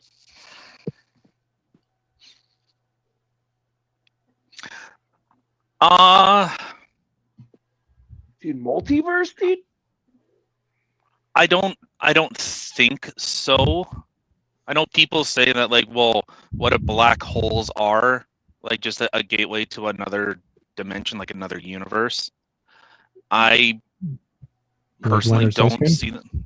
Yeah, like I personally don't kind of ascribe to that, considering like when a black hole, like this is one thing. So like when a black hole is like consumes something, you see like those massive jets that shoot out from either like the poles from the black hole. Depends. In quasars that happens, yeah.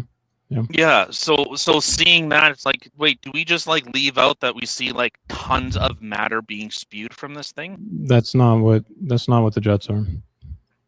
Well, I don't know what the jets are then, because my understanding like black holes are pretty. Matter. The largest one, it is matter, or not really. It's electromagnetic waves, but there's also the effect of when a black hole's too big and the spinning of the matter around the black hole for really large ones. It actually does a like inhibiting effect against the black hole's ability to then pull in mass. So they both, once the black hole gets big enough, that accretion disk actually keeps matter from falling into the black hole too. And this is known as the Eddington limit. Right, and so that's kind of just like in seeing that, like I don't know, maybe if it is just like, you know, the particles are no longer actually able to escape, like, you know, in with those jets, if it is just electromagnetism just being shot, you know, thousands of light years across, sure, I don't have a reason to dispute any of that. Yeah, I mean, there's a lot of heat happening there, right? A lot of energy happening, but yeah, it's not that mass or matter can't escape a black hole. It's that once it's past the Schwarzschild radius, light can't escape, right? And that's what tells us how to look at matter. So there is Hawking radiation that happens with black holes, which is an emittance of some information, I guess, is probably what you're trying to think of. And it's very minor though, but technically a black hole can Hawking radiate until it no longer exists. Yeah, and so that's I think when we start getting into multiverse, like I don't know, maybe it could, like in a theoretical kind of sense. Why is that a maybe, but God is not? I'm confused. Like, well, because we just don't know. Like the best information that we see, like it's just that there I would say that there's probably isn't, like maybe there's like a theoretical absolute. I have to think say, until we this can is actually just like, have you guys seen the images and stuff of what they interpret as black holes? I mean, the attempts to, yeah. I mean, the most recent one was actually taking an image of it, but yeah, it's pretty hard. Pretty hard to take something that doesn't give you light. Yeah. How do you see it? Well, We see, most of the time like, we see stuff from behind the it. images that we're given is just some garbage that we're supposed to believe is like showing us something crazy. You understand? It's the one you might be thinking of is the accretion disk, right? And we can see it in like a good picture, I guess. Yeah, and in fact, yeah, we photoed, like Steercar just said, we actually photographed a black hole. Like yeah, here, let me show you this. Let me show you this. But if you're looking at like an artist's rendition of it, that's all you really have. That's all you really have. That's the problem. That's what I'm trying to say. My thing is, let me show you. Infinity. Can I zoom up on this bitch and a little bit? Infinity. We have no idea. Hold up. Infinity. Watch this. Infinity goes on forever. Space goes on forever. We have no idea. Or so they say. This is a black hole, folks. It gives off a lot of light. Soak it in. Oh yeah. Oh yeah. That's definitely that. Yeah, it tells me a lot. You know. All right. So if it's not infinity, that's what not is it? From NASA. Is it some kind of wall? And then they give you this, and they're like, "This is actually what it looks like, guys." It looks like Saturn. How come you don't pull up the photo they did take? Which the one? The most recent. If you look up first direct image of black hole, it'll pop up. It's a NASA thing, but it's not. It'll look much different than what you're showing right here. It still doesn't look like a black hole per se because you can't photograph something that doesn't have light can't escape from. So we photographed the accretion disk, and this photo particularly shows the exact like accretion disk around the entire black hole. Well, that was the whole thing with Interstellar. Like that's why that was the first actual understanding of what a black hole looked like, and they spent a lot of time just getting that view correct. Yeah, on the movie, yeah. Well, let's get back to the infinity thing. So you're saying, so they say it's infinity. Well, kind of has to be singularity. It's a singularity, not infinity. Kind of has to be infinity. Like, no, so what is there? There's something that just stops. That there's like a wall, but then the undefined. wall goes on, and what's beyond that? This is amazing, guys. I can't believe this. You know what? It doesn't look as great as it should be. I'm so fucking convinced. Well, as soon as you said NASA, yeah, let me get this one. Let me get this one from CNN. But it is. It's not an infinity. Infinity is an actual mathematical, like, concept tool you can use. This is undefined. Singularity. Oh, it's not up. Oh shit! Speaking of that, the moon's rising. That's fucking amazing, bro. I definitely know that's a black hole. Fucking right, bro. That tells me everything. You know what? I'm convinced that our world is in a black hole. Like they were saying. He was probably thinking of Leonard Susskind. Leonard Susskind put forth a holographic theory where, and you can technically do the math for this to show that a 2D surface can project a 3D surface. So string theorists in the 90s came up with this idea called the holographic principle, where all of the matter is just strings, and it's in a very unimaginably condensed on the outside of the black hole in like a 2D thing, and then it 3D projects an image on the inside.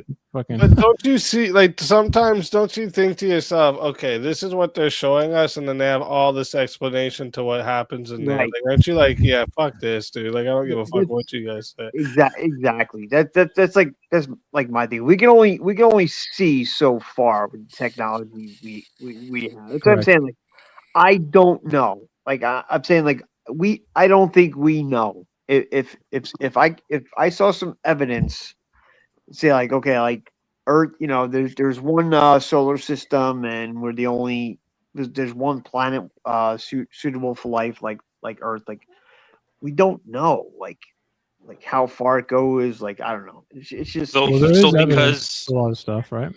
It's just not because enough. you don't. So because you don't know, therefore it can't. But the Bible gives a better depiction of describing the earth as a flat disc with a dome over top of it, and God's just on the other side of that dome in a sapphire castle. Like, but that's a better explanation. Yeah, but I don't know It if is I actually believe a better explanation. I don't believe everything that's in the Bible. I think a lot of it's up for interpretation, and I'm a Christian. I want you to realize that explanation and whether or not it's factually correct are two different things, man. If you assert that the universe is brute force necessary, that is the least explanatory thing I can think of. It's just, oh, we're done, we give up. There's nothing explanatory about that.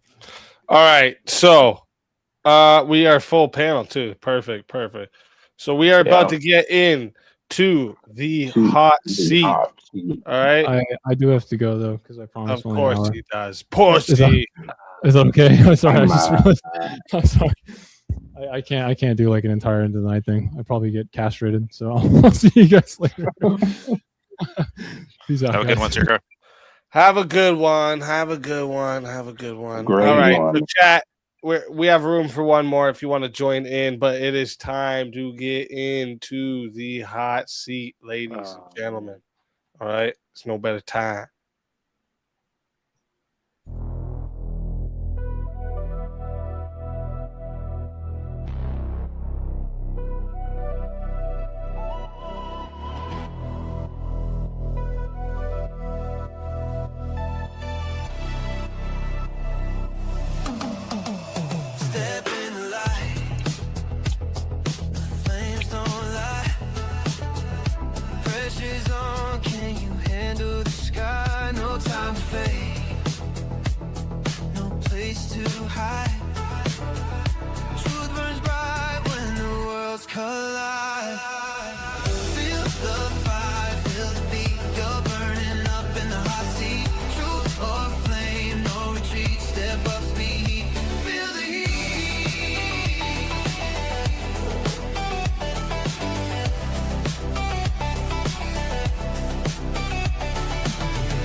All right, everybody, welcome to the hot seat. All right, the final segment, the final gauntlet of the night. Sorry, the segment where the pressure goes up, the answers get tighter, and the truth comes out, whether you're ready or not. All right, so here's how it works. We've got 4 rounds, each one with its own rules, and each one a little hotter than the last. Round 1 is the trap card round. So these questions are designed to force you to roast each other respectfully, but savagely, of course.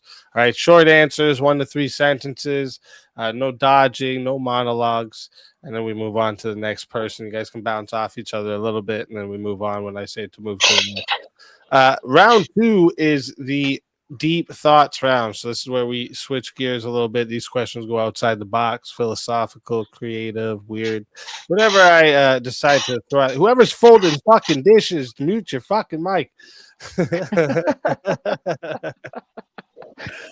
Damn. All right. Folding dishes? Yeah, that's what it sounds like you're doing. Damn. Sorry. But philosophical, creative, weird, whatever I decide to throw at us. Again, you get a few sentences for your answer. Panel can bounce off each other a little, but when I say to move to the next one, we'll go to the next one. And then the lightning round, okay? Fast, brutal, no explanations. You answer in 1 word or 1 sentence max. If you hesitate, the chat's going to roast you, and I probably will too, all right? And then we have round 4, Save the World. Okay. This is the final round. Each of you are going to get one question, one moment that gives you a message you deliver if the whole world stopped and listened to you. Okay. It can be funny, serious, inspirational, whatever you want your legacy to be. Okay. That's the structure. 4 rounds, 4 flavors of pressure. Chat. Get those fire emojis ready. And panelists, go ahead and take yourselves a deep breath as we are getting into the hot seat. All right. And for the first one, we're going to start with Pseudo Master Chef, who on the panel pretends not to care, but clearly does. Fuck, why ain't Darth here, man? Or Teriak. They're usually my go-tos. I'm gonna have to say I'll go with Tyler. All right. Just cause Responding that he's a fucking liar. Just cause, you know, just cause. Jack of Blades, what do you think? It's a hard one. I'm gonna go with Jeremy. That's fair. Just cause again. Everyone's got just causes tonight. All right. Yeah. Kieran. Yeah, I'm going to go with Jeremy because he's really keen to roast people and lose his shit and yell at people. But you can hear the feminine energy where he cares behind that facade. Okay, hell yeah. Maybe I should have picked Kieran. Fair. Wrath of Reason. I'm going with Tyler. He puts on that strong front, but you know that man cries himself to sleep every day. Fair. That's a fair one. Hey, man, I cried at the Notebook. Shut the fuck up. So did you. Maybe. Man, that's a homo shit. I never seen that movie in my life. He said that's some homo shit. I ain't even seen that movie. Brokeback Mountain made you cry. Shit. Come on, fucking P.S. I love you. Oh man, I fucking bawled my eyes out like a bitch. I haven't seen that one either. I reckon Tyler cried during Breakback Mountain, to tell you the truth. That's what I told him. He knows he did. Paying for the movie, so. What do you think, Jungle? Who on the panel pretends not to care, but clearly does? Well, one thing you don't seem to care about is the full version of the image that I have right now. It's too bad Sir left already because it's pretty funny. Wakandizi.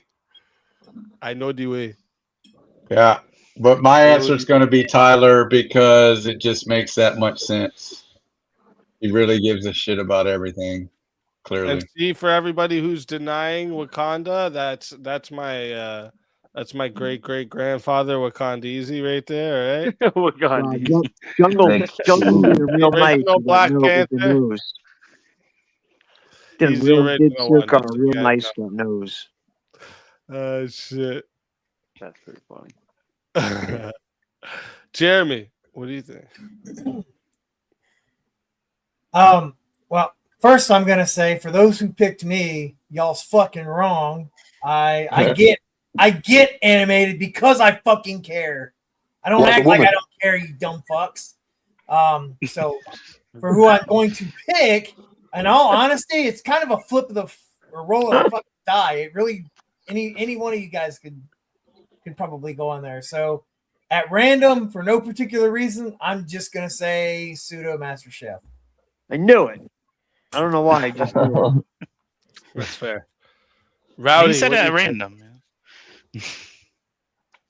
I think I'm gonna go with Jungle on this one. I think pretty quiet, pretty chill, but also the amount of AI photos for every single character shows a lot of I think he cares a lot, actually. Those bananas look delicious. Apparently Tyler cares a bit. Apparently those look delicious. It was Tyler before. Earlier on, fucking Tyler was saying it was gravity that made him a fat. it was gravity that made him a fat fuck. It's fucking bananas, brother. You're a fat fuck because you eat too many bananas. It's not wrong. Avocado toast. Overload of potassium. Donkey. Bananas are a great way to save money on diapers. They stop you up. I used to feed my kid banana baby food all the time. Nice. Save money on diapers. He looks confused because he doesn't know what he's holding right now. He's like, "What the fuck is this thing?"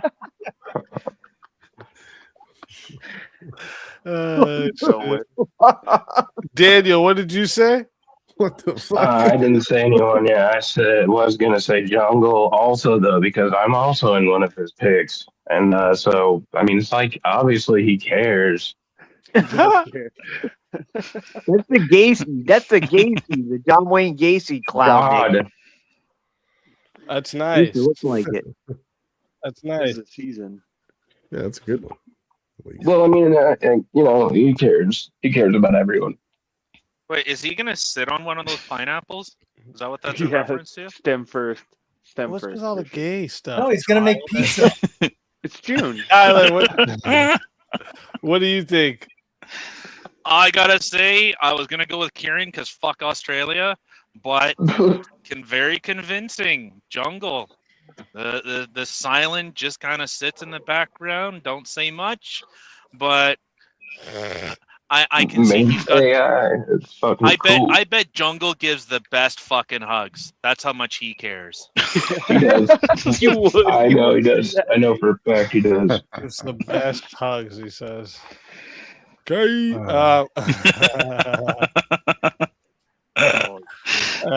Shit. I'm gonna have to say. I'm actually gonna have to say Jack. Because he pretends he doesn't care that we roast him about those steaks in the microwave, but he cares. But he keeps coming back. No. Bring it up. No, To perfection. To perfection. Wait, easy. You're wrong on that. Jack doesn't care because if he did care, he would never have microwaved the steaks to begin with. Or you never would have said. Well, if he didn't have the foreknowledge, he doesn't care about that. He just cares about the opinion that we know now. He cares about that we know now. That shit would have stayed in the vault. But he keeps coming He goes back. to sleep at night and thinks, "Why did I tell them?" Yeah, pretty much. Oh no, we know he cares. as soon as it left my lips, I knew it was bad. Yeah, he makes It doesn't matter, you know. the fact that he It don't cares. matter. It don't matter whatever you achieve in your life ever again. It wouldn't matter. You could bring peace to the Middle East. You'll still be known as the country who put a fucking steak in a microwave, right? That's true. I hope You they can were fucking cure cancer. That's right. He'd cure cancer, and they'd be like, "You ever heard of this guy Jack of Blades? He cured cancer." And they'd be like, "Yeah, but he also microwaved steak." So like, what the Yeah. Can't trust him. But what? But what if I make a microwave that perfectly cooks steak? Impossible. That's illogical. I'm working on it. doesn't I'm even working make on it. It's a sense. feature. Good. You know? Was the microwave have a grill and it's not powered up? I was gonna say that. Yeah, I'm just gonna call it a grill with a microwave, door but it's on gonna be it? an oven. A grill with a What's door on fucking it? wild is long before a microwave existed, people Hey, put steak on fire. let's The easiest thing to fucking fucking go. Oh shit! I didn't mean to hit it. Someone out there didn't want the dono bar to get filled because they didn't care, but clearly I silently, with loud super chats, do. Boom, roasted. Let's fucking My go. feelings are hurt now. He put a lot of thought Head for into the that. red. That's a very specific amount. That's a very specific amount. He did the That was- math. Yeah, He really cares. that was 100%. Boom. That's a very specific amount. Well, no shit. Thank you very much. Hey, Jungle, I put it in the chat earlier. I don't know if you saw it. You didn't Nope. happen to be in the Miami airport on the 19th, were you?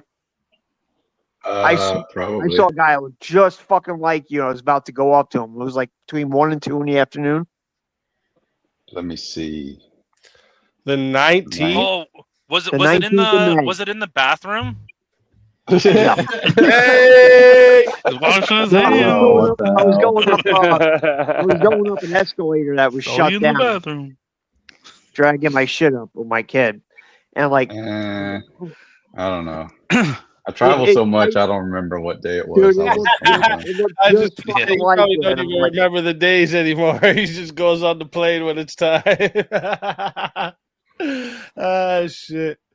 Dude, I don't know how you do it so much. I can't. I fucking hate. Yeah, I'll tell you what. This is the best. This is the fastest.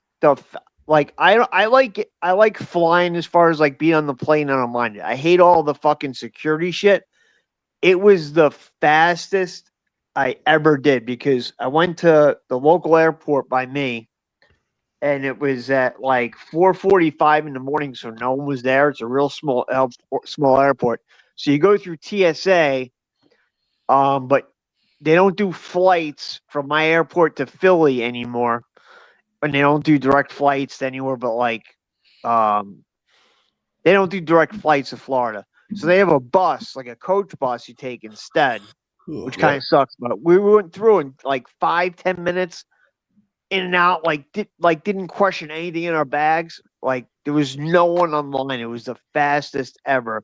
Like we wound up sitting there waiting for an hour and a half for nothing. Wait,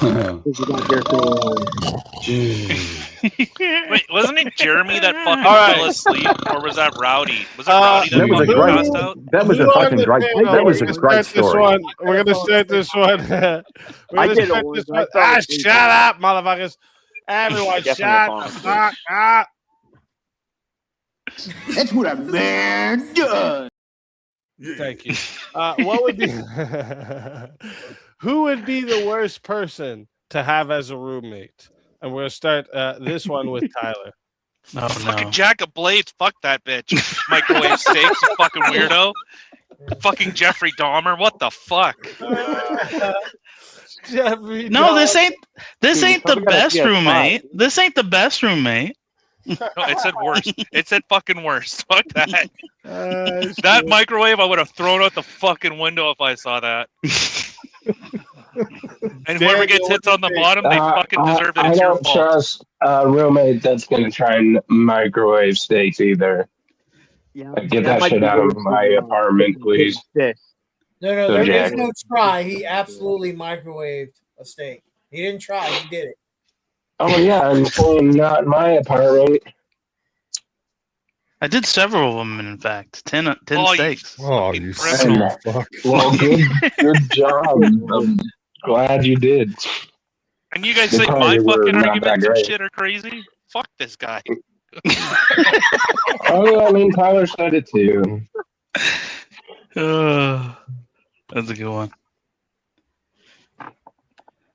Rowdy. What's up? Sorry. Hey, Speak, you're running your show, bro. I was distracted for a second there. Rowdy, Yeah, no shit. Rowdy. You know who I pick? What's the question again? I pick fucking Kieran because you know why? He'd be the worst. He's gay.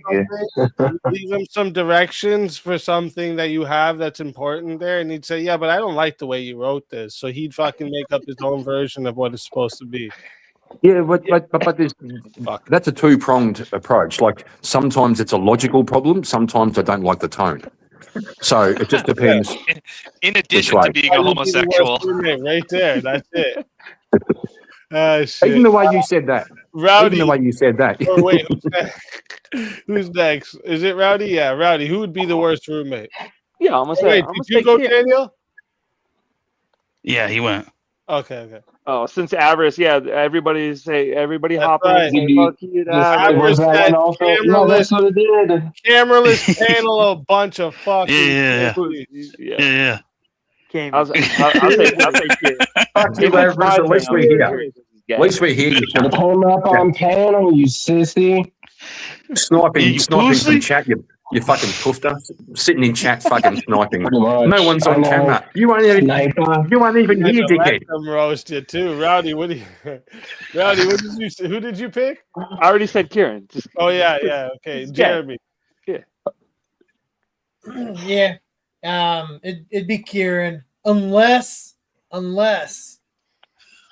if I were roommates with Jack, I would be the worst roommate because there's no way I could not kill Jack for steak in a microwave.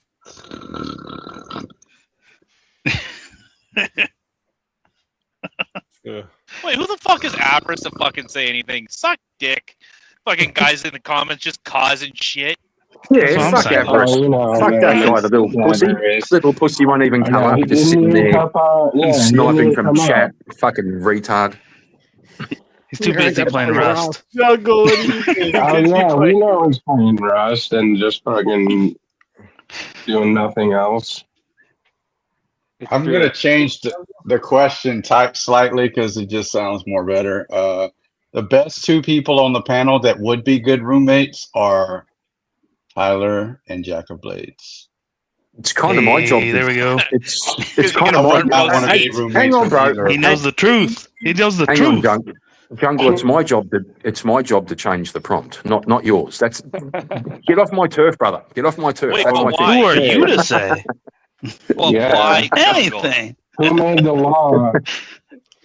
Wrath of Reason. What do you think? I gotta go with Kieran because I would hate to see all these men coming in and out constantly out of my apartment. That's fair. That's fair. A lot of girls. Look, God. I think you said kangaroos wrong. Hey. Yeah, Raph. Male Raph, Is that what they call bears down there? Raph, keep your Bunch of hairy fantasies to bikers. keep your fantasies. Keep your fantasies to Keep the yourself. bears out of this, motherfucker. Hey, He's projecting. Yeah. Leave them bears out of this. Kieran, what do you think?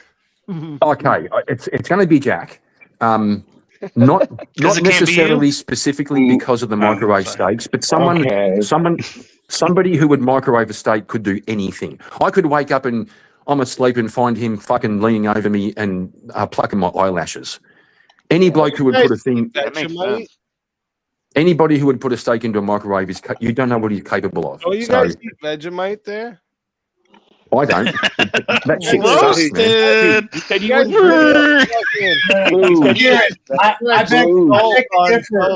I beg to differ on that one, Kieran. Anybody who would microwave steaks, you know what they're fucking capable These of. guys, Exactly.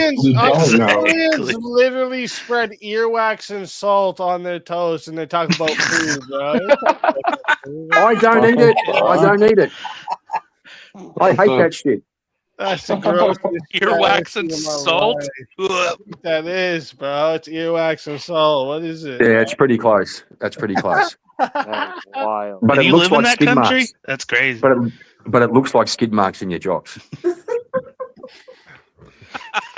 That sounds terrible. Oh, that's crazy, bro. That sounds terrible. Yeah. Jack of Blades, what do you think? I think it's got to be Kieran. You know, he already comes from an invisible country, so he's almost not even here. John Cena can't see me. Like I wouldn't see him ever. How's that a good roommate? No, Wait, no, that's who's the not best here? roommate. That's the best, and also who's not here is Avarice. Leave me alone. Fucking, it's Avarice who's not here. Well, if Avarice was up here, he would be the one, but he ain't up here. So I like it. Okay, yeah.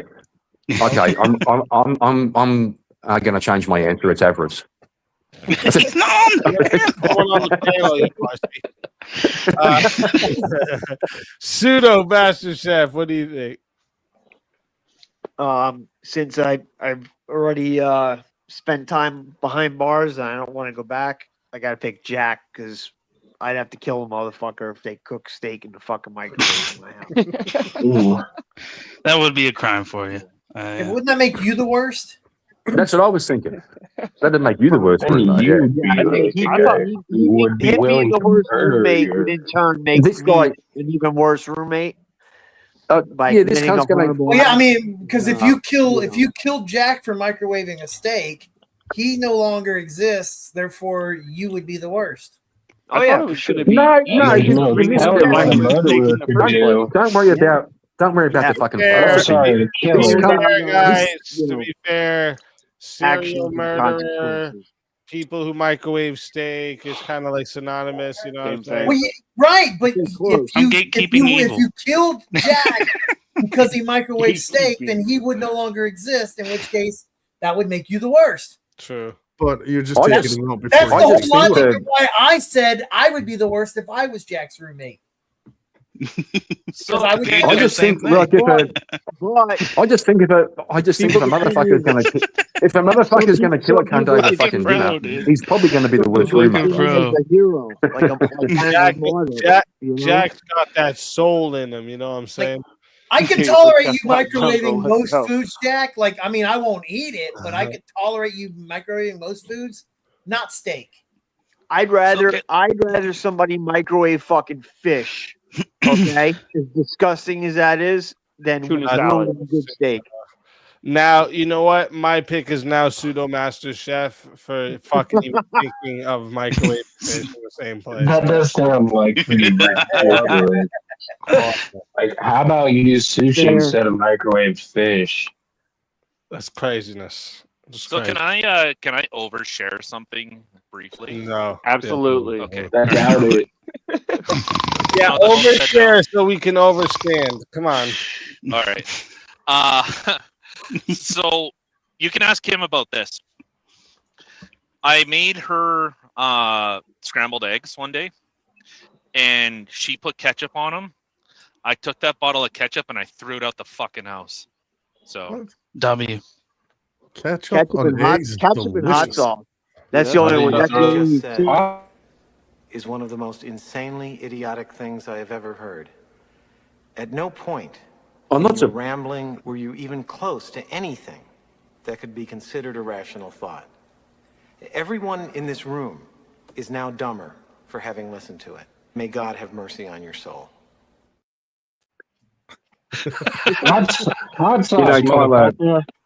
Tyler, I'm not surprised. We a couple of weeks ago, Tyler, we did see you try to choke out your wife on live stream. Right? So I'm not surprised you're throwing things around the house. Yeah.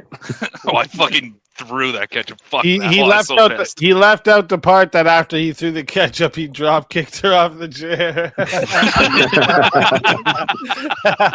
Oh damn, was that on stream? Eat shit music their ass, bro. Fucking heartbreak kid. Fuck. So fucking funny. Oh, I'm gonna ask Grok to make a video of that. Me drop kicking Kim out of fucking chair. I wouldn't worry about it. I'm pretty sure that Jungle's on the right now with the AI. I'm pretty sure we're going to see that pretty soon. Please, oh, that'd be so fucking funny. Who the fuck is this guy? What the fuck is this? That's Freddy. That's Freddy. Oh, it's Freddy. Okay. Now I see it. Now I see it. That looks like one of them commercials for the bent dick disease. Read the name tag. The name tag says, "Hi, I'm Frederick." Pepperoni disease. I can't see it because it's too far down. Yeah. So when I maximize that's what funny though. All right. Next one. We're going to start this one with Wrath of Reason. All right. Who would crack first under silence? Oh. What? I got to go with Jack of Blades on that one. He would snap like a twig. That's what you think. Mm-hmm. That's fair. I guarantee you dog fooled before me. That's fair. Jack of Blades? Well, it ain't me. That's for sure. I'm gonna do a little switch up here on my. This is harder when I do this though. Huh?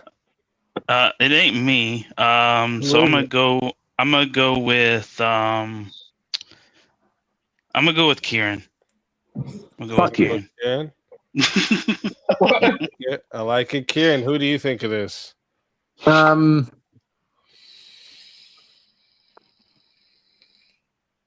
Fuck off, Avarice. Aren't you supposed to be working or something? Get the fuck out of here, you bitch. There we go.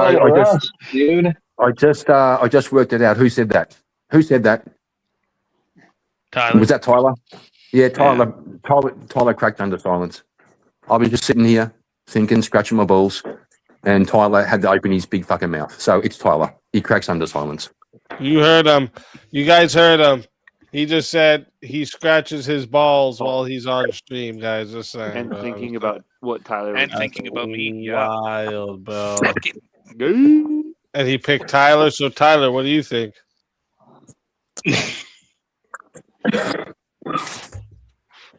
He said avarice.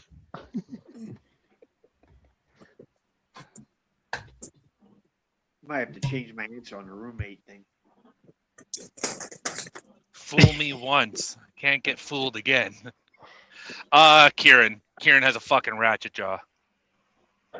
Got a what? Got a fucking what? I don't know what that means. Is that what Destiny does? No. Oh, I see. No, that's actually fair. I do sometimes, like, I chew a little bit on my bottom lip. That's fair, Tyler. Thank you for paying attention. Thank you for paying attention. Rowdy, who do you think? I'm gonna say Tyler on this one. He's always chiming in. Got some shit to say. Jungle, who do you think? This guy.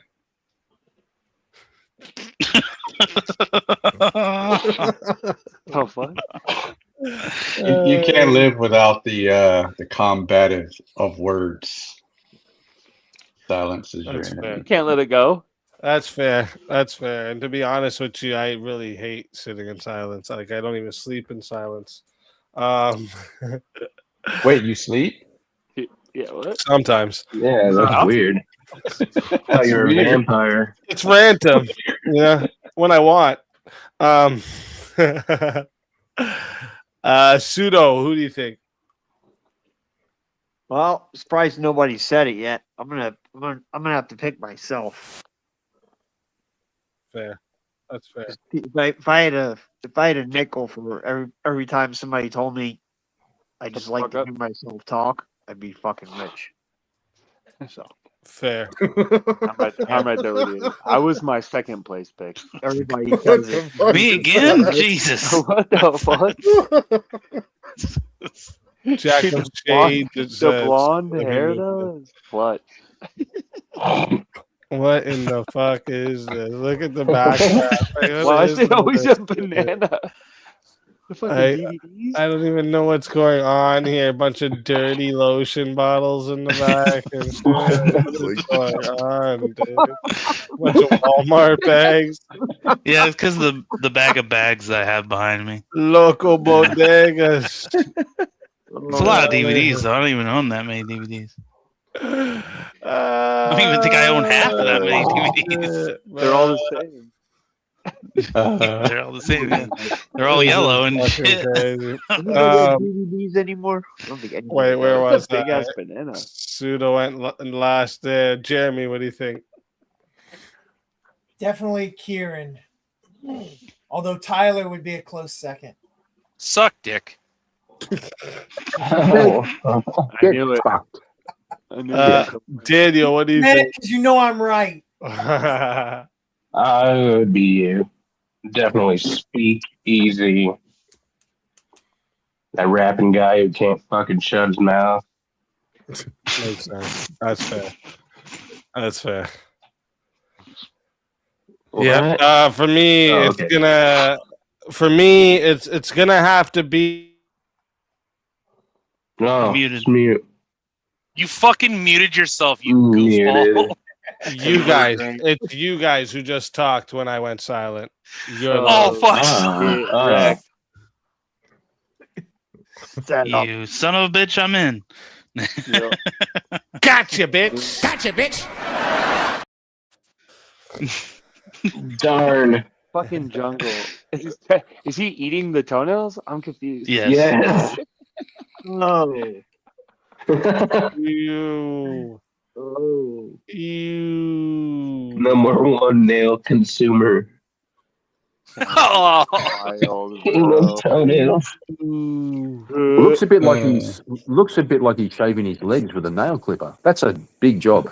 That's a big job. Kieran, Yeah. you're one to talk that literally eats that shit. Fuck you. Just saying, it's a real photo, by the way, Kevin Bacon. So, all right, got that from Kim. Next question, last one on the trap card round. Who wants peace but creates storms? And we're gonna start this one with Jungle. Who wants peace? Shit, I don't think anybody on here wants peace. They're always looking for a battle. I'm just going to go with Jack because of the gentle giant he is. Fair. I like it. Can you define giant? Can you say I'm like 5'6"? Maybe.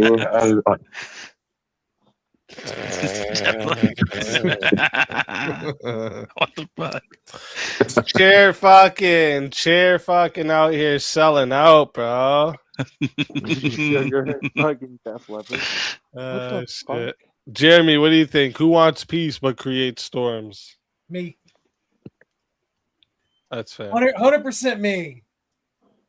That's a fair assessment. I want peace, but dude, I always come in and spurg and yell. The first step is admitting it, Jeremy. Rowdy, what do you think?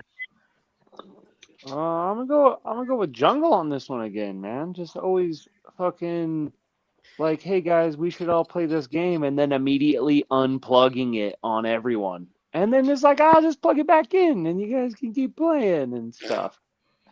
And then unplugging it again. And then unplugging it. Here we go. We can all get along. But you did plug it back in. Right. That's all I'm saying. So, yeah. Twice. He unplugged it back. He unplugged it back in twice. I appreciate it. Where were we here? That was Rowdy did the last one. Rowdy, right? Yeah. So Daniel. You like a mixed last round.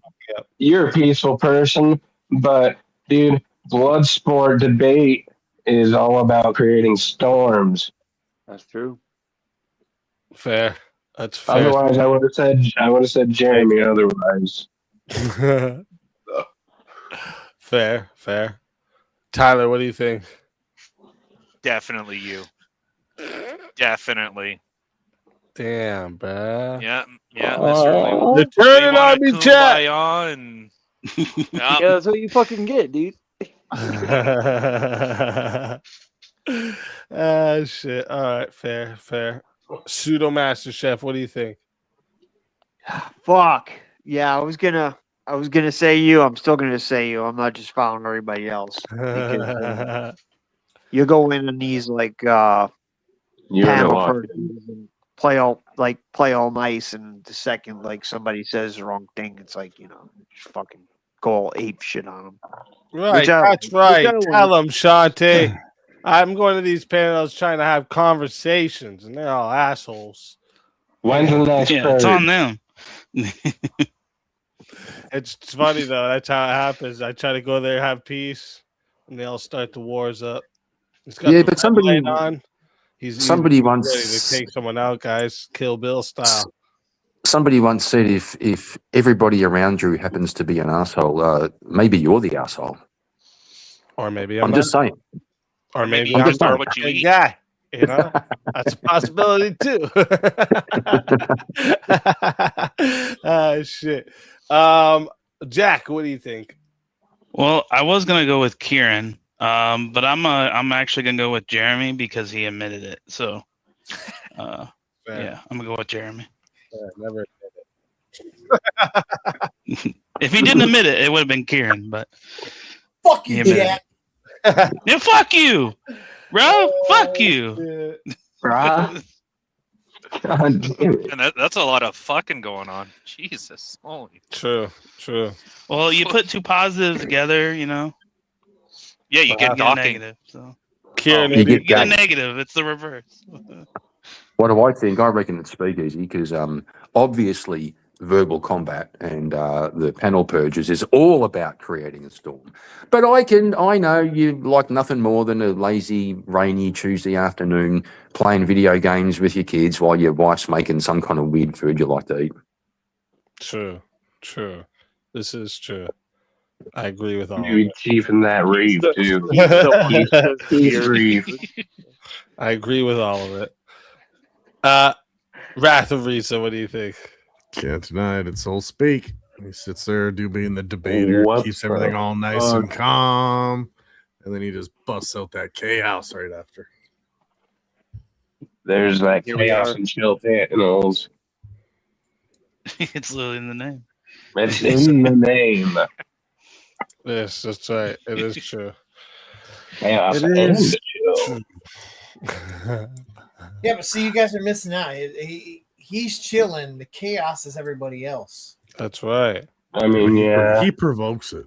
They're the ones creating No, this no, he just storm. Bullshit. How many times have you seen SpeakeaZy saying, "I wish somebody put me on panel so I can fucking get in there"? When during verbal combat, he always wants in there. He's going, That's never "Fuck, happened. man, I want to fucking." And as soon as someone puts him in, he goes, "Fuck yeah, let's go, let's go." Let's respectfully and savagely roast each other. Hopefully, like more savagely. Maybe, I might have to just bite the bullet on this one and say it is me. But it's not my fault, it's everyone else's. Fair enough. Make yourself a victim. You can victimize yourself.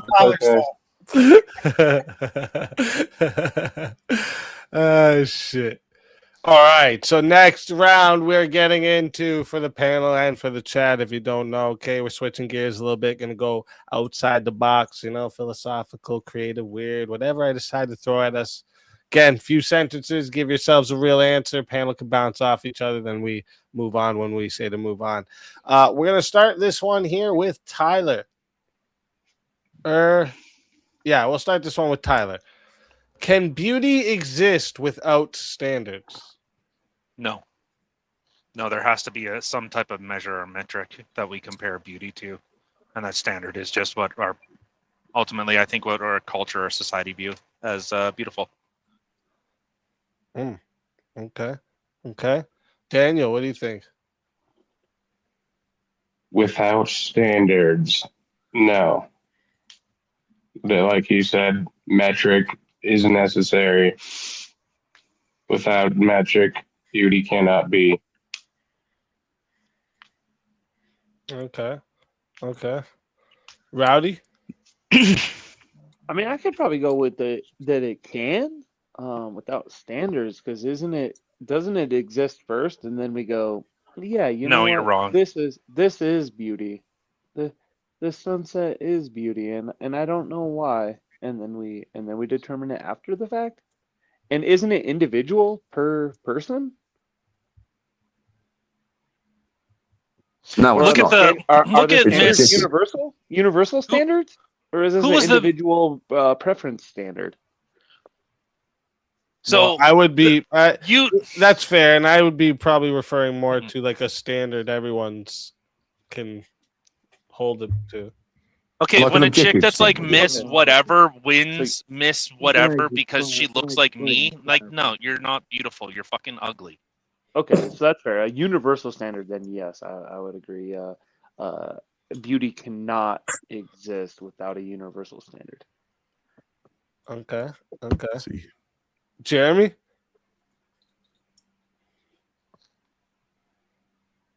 No, I think it can. It can? Yeah. I mean, it's subjective, right? So, like, no, it's not. So back to personal. Beauty is a personal preference. Beauty is subjective. So, like, no, it's not. Yeah, no, it very much is subjective. Here we go with Karen again. All guys are objectively beautiful to Karen. Do you think, Jeremy, like, would you agree? Would you agree, Jeremy, that would you, no, fuck up, you cunt. Would you agree? Would you agree that there could be a woman who, 95% of people think is beautiful, men and women both think, she's beautiful, right? Yeah.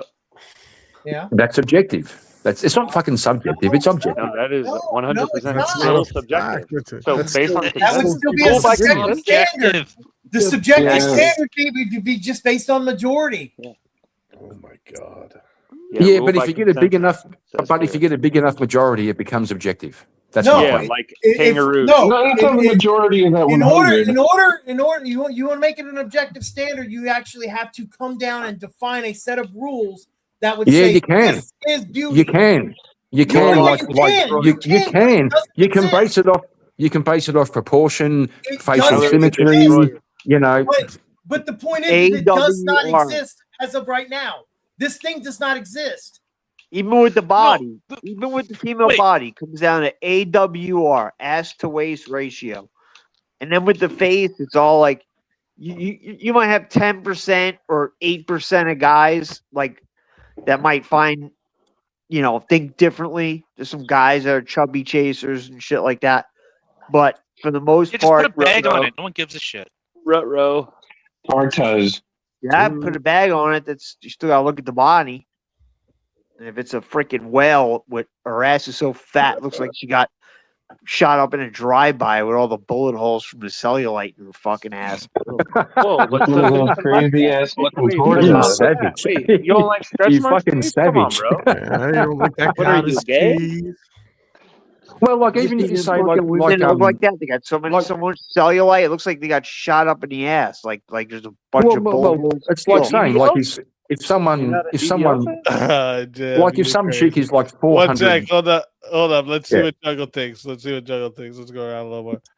No, I don't think beauty can exist without these standards that we all hold because, I mean, just look at this guy. He breaks all standards of beauty in itself. Bring him up full screen right here. Talking about Tyler right now? Okay, that's a handsome looking fellow. That's a handsome looking fellow. Battler. Are those my toenails that he's eating there? No, jungle, you fucked up. You fucked Shipped up. especially to Kieran. Vegemite's black. Yep. Vegemite. I know you have an issue. With Not that, the but one you Vegemite's black. used. Not the one you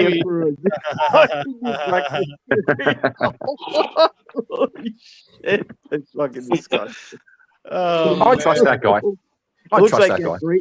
It looks like that grape nuts shit. When it gets 115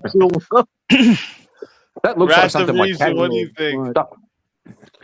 I would say I don't need a standard or somebody to tell me that the sunset is beautiful or that my wife is beautiful or I can look at a woman and say she's beautiful.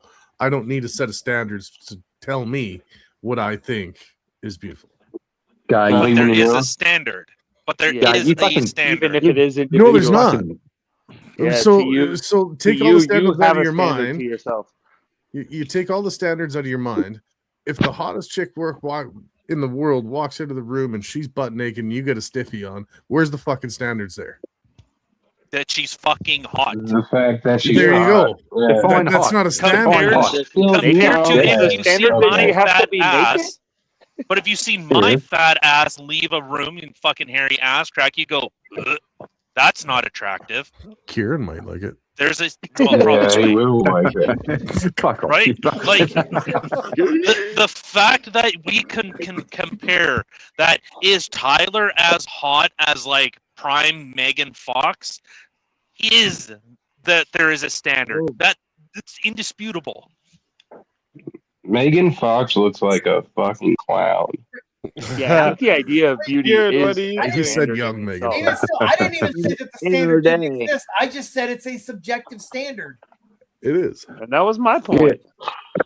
So But you have to compare it to something. You have to compare it to something. Yeah, every subjective standard is compared to something. Yeah, sure. But you need the standard in order Because for there's the no thing such to... Yeah, but it's it's not a individual. It's You don't have to have a. subjective. That's the only claim I made. Yeah, and you don't. It could be individual. You don't have to have a consensus. All right, let's hear what Kieran has to say. Let's hear yours. Yeah, well, first of all, I've got a slight issue with the prompt. Okay, so I'd rather change the word standards to criteria, because standards speak about a social aspect where, like back in the classical painting days in the Renaissance, the beauty standard was round and voluptuous. During the 90s, the modelling, it was like heroin chic. was the kind of thing. But criteria that puts it outside. Standards kind of sound social, I think, but there are criteria. I really don't know what he said at the end of that sentence. I don't think he knows what he said either. I know exactly what I fucking said. Holy shit. They don't know what the fuck they are doing. Jack, what do you think? I think it can apply without the standard, because I think we're looking at this in the kind of physical way, and you can look at it behind the physical aspect as well. So she has a really nice pair of you can metaphysically look at beauty. Yeah. She's got a nice personality. She's got a nice personality. Yeah. Okay. She's got a beautiful personality. She's got a great personality, but she looks like a fucking burn ward. That could be a part of beauty, you know. That could be a part of beauty, you know. He's got it doesn't all got to be. It doesn't all got to be physical. You know what? If that's the case, Jack, for example, let's say that you met Tyler and you thought he's got a beautiful personality. Would you say by beauty standards he's a beautiful man? You just use beautiful to explain beautiful. You can answer the fucking question. You literally contradicted yourself in the question. What are you talking about? Would you find me beautiful, Jack? Who knows? That's a question to ask Kieran. Guy. Like, you remember there's that, like, those two chicks out of, like, Brazil that had, like, that werewolf syndrome? They're beautiful. Right? They're absolutely beautiful. No, they're not. I mean, that could be to somebody, right? They don't have to be to me. God. Yep. It's personal but preference. Most of society would go, that's not attractive. Shave that Right. shit. I would agree with you there. Like, I understand the other side of the argument, but I don't think you have to have that standard. Yeah, but then how do you objectify women? Wait, what? I just like them. I don't think about it. I don't go, yeah, this chick is hotter than. I've never done that. What? That's such bullshit. That's bullshit. There's no way. There's no way you looked at Lunch Lady Doris and went, she's just as good looking as. I promise you, I have done that. There's people that are average girls that I think are better looking than the best girls. I promise you. What's the best girls though? You just and also if they're average, the best girls. Yeah, what makes them average and what makes them the best? That's a contradiction in your own fucking statement. Yeah, because I take it from society. Slam dunk. I take it from society. What society is saying. Yeah, from general consensus. So, like in the month of June, you're gonna go with who they decide who's beautiful. No, I would go on my own. Brave? That's what I'm saying. But I can understand where they're coming from. Oh, hell yeah. There we go. I mean, I don't personally find that. Just to be clear. Objectively. Hey, I already said that one. Objectively, like a pillar. Beautiful, just to be clear. Easy, stop. Maybe to somebody. You're excited. This is beautiful. I just it could want to be hear to that. somebody. Kieran's like, oh, that's a chick. Never mind. Didn't he die? No, he's still alive. Jay, a chick that looks like this is just as beautiful as Angelina Jolie. Did you say chicks? No, I don't. I wouldn't agree with that statement. Yeah, Why? Gorlak is a dude. Well, there's chicks that look like this. Well, I know what you mean. Yeah, You want I me get to the find you a point. chick that looks like this? Hold up, then. Sorry. And that isn't Gorlak. Lizzo. Wait, Jungle, don't you have a photo where you made Kim look like Gorlak the Destroyer? Of course he does. If he doesn't, he's gonna create one now. Yeah, he's saving that for later. After a different question. Or better yet, make one of Tyler looking like Gorlak. Yeah, I think everyone kind of agrees there's a standard, but it just applies to their own preference individually. Oh, I thought SpeakeaZy was a picture of a woman. Sorry. I was wondering what was happening there. See, that's more beautiful. Objectively, too. Wait, compared to who? To Gorlock. Compared to Angelina Oh, Jolie. so there is a standard. So there's a standard. There's a standard, measurable standard that No, Gorlock is because less I attractive. guarantee than you, this if Down syndrome if there was a standard, then we'd all agree. It would just be the scale of all agreeing. Otherwise, it would be subjective. I don't know what you mean by measurable. There's an agreed upon subjective standard, sure. Symmetry is measurable. It doesn't even have to be agreed upon. I think you could disagree that a person is attractive even if they are. No, actually, to build on what SpeakeaZy just said, even looking at babies, they prefer faces that are symmetrical. So even inherently, there is a thing that we are hardwired, beauty whatever privilege. it is. Yeah. But even Yeah, just but you can be faces that are ugly. You can be symmetrical. symmetrically ugly too. Like that doesn't mean anything. Oh, I'm just saying that there obviously Yeah, there's it some does. form of standard. The more symmetrical, yes, the more symmetrical, the more beautiful. That's literally how it goes.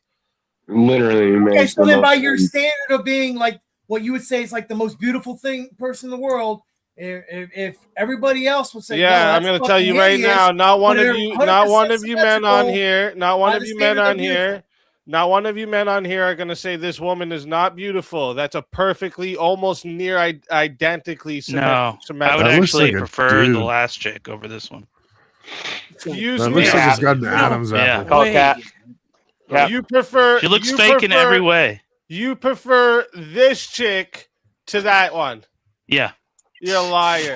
Cat. You're a I'm liar. being dead serious. You're such Dead a serious. liar, bro. No, I am. I'm not lying. You're such a liar, bro. She looked like she was cooked in a microwave. That's why he likes that I'm one. pretty sure that chick has Down syndrome. But also hilarious. I was gonna say I got haven't seen autism, many okay? Asian people with Down syndrome. I took the Tylenol. Bro, this guy's capping. Real like recognize fucking- real, right? That's Doesn't so recognize tism. bullshit, bro. I do have to say the other picture. I Jack would is be looking checking at, for an Jack is Adam's looking at apple. this from the perspective of which of these girls would eat one of my microwave steaks. Yeah, This yeah. one probably would. That one for Yeah. sure. Would never leave Yeah, me Jack, we're not without asking who you my think shirt you off. have more of a shot with, asshole. We're asking Yeah. which one's hotter, you fucking dickhead. Yeah, over here. Come on, I'm just trying to argue up here. Come on. That's true. Crazy, The standard That's for a beauty is cock which blocking. one will Boss never Stands leave. outside the short bus. Who's Do you daddy under- taking home why tonight? Why do you think all these chicks who go get surgery on their face looks almost the same as Kim Kardashian or Kendall Jenner's? And They them? literally Yeah, and that's say, I not want to look beautiful. like Kim Because Kardashian. the whole idea is having a symmetrical face. That's where Yeah, the beauty comes from. but they're ugly. Symmetry is beautiful. But Yeah, they're well, ugly. men in general don't. We could spot the plastic and the fake shit, right? That's a whole Yeah. totally different argument, though. You know what I mean? Like, True. But that's what most of them at the top are. They're fake. no, Yeah, but Why would there's- you want something that's fake? That's not my point. I disagree. I disagree. Okay, so you prefer Anyway. natural beauty over Yeah, you're altered saying beauty? Yes, I 100%. do. Yes, I 100%. do. Okay, If it's so real symmetrical, natural beauty, yes. I think what these Yeah. women are doing to their faces, it looks like when I was down in Florida, it was like all these women went to the same 5 doctors and picked a face out of a fucking book. I want this. No, Yeah. it's like they all look the fucking same. And like, Yeah, but it didn't look good. Like, I'm not gonna say I kick them out of bed. You know what I mean? But it's just it's we could spot the fakeness. You know Yeah, what I mean? so That's their a whole different beauty- argument. Whole But different argument. so then their beauty standard would actually be diminished because they aren't seen as naturally beautiful. What do you think the golden ratio is? Why? I mean, What do you they're think that they're is? doing it for a reason. It's because of these standards, but they're going about it the wrong way. Like they're taking it too far. But You that know what I doesn't mean? diminish the point that there is a standard. I agree with you. I agree with you. Yes. Right. So now we're just getting to like my preference. Correct. No, it's not preferences. If you take a beautiful woman, if you take a beautiful woman, I think it is listen, preference. if you take 5 beautiful women, let's say you take women that what is beautiful? Listen. Take one that's a 10. Let's say one that's a 9. I think 10's unrealistic. One's a 9, one's a 8, one's a 7, 6, 5. And you put those pictures down in front of 100 different men. 85% of them, at least, are going to put them in the same order. That's my point. Probably, yeah. I would agree with that. Like the whole idea of like that's my point. Yeah, so like general Those are consensus, standard A10 would be like all men would determine that the number 10 is a 10, a 9 is a 9. 10 doesn't exist. No, I don't even agree with the fact. All right, what are you, my fucking English teacher? No I one don't even actually agree does with the fact that you perfect. said they go in the same order. No, that's not going to be true. 100% There's going to be a handful of people that are going to say, There's like, always room oh, for the blondes improvement. are the higher rated ones. We're going to put them higher and the brunettes lower. Then there's going to be other people that can put the brunettes in the higher rankings. So no, the standard is going to be different based on all kinds of different fucking factors. It's all subjective. Yeah, but it's going to be in a bell curve, Jeremy. It's going to be in a fucking bell curve. Preferences. So just to be in a bell curve. Just to be clear, Jeremy, you think like there's a straight man on this planet that would say Cameron Diaz in The Mask is fucking ugly? Oh, You I'm don't have sure to say that- she's yeah, ugly. there Yeah, is. I'd say I could say that there could be a guy on the planet who would say she's ugly as shit. You're a yes. fucking liar. Yeah, because they're gay. You guys are all liars. Yeah, They're all liars. which It's okay. It's all right. guy- I'm okay with it. It's okay. We can. No, we all liars. no. In fact, I know who it No, is. there are. I didn't Well, say I I actually said know that. who I it just is. said, Easy, no, there baby, are full people who screen. say there are No, people who I say do. blondes are ugly as shit. Hold on. No, I actually know exactly who it would be. It would be Maybe I should chunky ask. yogurt. Even Whatever, if she, chunky even if you yogurt. don't like blonde hair, you could picture her without blonde hair. Yeah, you don't lie, bro. You lie.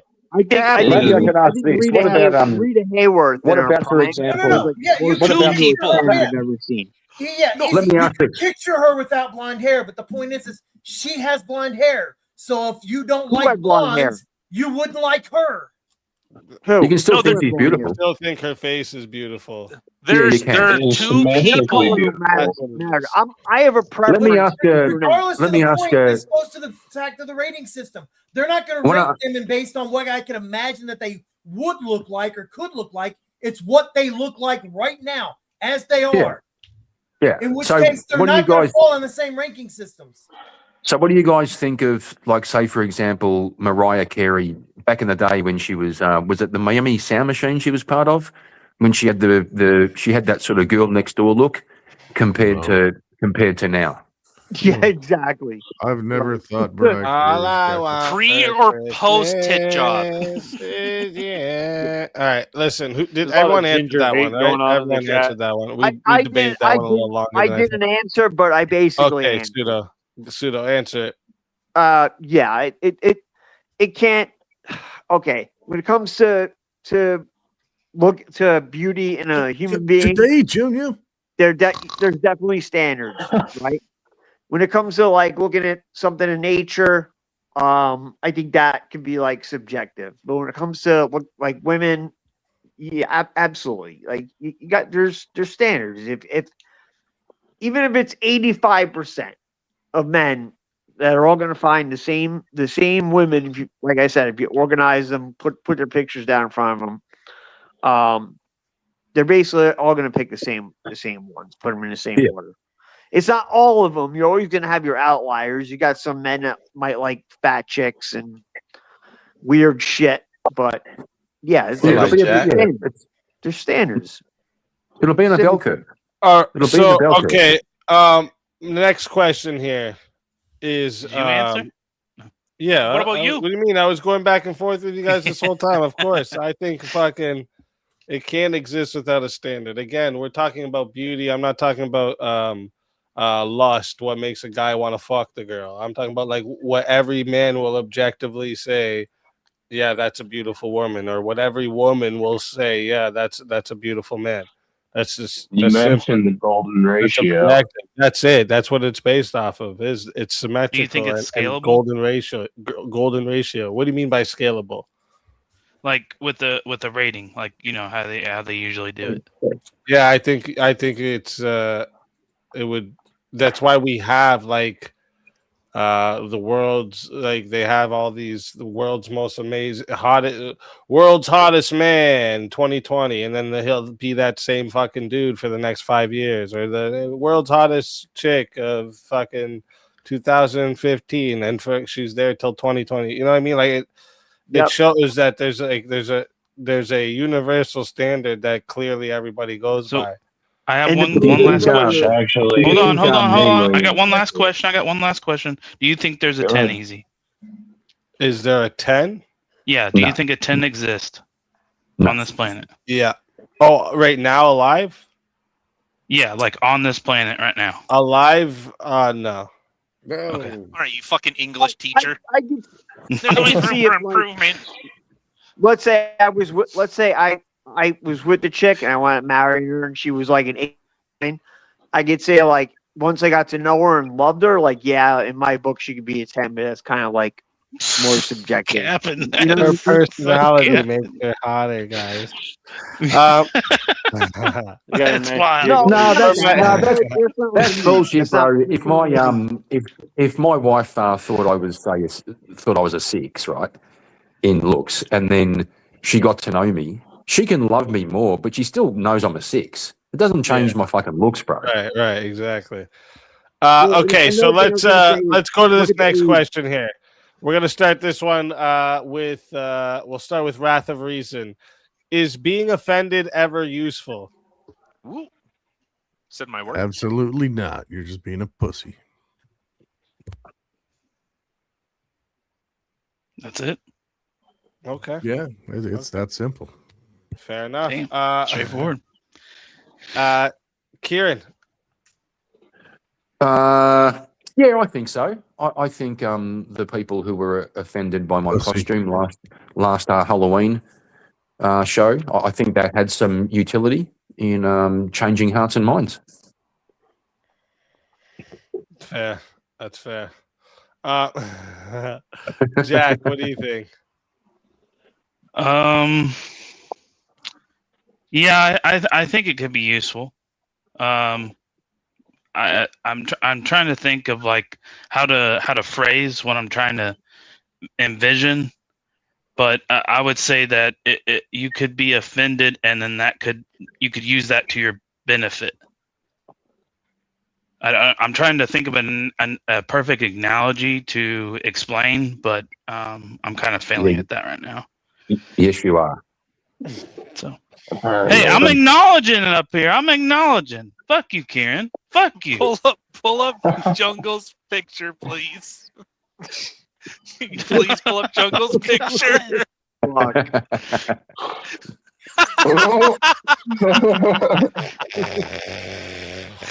the fuck is going on here? Why do I always have the worst ones? Is that useful, Jack?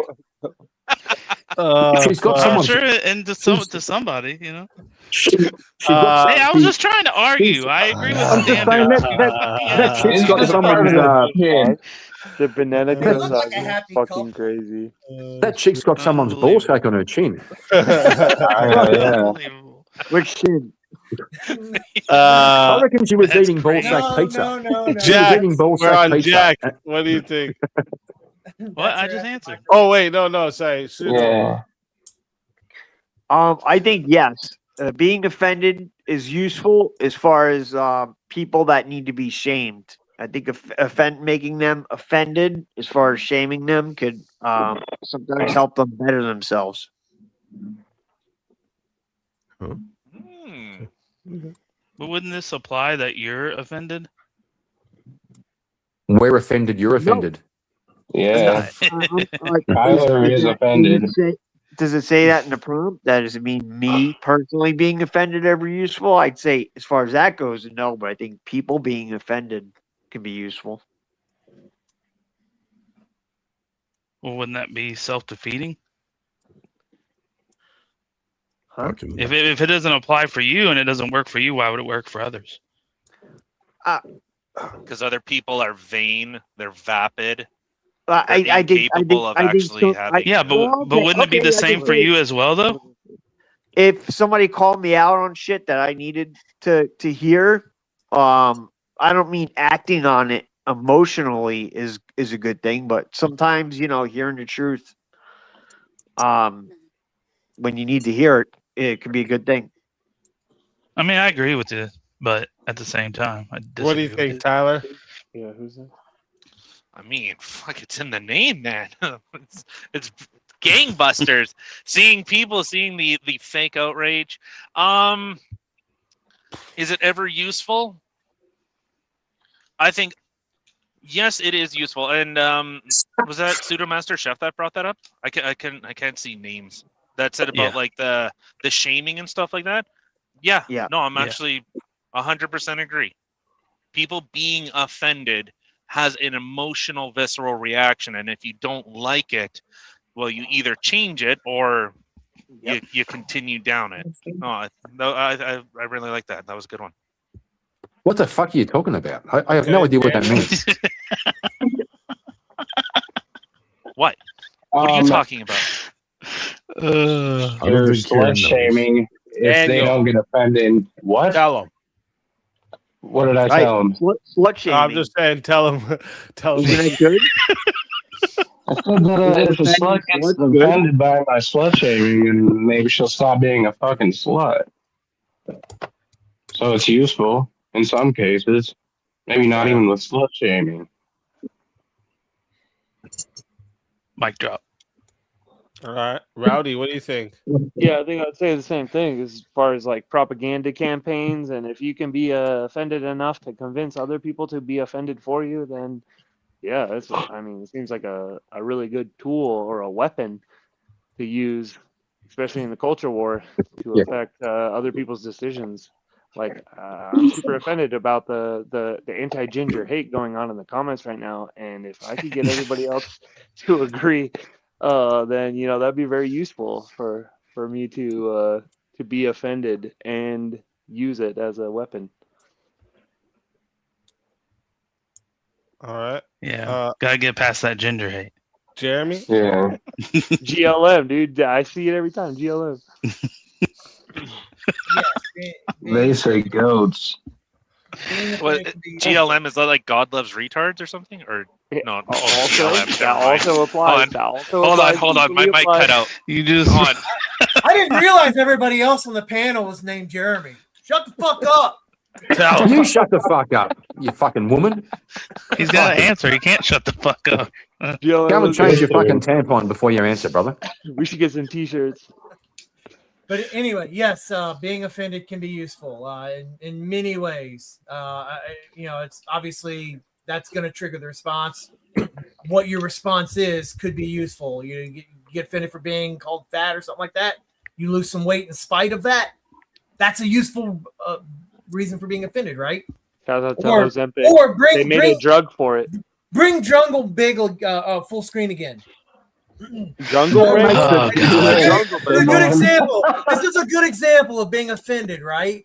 So we got this couple here that looks really nice and happy, but we got Jack here who gave this lady a microwave steak, and she was offended by it and made this steak. So Jack will never present pretty sure he gave her more than one microwave steak again because she was offended. There's use in that. Jack has learned a lesson. She looks like she ate the microwave. Yeah, I was gonna say, I don't think she's She got some radiation. To be fair, presenting somebody with a microwave steak, they might want to eat the microwave instead. So I can. On a serious note, though, Jeremy, really, on a serious note, you've kind of convinced me, because we've all been thinking about, like, if I'm offended, is it useful to change somebody else's behavior? And you switched it around and said, if I'm offended by what someone said, I might change my behavior. That's so, like, what I was. Oh my god. No, well, you didn't say it very well. You said mumble of words that made no sense. That's what I fucking said. Like, if someone said to me, Kieran, you challenge That's all the Kieran prompt says is stuff that too makes much. no sense. And well, the problem is I don't get No, offended, it's so plant no, a it don't work on seed. me. But no, this is the one time you're going to hear it. I think Jeremy's right. Okay, write that down in your fucking diary. It's never going to happen again. Is there an asteroid coming? Do I need to go outside? You just might. Do I need to convert? Oh shit! I think you do to the right one. You got to find Jesus.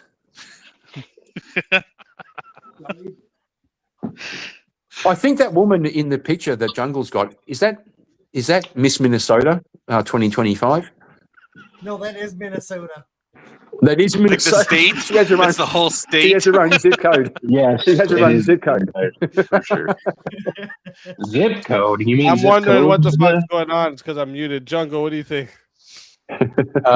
Yes, because with distaste fuels change.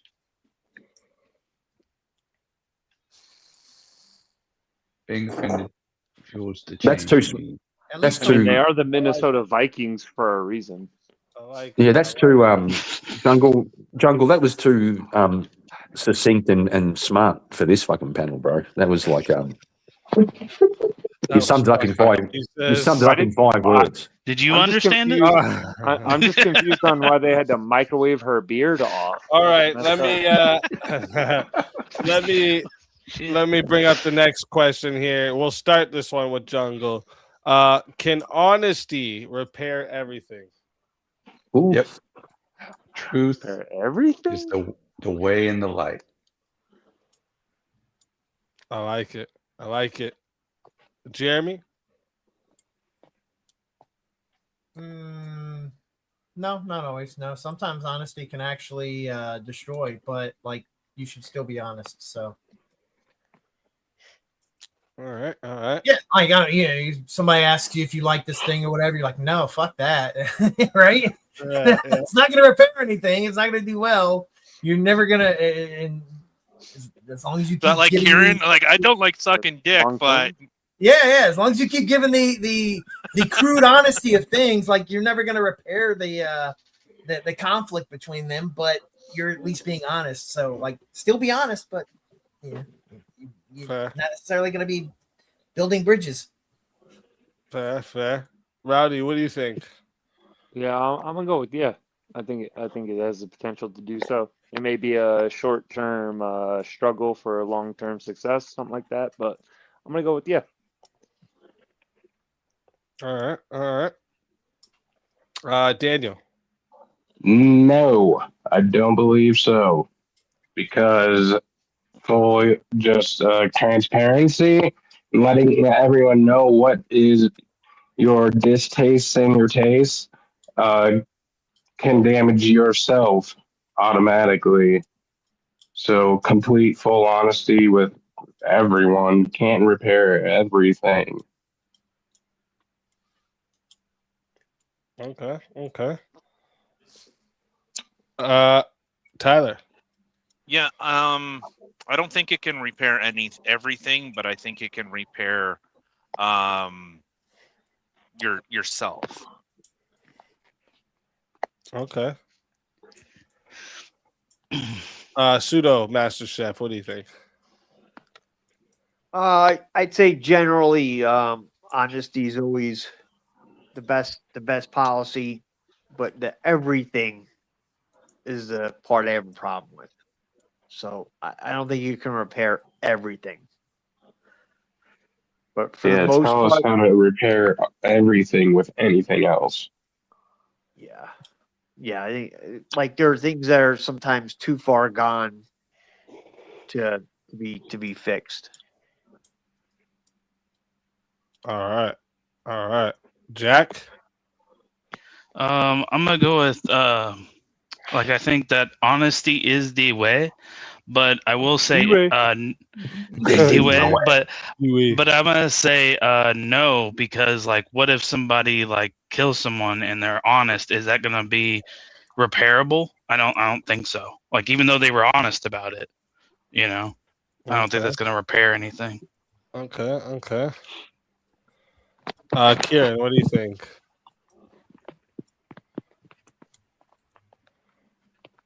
He's asleep.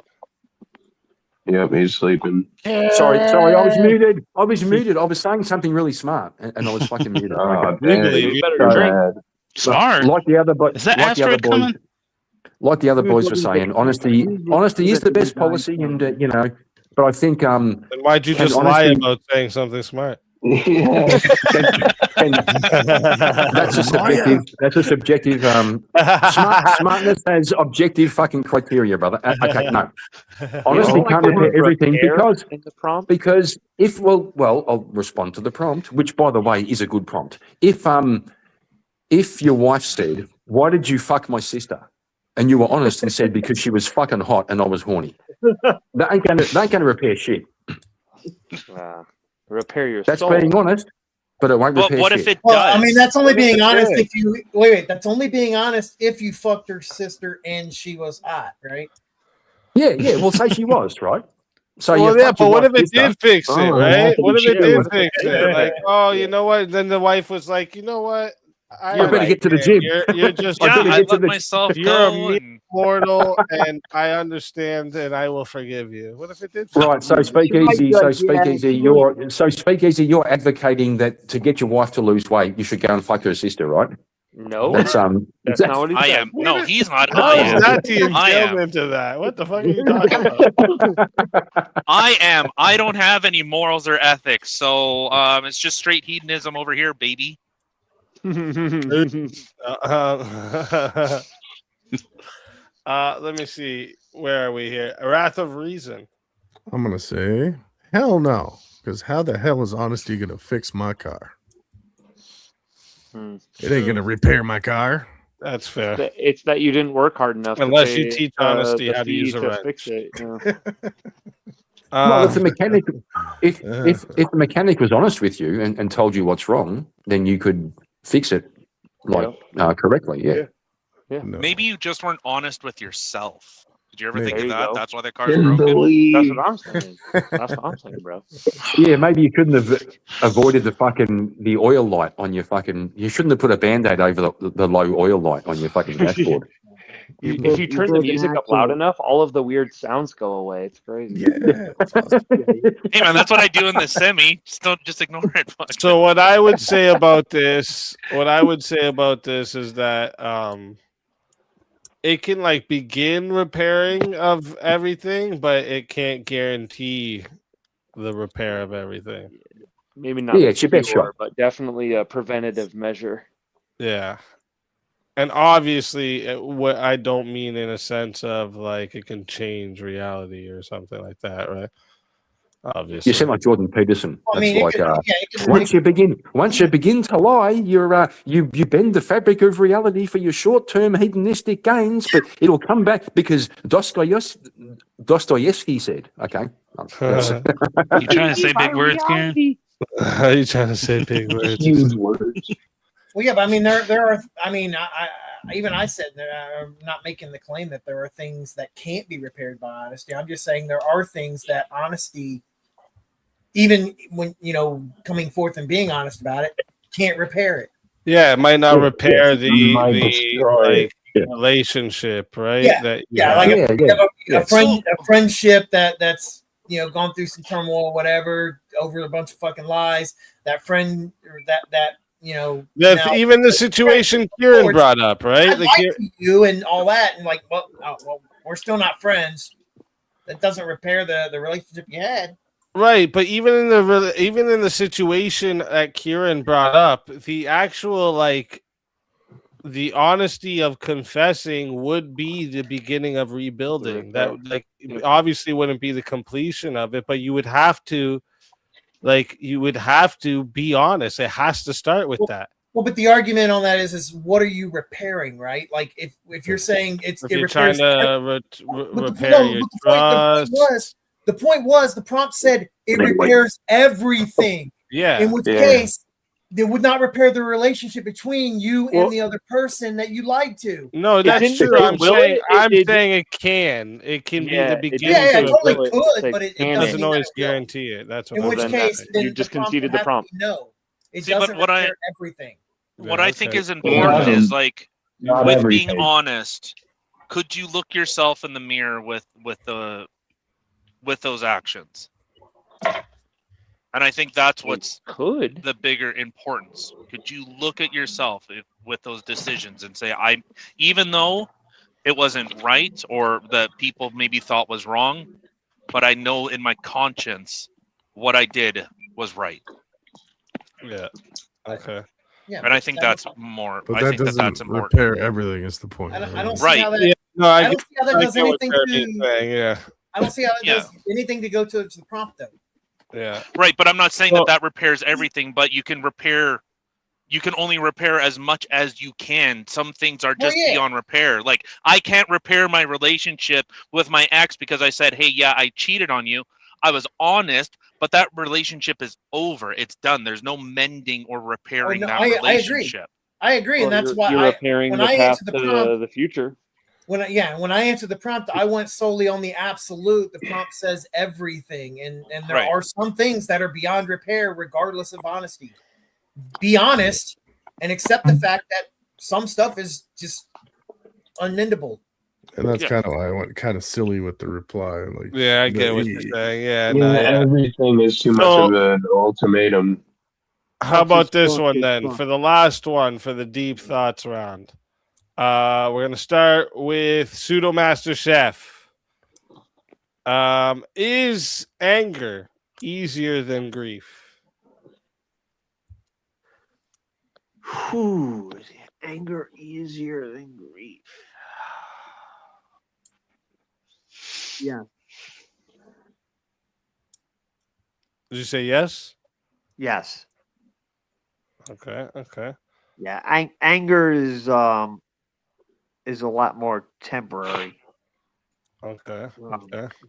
Grief can grief is a process that can drag on for a long time and can be pretty unpleasant. So I'm gonna say anger is easier. Okay. Okay. Jack of Blades, what do you think? Yeah, I would agree. I would say that anger, just because I think that it's a lot easier to manage because you can just kind of turn it on and just go with it, you know, versus grief where it kind of sits with you, you know. Even though anger can do that in a sense, I think grief has a more profound effect in you personally. Yeah. Okay. Okay. Kieran, what do you think? Yeah, I'm with the other boys. I think anger you can do something about. You can kick a hole in the wall. You can go out and there's ways to express anger and work through it. But the boys are right. Grief is a process that you don't necessarily have the ability to do anything about. You have to just let it run its course. All right. All right. Wrath of Reason, what do you think? Yeah, usually I try to go the opposite side, but I can't really on this one. Like, anger is just it's a short-term emotion, right? Whereas grief is something you have to try and physically get over. Anger, you can just turn off and on. You can just punch a wall, yell at someone, and then you're good to go again. But say that. Yeah. Jungle, what do you think? Yeah, I agree. Everything everyone said. Anger is temporary, can be mended, can be expressed and alleviated.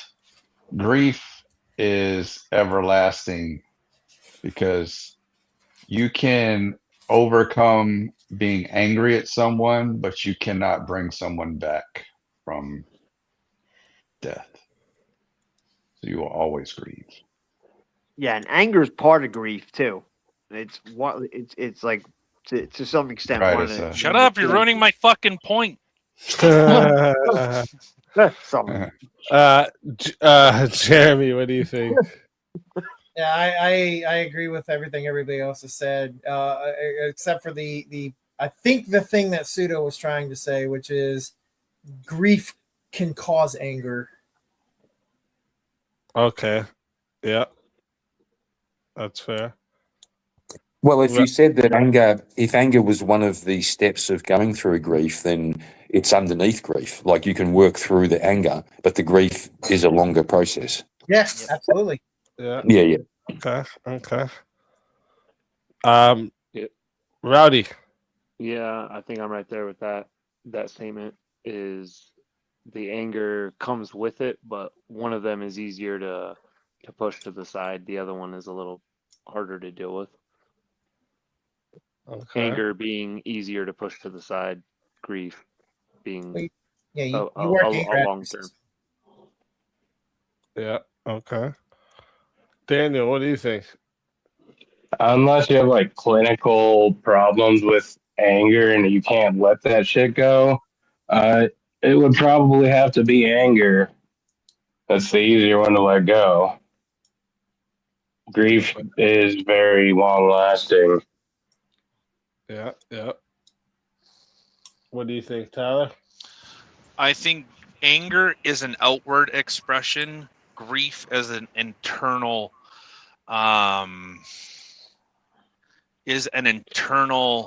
realization. So much like how many people just can't sit in silence because they have to contend with their own thoughts. And it might be the grief of something. It's an internal process. So I think anger is easier to express because it's just an outlash. It's lashing out rather than looking in. Okay. Is that always the case? Is anger always an outward? It's always the fucking case. Right now.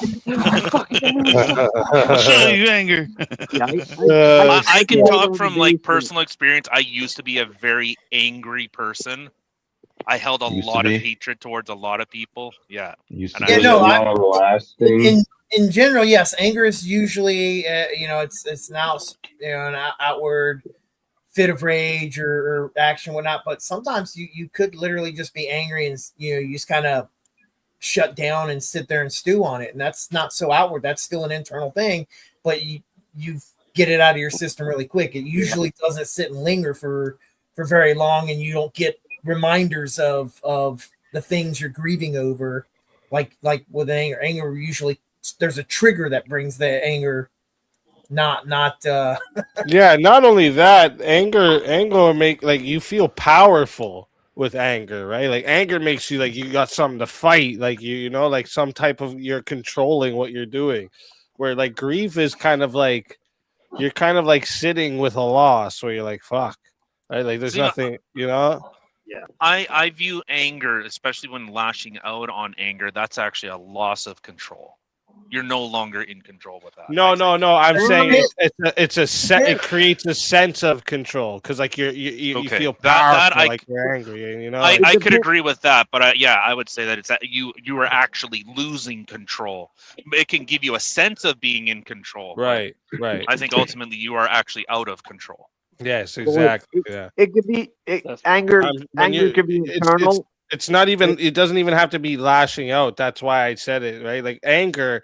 Sometimes anger gives you like it creates this like you have something to fight and you're ready. Like you gotta like fucking. There's something there ready. Like you know, like you feel that like it's something outward. You gotta fight out. You know, but the grief, you're reminding yourself of something you can't do. Where anger is like you're trying to do something. There's something to do. So like I feel like the grief would be a lot harder to deal with because you have to. It's forcing you to sit and think by yourself. Where like anger, you kind of have something else to fight. Or depending on what you're grieving, you get constant reminders of that, which brings back the anger. Right. Like when you're angry with yourself, that's when it's like I think that's kind of like an extreme version of grief. Because you're angry with yourself because of something. Yeah, right? And that's why I think it's more introspective. You're grieving on whatever decisions that you might have made or might not have made, and you know. With anger, like even if it's like inward, I don't know. I found like I can go down in the basement and pound on my heavy bag for 40 minutes, and usually I'm done. You know what I mean? Like I'm over it. But I think grief is something that you have to face. Exactly. It's the demon. It's the demon in the mirror that you have to look at and reconcile with, or at least try to at best. Because I think moving and like just shifting that into something else isn't really dealing with it. You're just pushing it down the road till tomorrow, and then you just gotta let it happen. You don't know how long it's gonna take.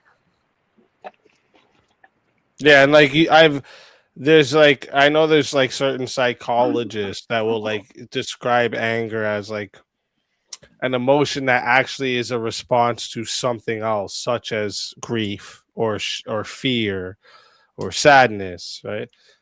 And like I've always said that all the emotions come from two feelings. It's fear and love. These are the two things that everything else comes from. But yeah, I think that with the grief, like, so if you think about anger, right? If the anger part disappeared, what's the pain that's still left? And it's usually something like grief. I don't agree. Yeah, I don't agree, Speak. I think that idea that there's only two emotions, anger and love and fear. That's a Johnny Darko reference, by the way. Is it? Yeah, it is. Johnny Darko, the guy who come into the school. I think it was Patrick Swayze who come into the school to give a seminar on, and it turned out he was a bad dude. Anyway, I he was a PD thing, Yeah. Yeah. I think that like if say for example I was down the pub on my motorbike and I come out and somebody come over and they were trying to sit on my bike and they knocked it over and they scratched it. I could be angry. There's no fear behind that. There's no other emotion. I'm just fucking pissed. So I don't think anger is always related to some underlying cause. Okay, I get what you're trying to say. So like I think what I'm talking about, like everything else comes from fear and love. Like for instance, like joy and the feeling of joy. This is something like love being fulfilled, right? When you're jealous, jealousy is the fear of losing something you love. Anxiety is the fear of a future harm, usually to something you love. Right? Like everything comes from the fear and the love. That's why I say that. I can't really come to other things that don't involve fear and love. Yeah, if you go and watch Johnny Darko, you'll never say that again. You don't want to be associated. You don't want to be associated with that shit. You're the only asshole who's done that to me. Come on. No, I don't think. Yeah, sure. Fear is a predominant motivator in people because it's like in our ancestry, the risk of getting something wrong could be life and death, whereas the payoff for getting something right isn't life and death. So I can see how fear can be but I just can't bring it all down to fear and love. It seems to me that's got like a 1980s motivational speaker kind of like a panacea. We have the answer to everything. Identify where's the fear, where's the love, and then you can put your life together. I just think it's way more complex than that.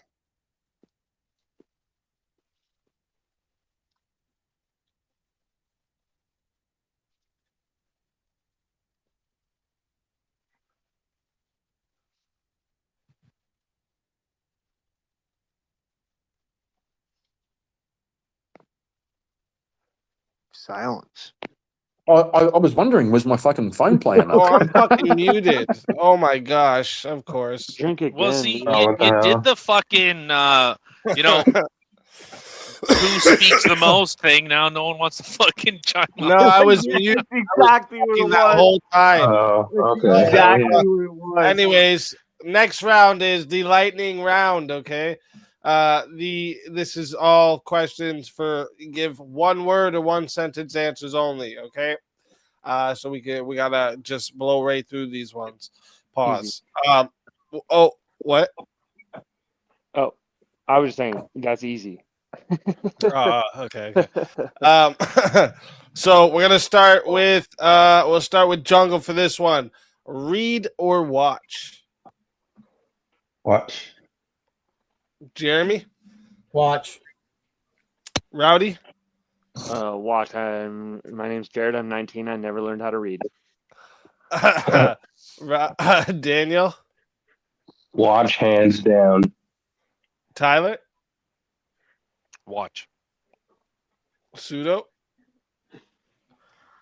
Oh man. Don't lie. What? It depends on what it's for. If it's Harry Potter or not. I like watching. All right, one word. I'm gonna pick watch. Jack. Watch. Kieran.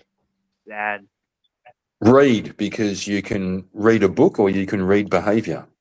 I like or instruction manuals. I'm gonna have to say read too.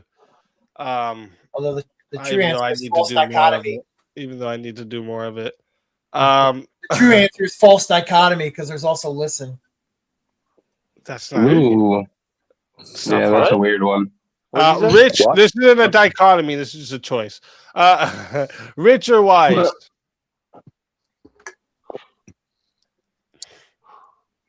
Who goes first? Oh, sorry. Tyler.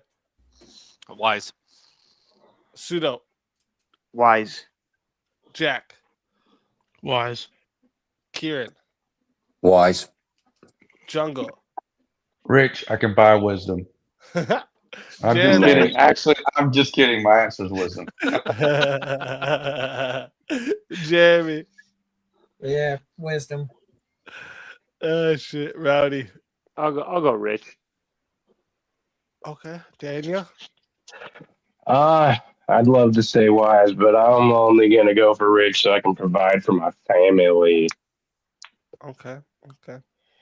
I'm gonna say rich too, just because I'm wise as fuck. Nice. Shit,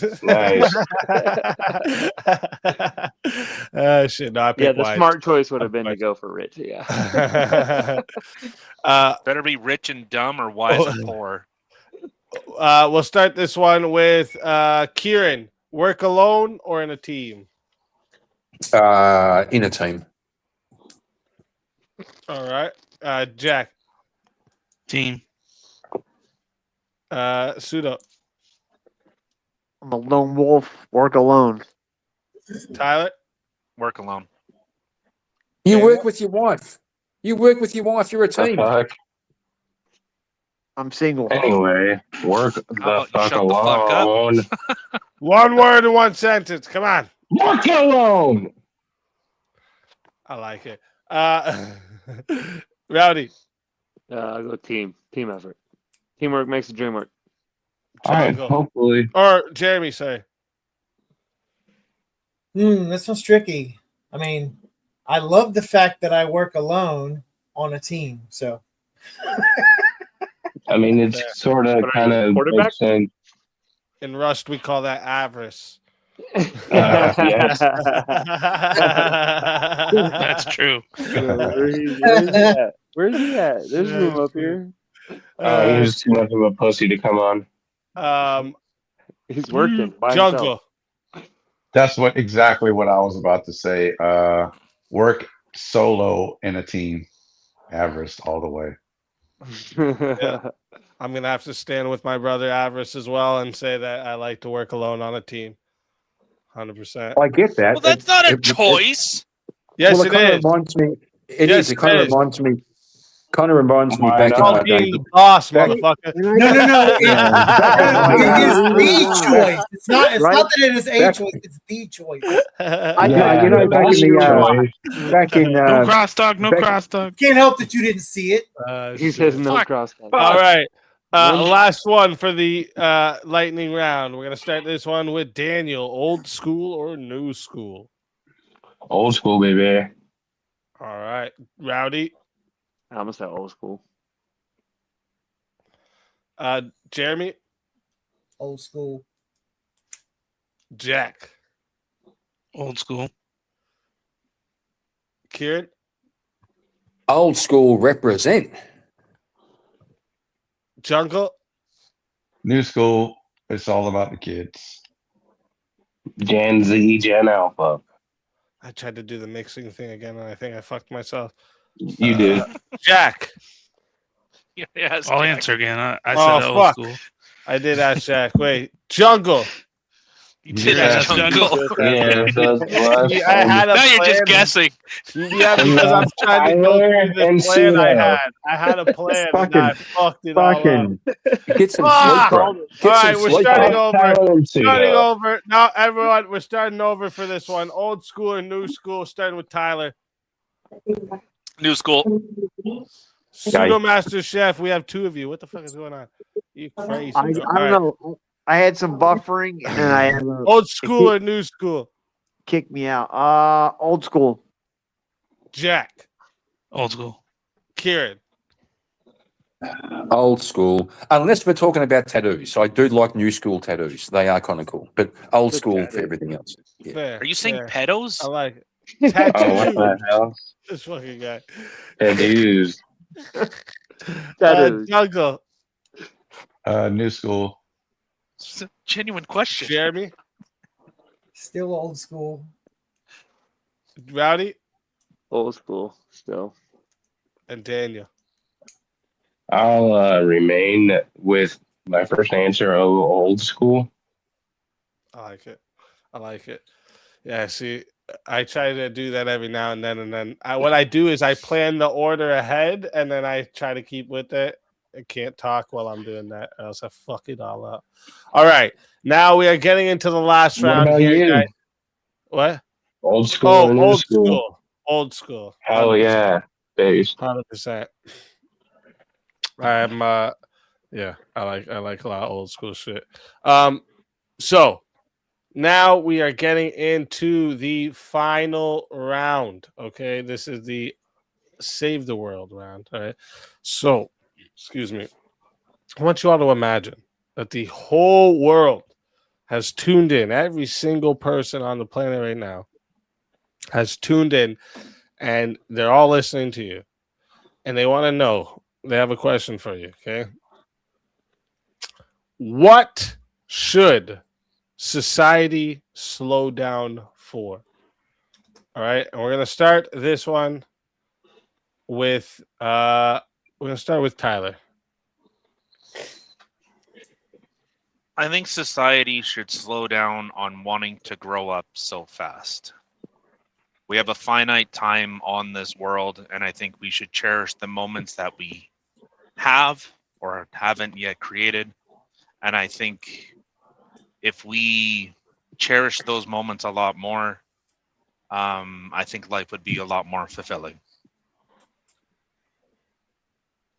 All right, Pseudo Master Chef. Society should slow down for more time with family. I like it. I like it. Jack. I think society should slow down and listen. You have two ears for a reason. Listen. I like it. I like it. Kieran. Yeah, I reckon society should slow down the Marxist long march through the institutions. Okay. Yeah, fuck those communists. Fuck them. I agree. I like it. Jungle. We should slow down for honesty. Got to be more truthful about things more often. I like it. I like it. Jeremy? Yeah, I'd say slow down on reaction. Like, you know, people are, including myself, quick to respond. And the immediate response is usually not the correct response. Maybe for you. Especially for you, Kieran. Rowdy. Hey, True. be nice to Kieran. It's his mom. Sure. Rowdy, what do you think? Yeah, kind of like a mix of all those. I think, yeah, just slow down in general. Take your time in whatever it is that you're doing, whether it's spending time with family, listening, thinking of what your actual goals are, what you want to achieve. Taking your time and making those decisions, I think, would help benefit society a lot. All right. I like it. Daniel? Get rid of communism and socialism in this country, as well as Islamism. Actually, the Islamic invasion is what they call it now. And then also fully restart and just make a brand new education system. I like it. But you got to slow down for it. True. Don't just do like a, reaction time like Split. I would say society should slow down for kids. Stop trying to make them fucking grow up so fast.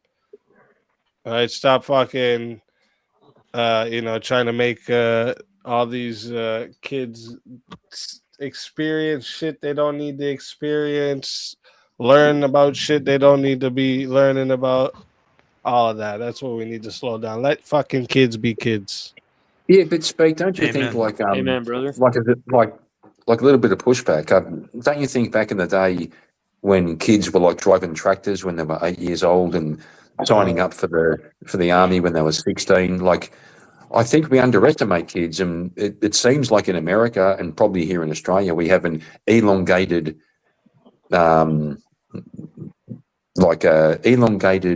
teenage period where kids go to college and then they're sort of coddled, and isn't like, can't we expect more from kids to like I think we underestimate kids. I think we underestimate them.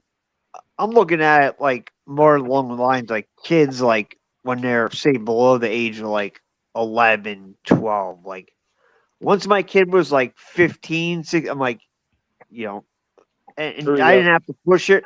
It was like, get a job, stay busy, like be doing stuff. But like when kids are little, I don't know. Well, I see a lot of people. It's crazy. I see so many people like they're like 22 and they're like, oh, I wake up and my knees crack and that's what it's like getting old now. It's like, what? That's the type of stuff that I see online, or someone that's in their 30s and they're going, Yeah, I just woke up one day and suddenly I'm ancient and life's over. Yeah, maybe back in the day, it was a thing that was sacrificed that doesn't need to be sacrificed in modernity. Maybe a lot of kids grew up too fast that shouldn't have had to. Yeah. Yeah, I think I kind of get what you're saying. Kids are exposed to a whole bunch of shit now online that they shouldn't be. That's a different kind of exposure. I'm like, in terms of growing up, I'm talking about more developing some competency and some autonomy. That I think that's good for kids to grow up. But yes, being exposed to fucking OF. Yeah, that's true. But now we understand a lot more. And like, do you think it's smart for a 16-year-old girl and a 17-year-old boy to go just make a life decision right off the bat on their own? I did that. I know you did that. Do you think it's a smart decision? No.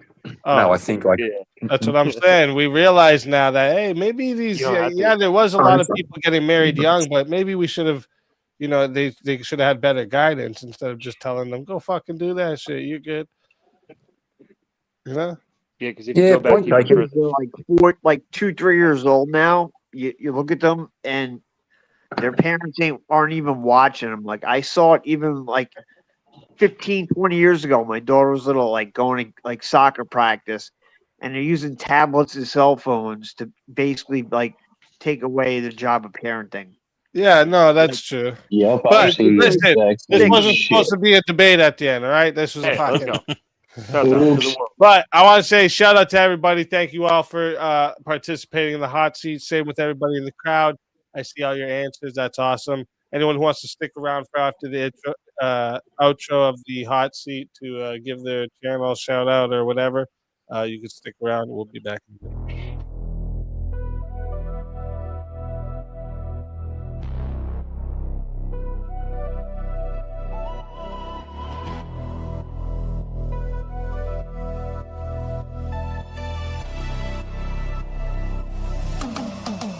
Step in the light. The flames don't lie. Pressure's on. Can you handle the sky? No time to fade. No place to hide. Truth burns bright when the worlds collide. Feel the fire, feel the beat. You're burning up in the hot seat. Truth or flame, no retreat. Step up, speed. Feel the heat.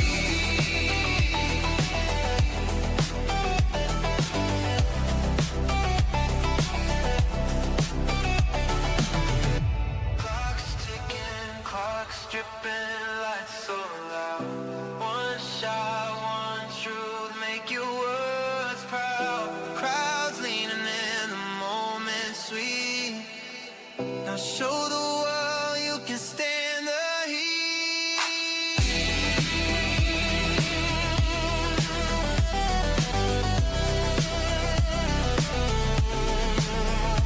Smoke in the air. No time to cheat. 'Cause legends rise in the hot seat.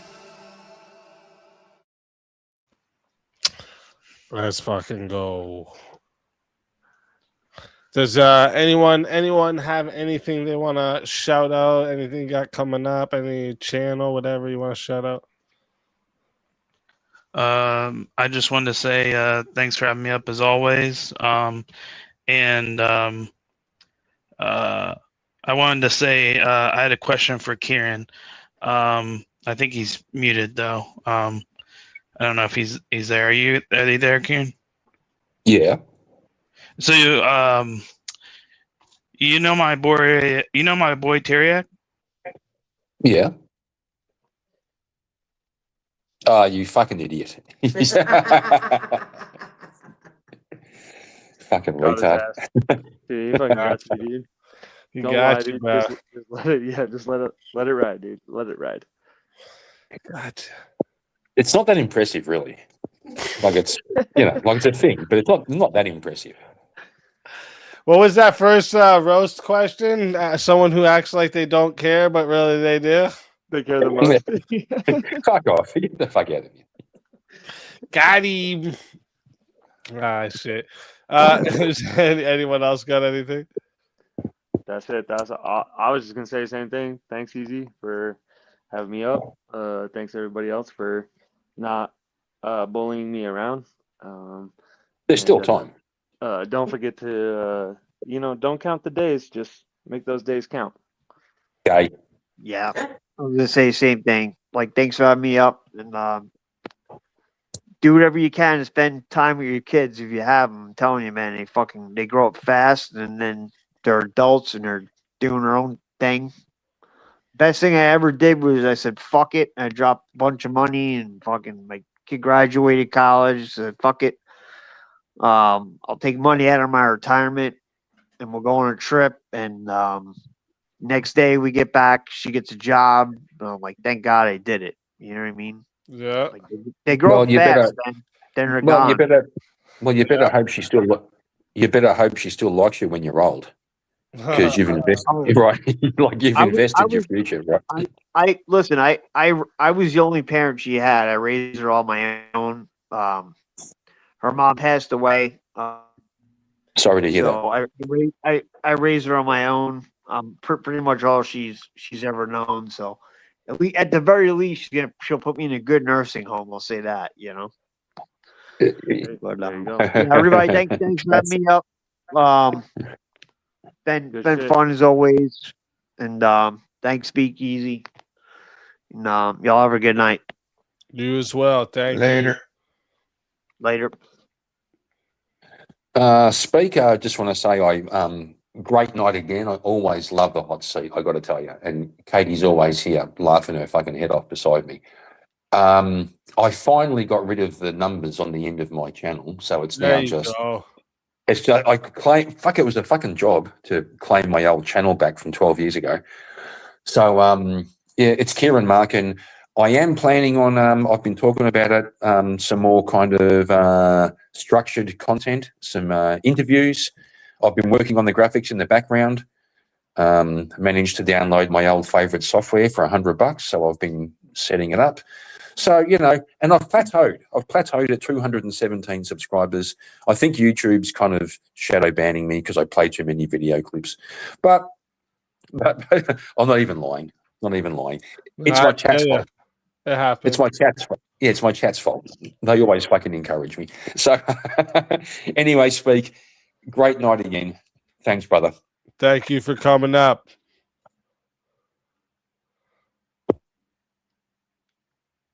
Jungle, you got anything for us? Yeah. Hurry up. We got things to do. Let's fucking go. All right. I'll talk to you. I'll talk to you soon. All right. Later, brother. Later. And chat. You beautiful chat, you. As always, I can't thank you enough. All right. Can't thank you enough. You guys are absolutely amazing. All right. Smashed the dono goal. All right. So thank you very much. Can't thank you enough. Honestly, you guys are absolutely amazing. I hope I did good for you guys today in the debate. I had fun with it. I'm not gonna lie. I didn't do too much prep. I just worked hard on the opening statement. I was very happy with my opening statement. Now, I did contemplate if I was going to say a few of those words in my opening statement, but because it's a debate and I'm talking about if we are to say something like this, it's not against the rules. Thank you, Section. Thank you.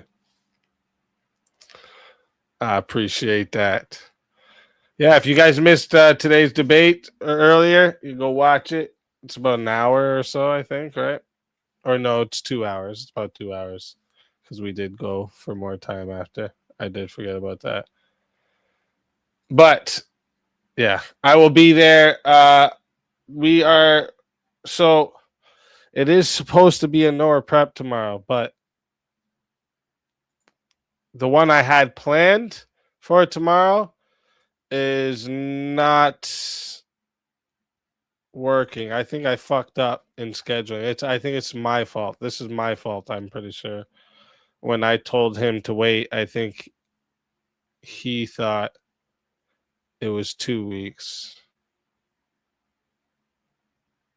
So I think I fucked that up.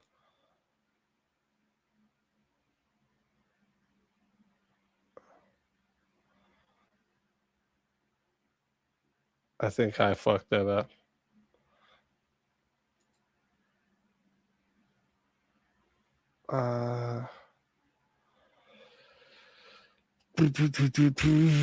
Is the raid set to go? Oh, yep. Okay, perfect. Perfect. Is Teriak live already? Okay. What was the topic? The topic was, does right-wing Christian ideology promote racial bias? And then we got into a couple of other things. We got into free will in the after panel. We got into quite a few other things. It was a good back and forth. I crushed it, of course. But yeah, I'm going to be sending you guys over to Teriak's. I hope you guys have a great night over there. I think he's doing a film room. I did see a notification just pop up. What is it? Film Room. Yep, Film Room. Ryan Mulally. Oh, that's actually who I'm debating on Saturday, just so everyone knows. I'm going to be debating Ryan Mulally on Saturday. So be ready for that. This is going to be the third time I'm debating a lawyer about abolishing jury trials. So good luck to me, I guess. But lawyers are actually a great part of my argument. That's why I love it. I think lawyers are actually the wrong people to argue this against me. You know what I'm saying? You'll see why in my opening statement. I'm working hard on that one too. I've worked on this argument for years, right? Years. I'm still gonna prep, and the opening statement's gonna be good. Listen, remember, like I always tell you guys. Oh yeah, big shout out to Andrew, Mr. E, and Rachel for coming through. Free skins in 9 hours? What are you talking about? Oh, on Rust? They're giving out free skins? Well, make sure you remind, like on the PlayStation too as well? Or just on the play, like you wouldn't be telling me if it was only PC. Dope. I like it. I'm gonna have to get those fuckers. Yeah, I don't think I have anything else to tell you. Like I said, NOR prep should be tomorrow or today later, but I might have to reschedule it again. I feel bad. I do feel bad, but this happens, right? Me and Rob are on different schedules, and things pop up for Rob, things pop up for me. I tell somebody a certain time, and they don't come to that time, or vice versa, or I mess up with somebody's schedule. It's bound to happen. You guys got to remember too, you don't only get one type of show over here, right? You get fucking like 7 different types of shows. We got Goofies of the Day, we got all types of stuff here. So it's bound to happen every now and then, and I do apologize when it does. No NOR prep because Rob is still going at it with Pisco. They're still fucking going. Oh damn, this is late for Rob. Damn. Yeah, maybe it's better then. Maybe I won't try to find the last minute one and just reschedule it. Maybe that'll be better for him too. All right, guys, we'll figure it out. Listen, like I always tell you, it can be 30 in the chat. It can be 2,000 in the chat. Best chat on YouTube, hands fucking down, and Rumble. You know what? Kick and Twitch, you two, whoever you one people are that keep popping up there. All right, I love you guys too. All right, I know one of them. We have one guy that comes into Twitch every day. Same guy. It's my guy. All right, he's came on panel once, drunk as a skunk. But I appreciate you. All right, listen. Like I said, 32,000 best chats, hands down. Have a beautiful morning, evening, night, whatever it is, wherever you're at. And for now. This is Sparta! Spartans! What is your profession?